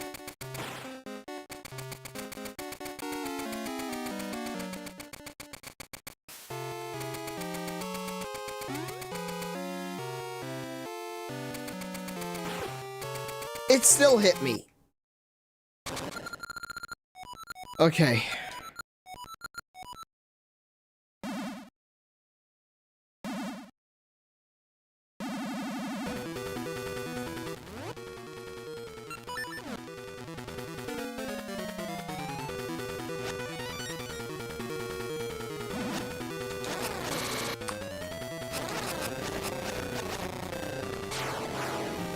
Okay.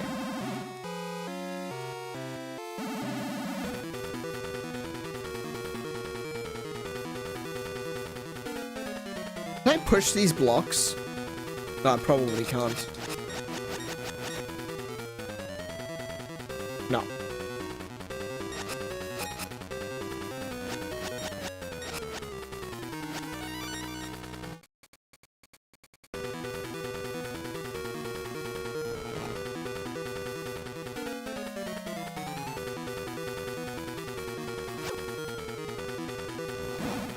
See, the way he just teleported there to stop me from pushing it towards the center.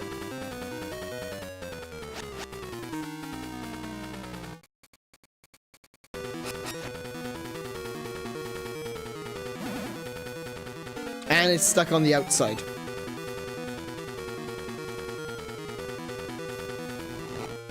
Oh my goodness, that actually, no, it didn't work. What the? Are you serious?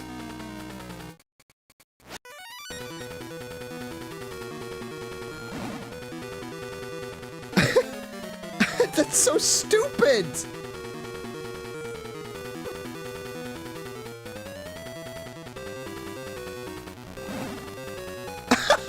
I pushed him into the other one and he just, no, I'm gonna teleport instead. What the hell is... Oh my goodness.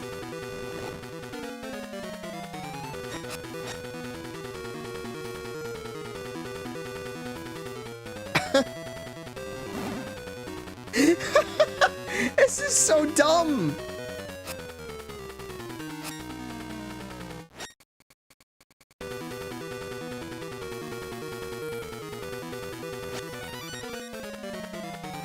Can I do this? Can I just hold him there until this one comes along? No, I can't, obviously. No. Shit.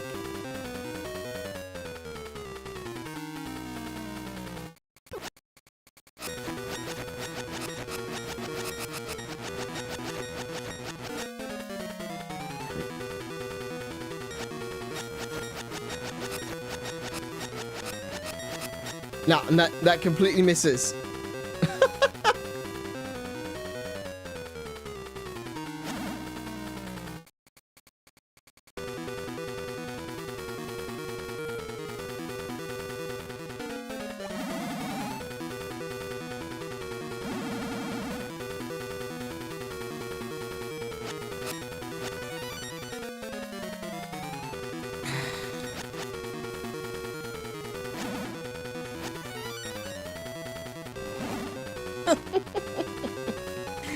I love that it only works when it suits it.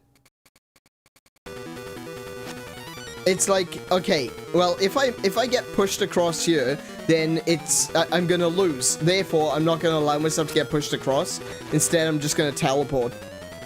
But then when you do push it and it gets a chance to go somewhere else, it just ignored the block movement. Brilliant.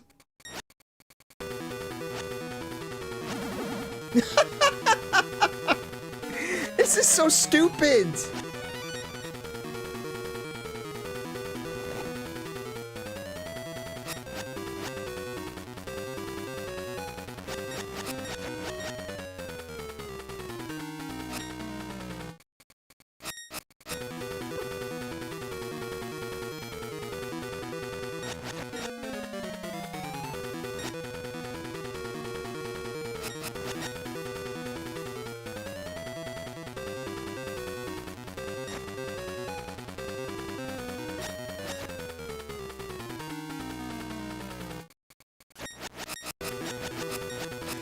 Are you serious? They just stopped on one another.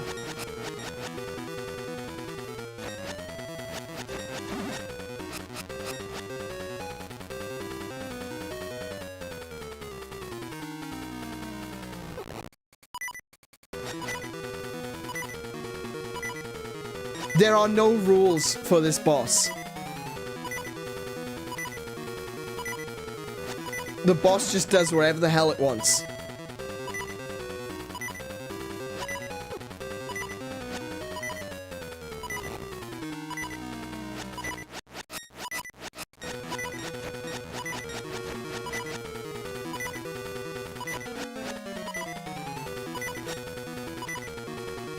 Oh, damn it.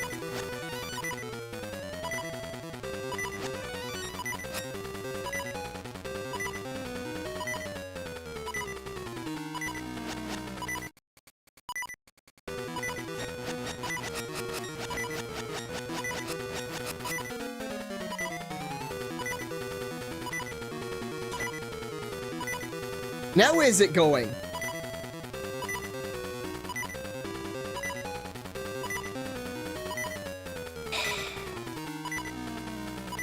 Wherever I don't want it to go, clearly.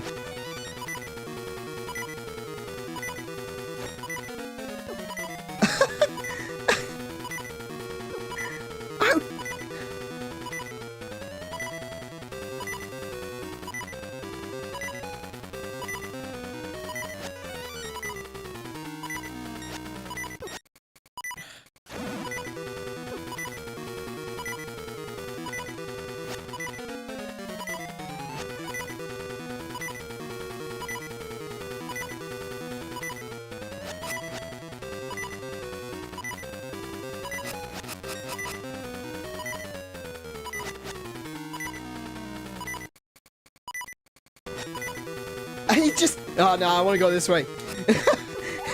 There's no rules to this. This is so stupid.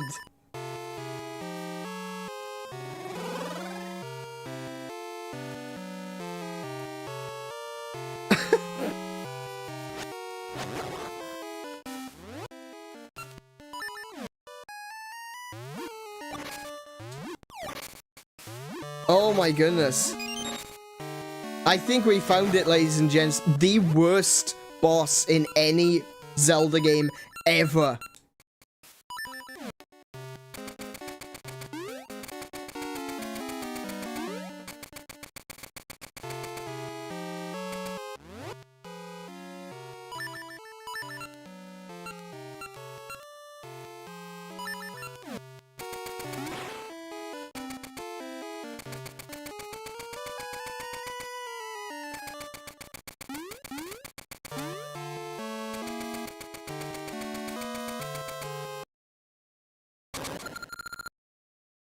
Wow.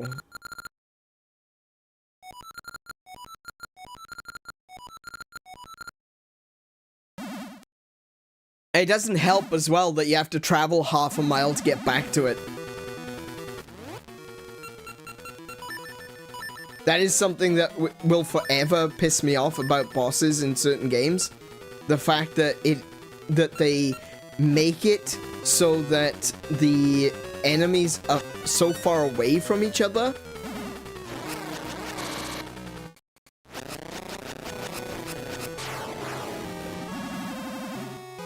Oh, sorry, they make it so that the respawn point is miles away from the boss.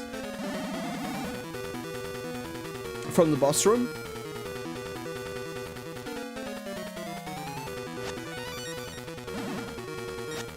Nope, he decides to go to the outside. Of course he does. Why wouldn't he go towards the outside? Why wouldn't he just go into the middle? That's... Of course not. That's not how this game works. There are no rules.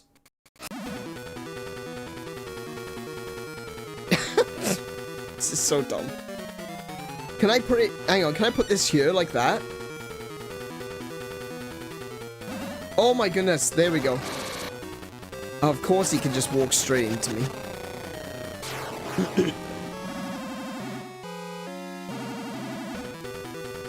Oh, shit. Okay. just gonna... What are you gonna do? You're just gonna magically teleport somewhere? It looks like there's only 2 pieces here, so... If I just go... Can I move this? I can. Okay. Ow. Okay, so, wait. Now it works? Now it's going to do that?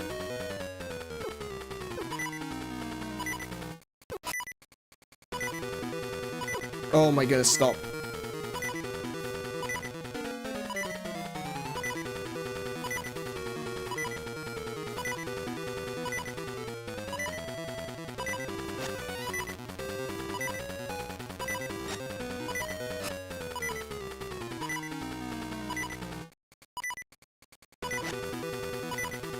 Okay. Now what do I do? Can I push that one?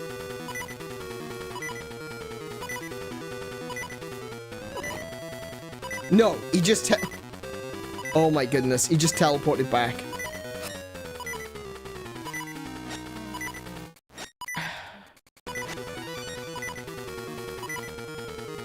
Oh, hang on. Now, I can do this.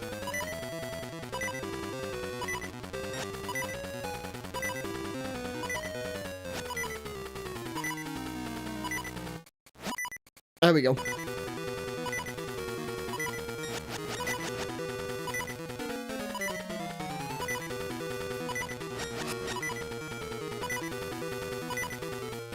Really?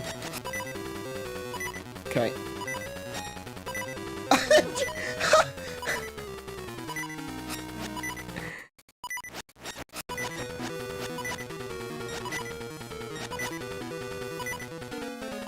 Oh, you... There we go.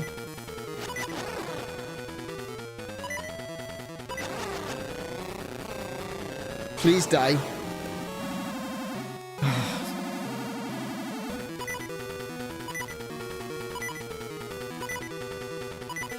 Okay, well...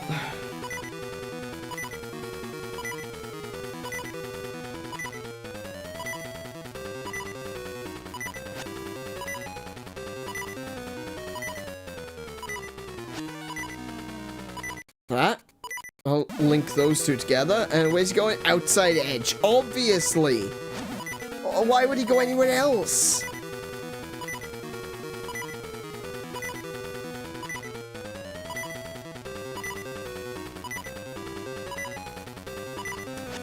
Oh, actually, no.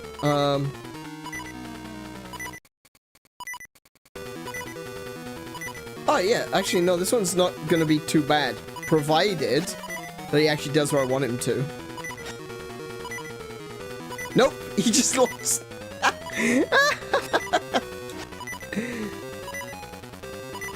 Screw the rules. There he goes. Off he goes.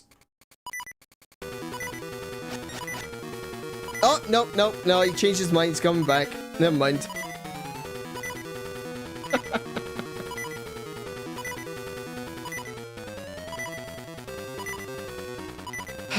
Dear. Technically, he's going the right direction. The direction I need him to go. So, whatever.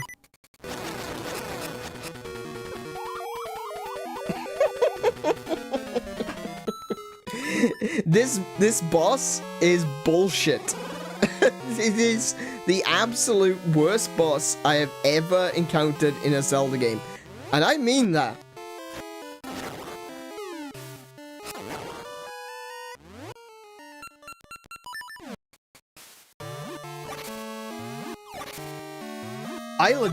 I cannot think of a single boss that I hate more than this.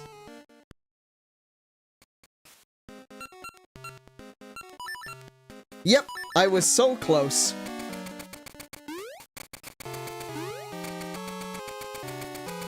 Not only was I so close, I was also physically, actually closer. And now I have to walk all the way back.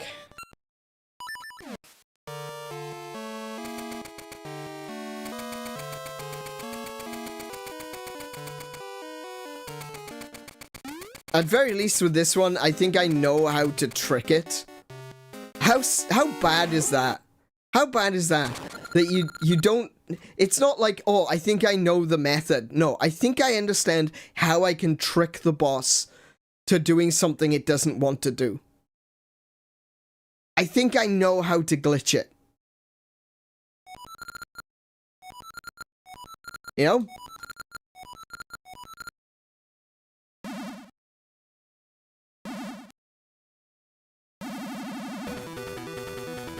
Okay.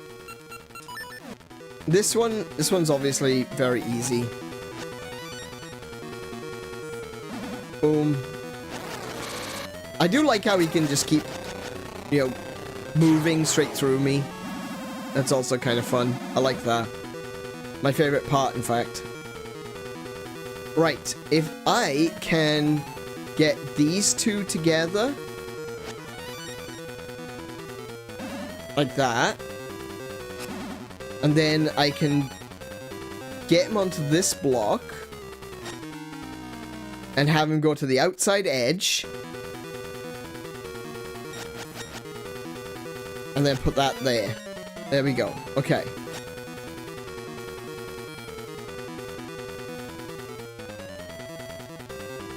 Am I just gonna have to wait for him to do a whole rotation of the screen?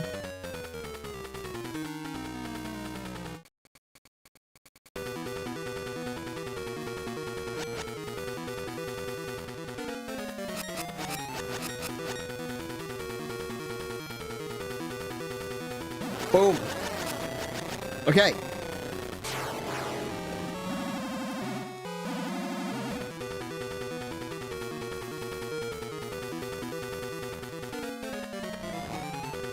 So I did that last time. Then I did this. And put him on there. Then I did this. And put it on there. There we go.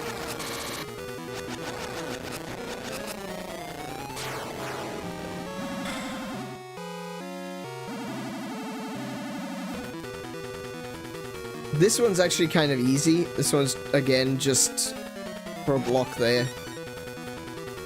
Boom. Sorted. Per block there. Push him to the outside edge.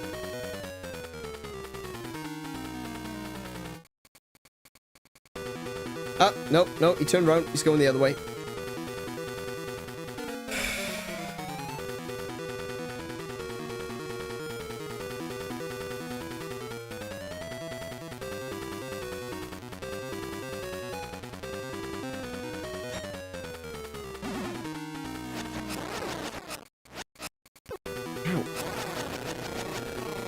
You gonna die this time? Yes. Thank goodness. Thank goodness that's over. Isn't that just the worst feeling in any video game? It's not the, yeah, I did it. It's the, oh, thank goodness. That's the worst feeling in any game. Just that sense of, I just don't want to do this anymore and I'm glad it's over. If you've got a game or a boss or a stage or something where you feel to yourself, damn, I'm glad that's over, then you failed as a developer.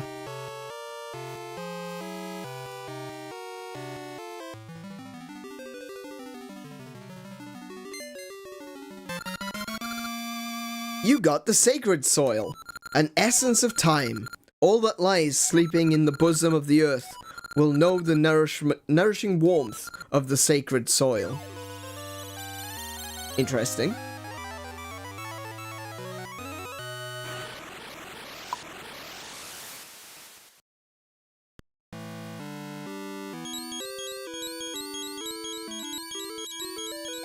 Sorry to be such a downer at the end of the stream, but I really didn't like that. That's the worst boss I've encountered in a Zelda game.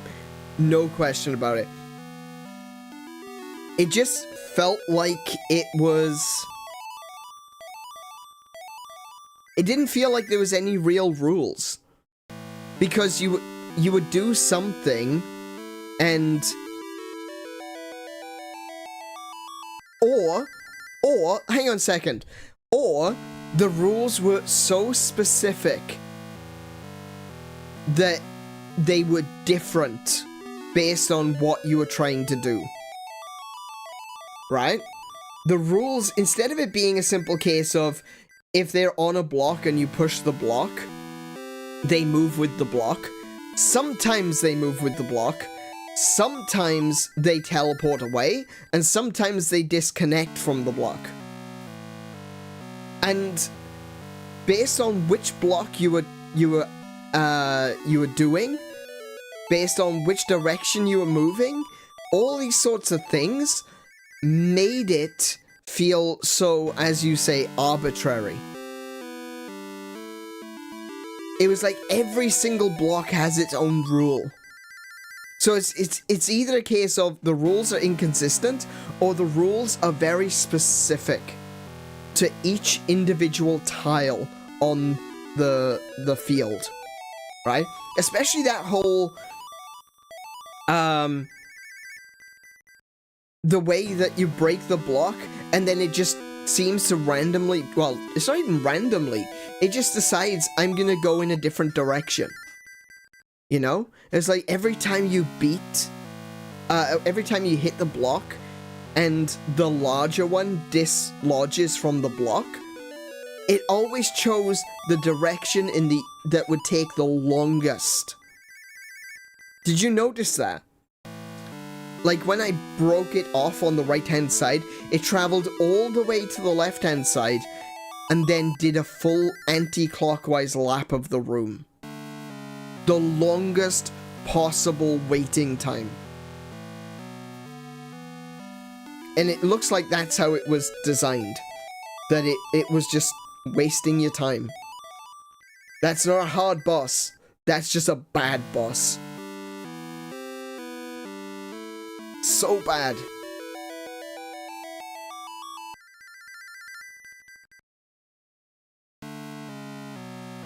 Anyway. That is unfortunate. That is really unfortunate. I've been really loving this game up until now. This is the same sort of thing. Actually, it's not even close to being the same as Labrynna. Labrynna was just, again, a bad boss. But they're not even close. Because Labrynna was a designed level wall. You literally couldn't beat Labrynna unless you leveled up. So that was bad for a different reason, and very, very bad. Labrynna is just a horrible boss. I would say that she was a lot worse than this, but it still felt very similar in that it was just grinding your head up against the wall until it was over. Damn. And I've been loving this game so far. And hey, I still hear an essence echoing near the rolling ridge. Huh? I think someone's come. Huh? I was digging a new tunnel and I ended up here. Hey! What are you doing here? Don't you know games are the new fad on Rolling Ridge? No, I didn't know. What? You should check them out too.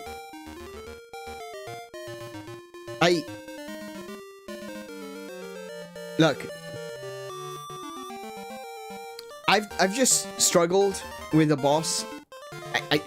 I don't need a random Goron coming along and telling me that I need to go do something. That is really confusing. Oh no, there's 2 holes now. No.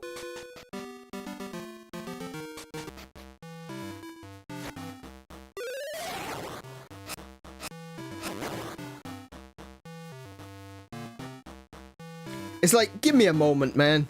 Like, seriously. Give me a moment.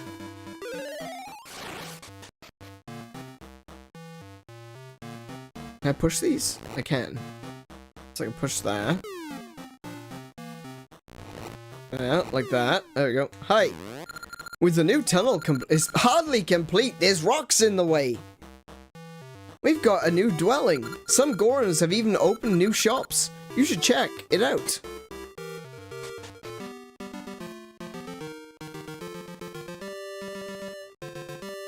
Oh, this is a whole new section? This looks like a whole new section. Oh, look out for that crow. What's this?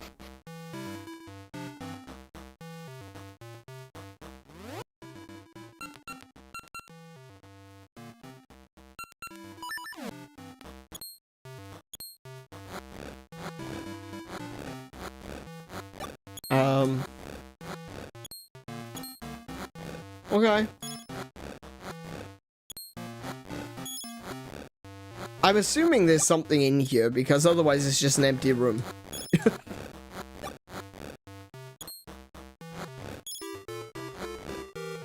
Was that dude growing bomb flowers?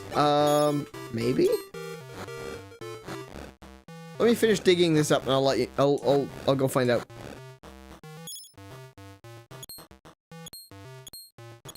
Okay.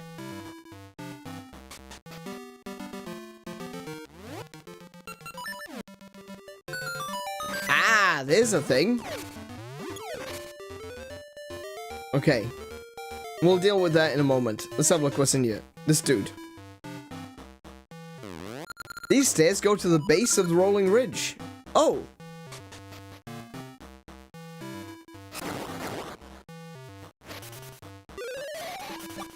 Thank you. I didn't really need a fairy, but thank you.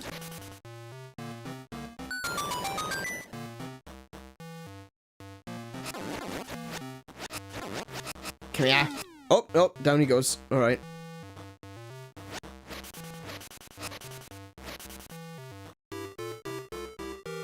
That was just there for shiggles. Gorons have always loved games, and they always will. You gotta save time to have fun. I'm trying to save time as it is. That's what this game's about. Saving time. In places east of here, the Goron dance is all the rage. If you can't dance, well, you won't make friends.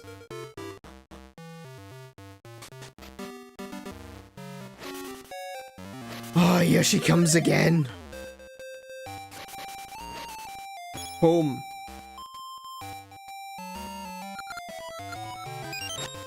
Hang on, just had a thought.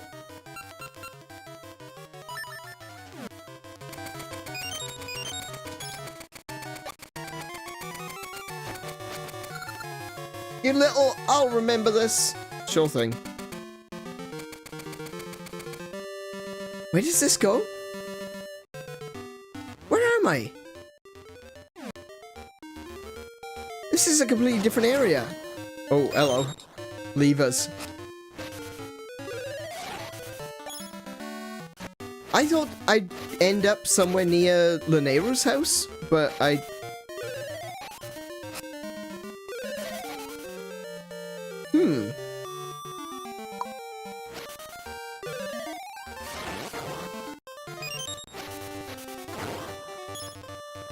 Ah! Damn levers.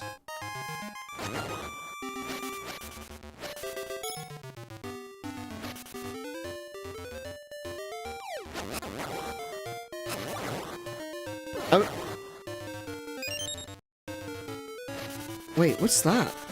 What's this? Can I do something with this?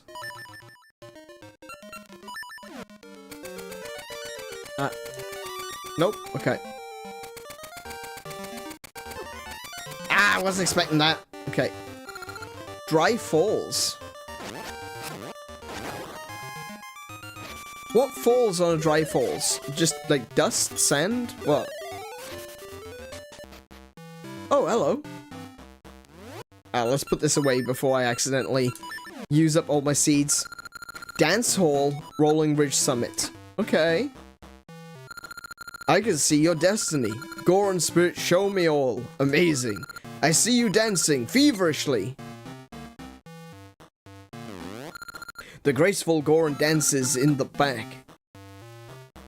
He's so... Wait. The graceful Goron dances in the back. He's so cool. I'm guessing he's the blue one. Welcome. I am the 5th generation of graceful dancers. This is my dance hall. One must know our dance, if he is to be called a Goron. If you dance well, I'll give you a brotherhood emblem. One try costs 10 rupees. Shall we dance? Yes. Shall I explain the dance? Yes. Pay attention to my lesson. You'll hear the rhythm as the dance begins. You must repeat that rhythm. There are 2 types. Press B to move to this sound. Press A to hold a pose when you hear this sound. There are 8 rounds in all. Dance well in 6 rounds to get a prize. If you make 3 mistakes, you're out. To try this is to learn. Got it? Yes. Sort of. We don't care how you dance, as long as you have rhythm. Am I a good dancer? I don't know. 1, 2. 1, 2, 3.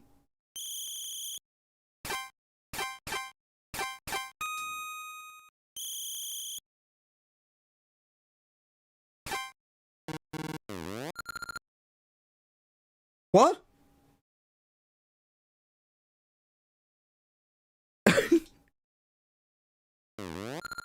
Okay.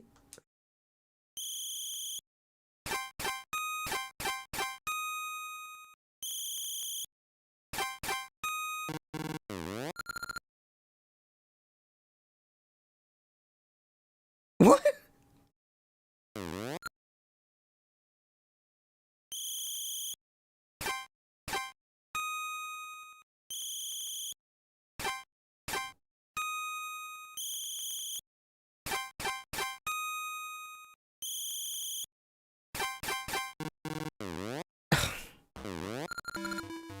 Okay,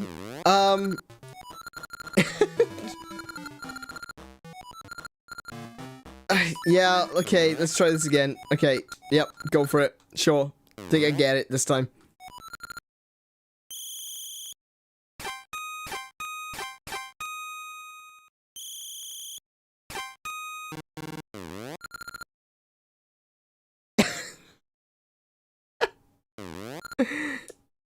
Alright. Alright. Sure thing, game.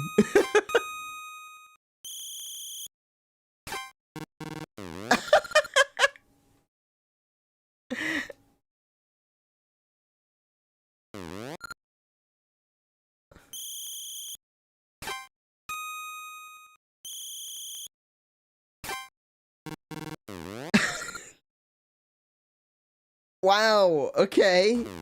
This is extremely precise. Like, this is ridiculously precise.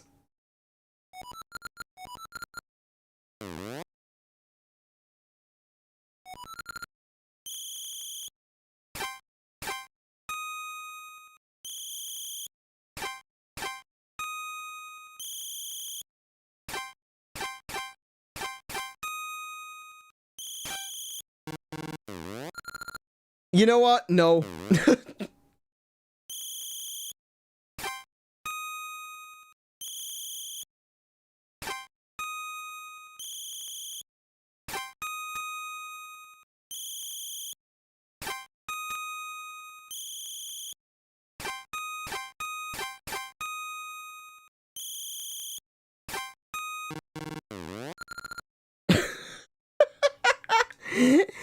The time it takes me to get my finger from the B button to the A button is too slow.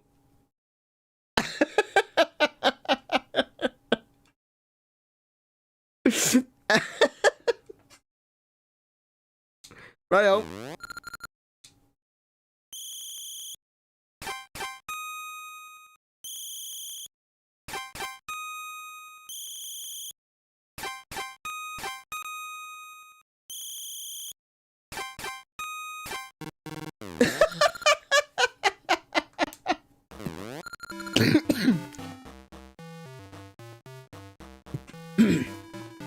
Do you understand why I don't play rhythm games?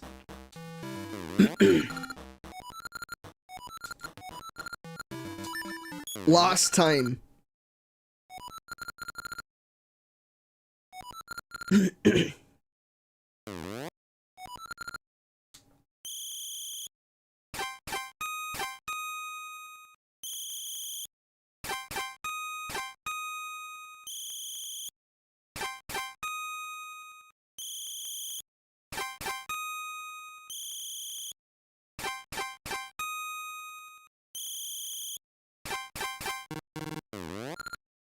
Oh, what?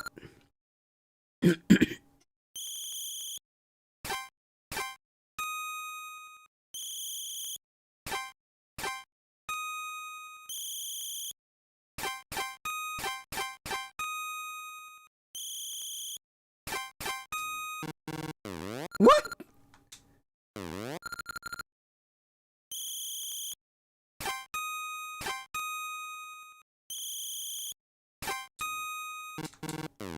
What?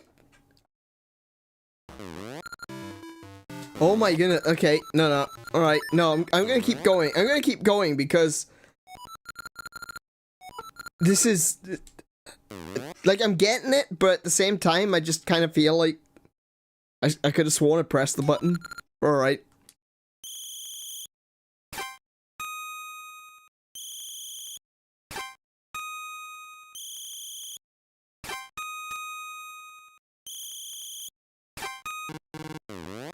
Too early?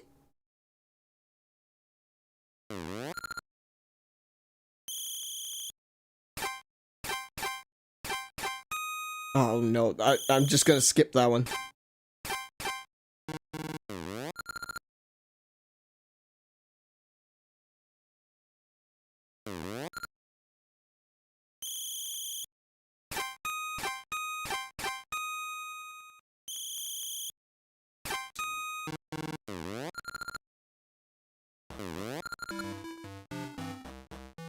I have no idea.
What? Good grief. You have to play this. You genuinely have to play this to understand how precise that is. This is actually kind of ridiculously hard.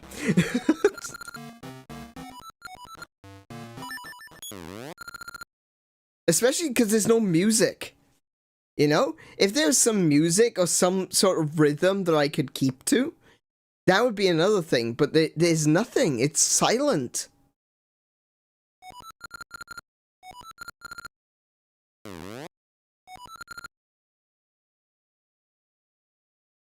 This following the cloud boss is brutal.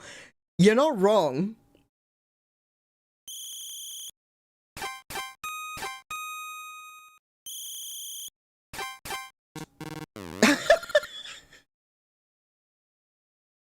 Literally didn't have enough time to get from the B to the A.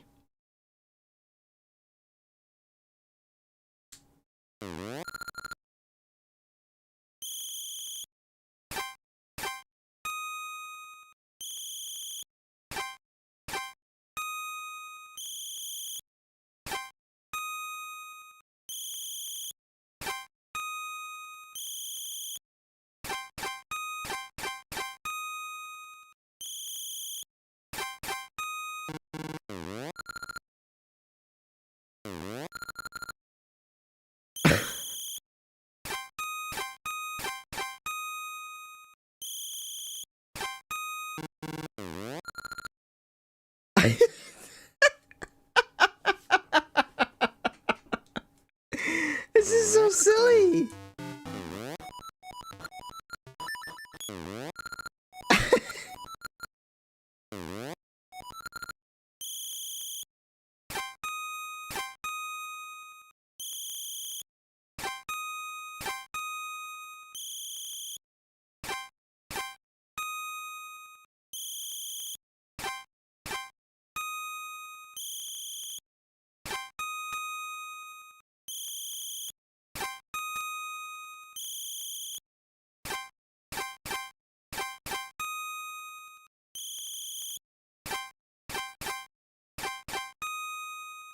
Oh my goodness, I can't believe I got that.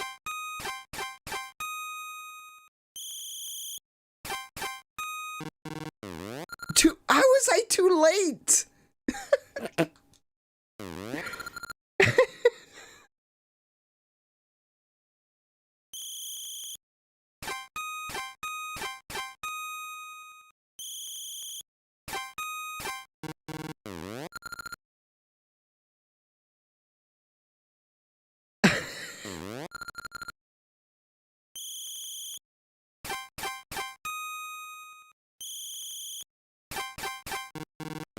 That was too early? Oh. Yeah. Get on with it. Sure. Yeah. Whatever.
Me too. No, I need to know how to dance to be able to communicate in somewhere else or something like that.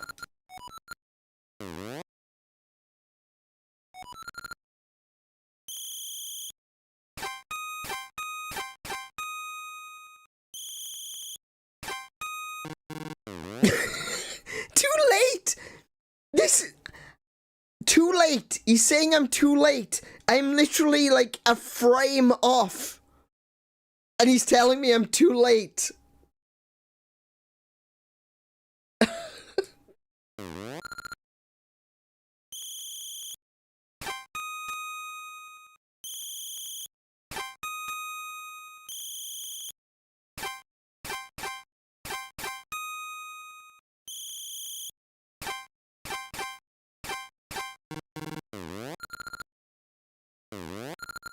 This is required. Apparently. Well, I think it is, if I'm understanding it correctly.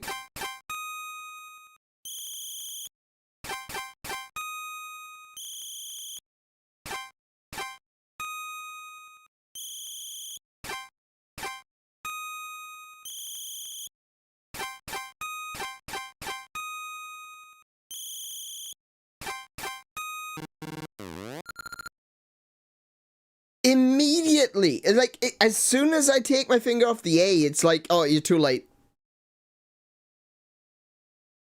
I couldn't even move my thumb. I didn't have the time to move my thumb.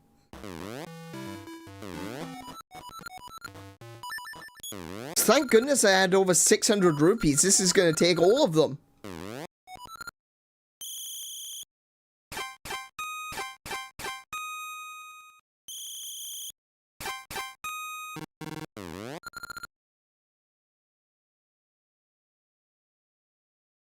I don't think you guys fully comprehend how quickly that is.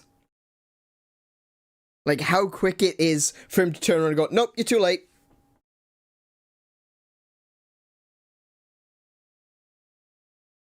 That is so fast.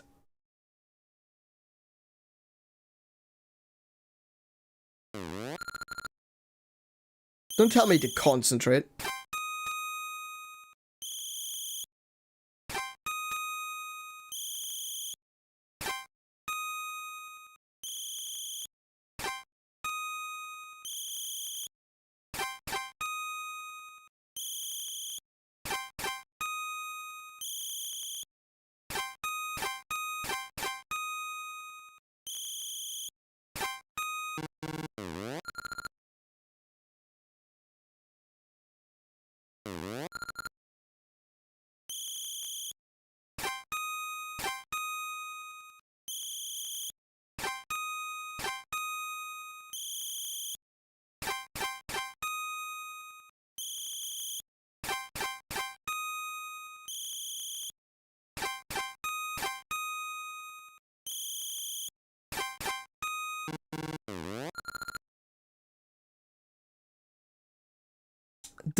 That is ridiculous.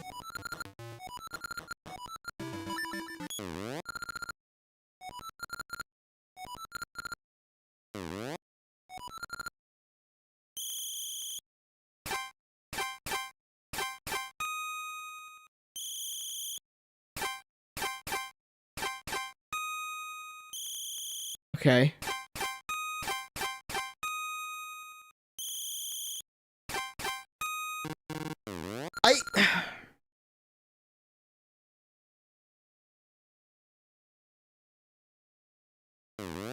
Okay.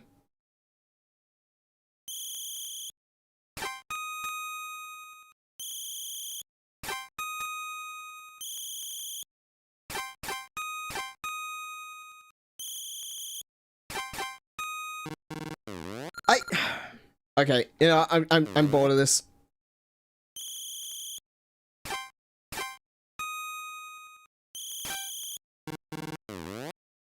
I wasn't too late, I tapped it too early. I tapped it before we even started, so it wasn't too late. Shut up. Come back in time? No, I'm gonna slaughter you and your entire family.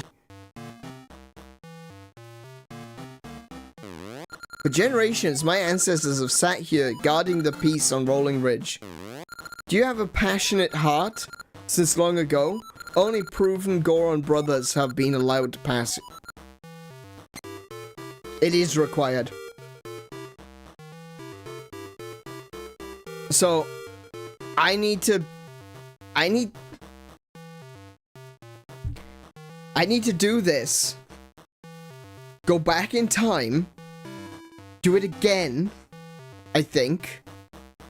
Because he said from long ago.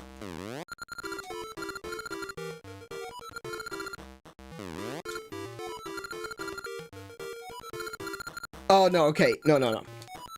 Alright, so I have to do this to receive the proof of brotherhood to show him so that I can go through. Oh my goodness. Okay.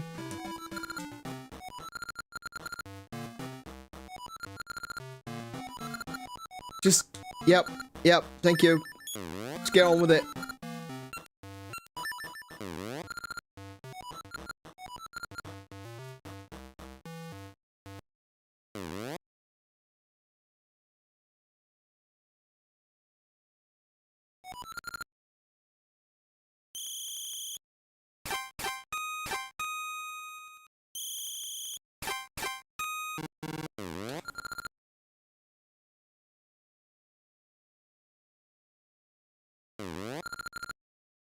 Okay.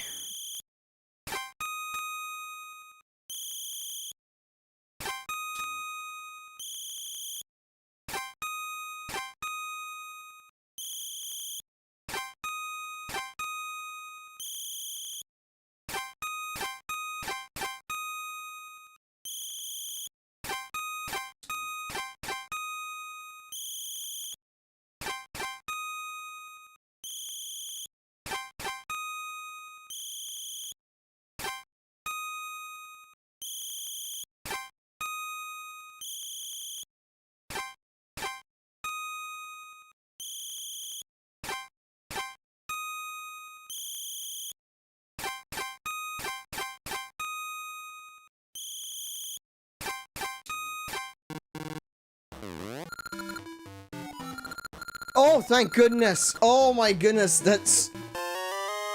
Oh!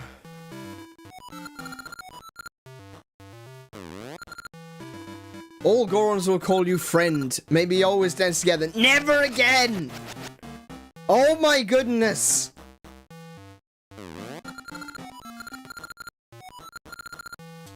I don't care about your ancestors. Get out my way. Oh, he pushed me. He pushed me. I know it's abrupt, but can you help me, brother? For generations, my ancestors have sat here guarding the peace on Rolling Ridge. I can't leave, but I'm so hungry I could starve. Could you give me some food? Go lick a wall.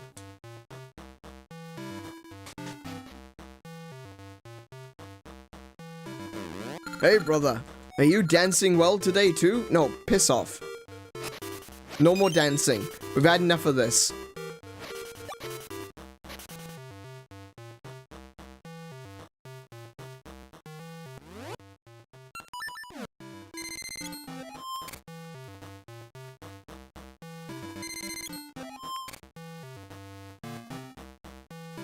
I swear, this better be worth it. This better...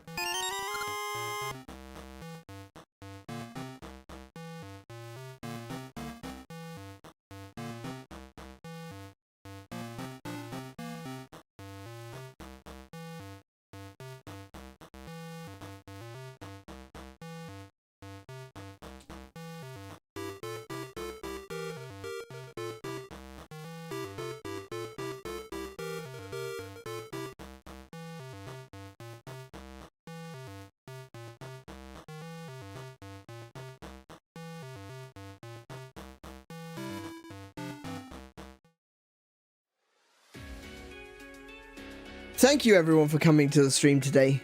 It's been a pleasure. Except for the end. That's been hell. Literal, actual hell. Satan himself is standing behind me right now saying, wow, that was cruel.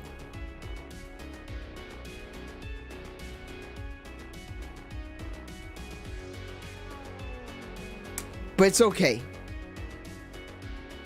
It's okay. I have 2 weeks to recover from this stream before we have to play it again. So if there is more absolute bullshittery to come, I will have least recovered. Tomorrow I will be back with more Xenoblade Chronicles Future Connected. And, yeah. Tomorrow I'll be back with more Xenoblade Chronicles Future Connected. I believe this stream is going to be the last one. So, this could mean the end for Xenoblade Chronicles 1. And, which means that we'll probably play... I don't know, really. If this is the last one, we may do... We may do Princess Peach twice a week after this, and then we can start a new game. You know, get something new going. So, yeah, there's that. But, yeah. I will be back with more of this game, with more of this absolute ball ache of a game. In the future. I'm just gonna get myself out of this sodding cave.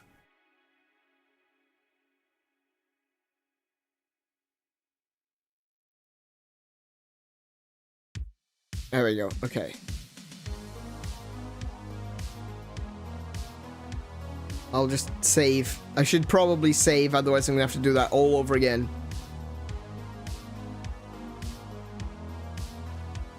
There we go. Okay. Alrighty, there we go. Alright, it's saved. It's done. That's it. That has annoyed me something tremendous. I can't even begin to tell you how much that has really upset me.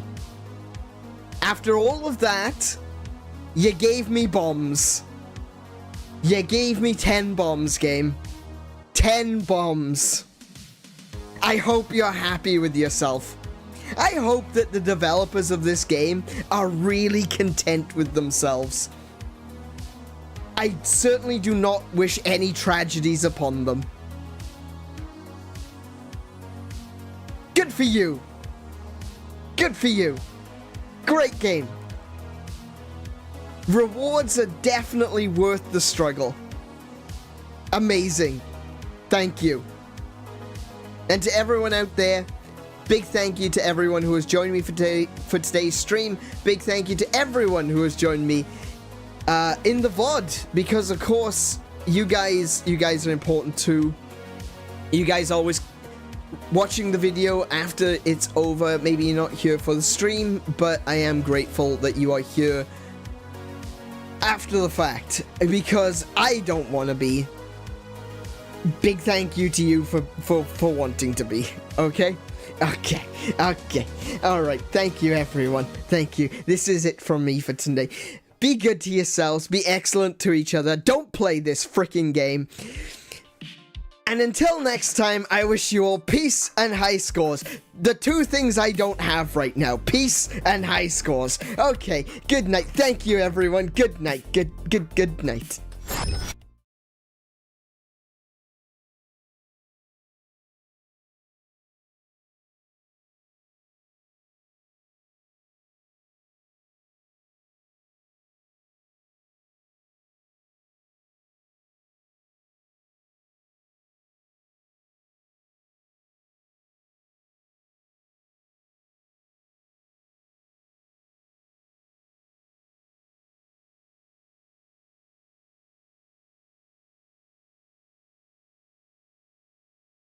Bombs! 10 freaking bombs!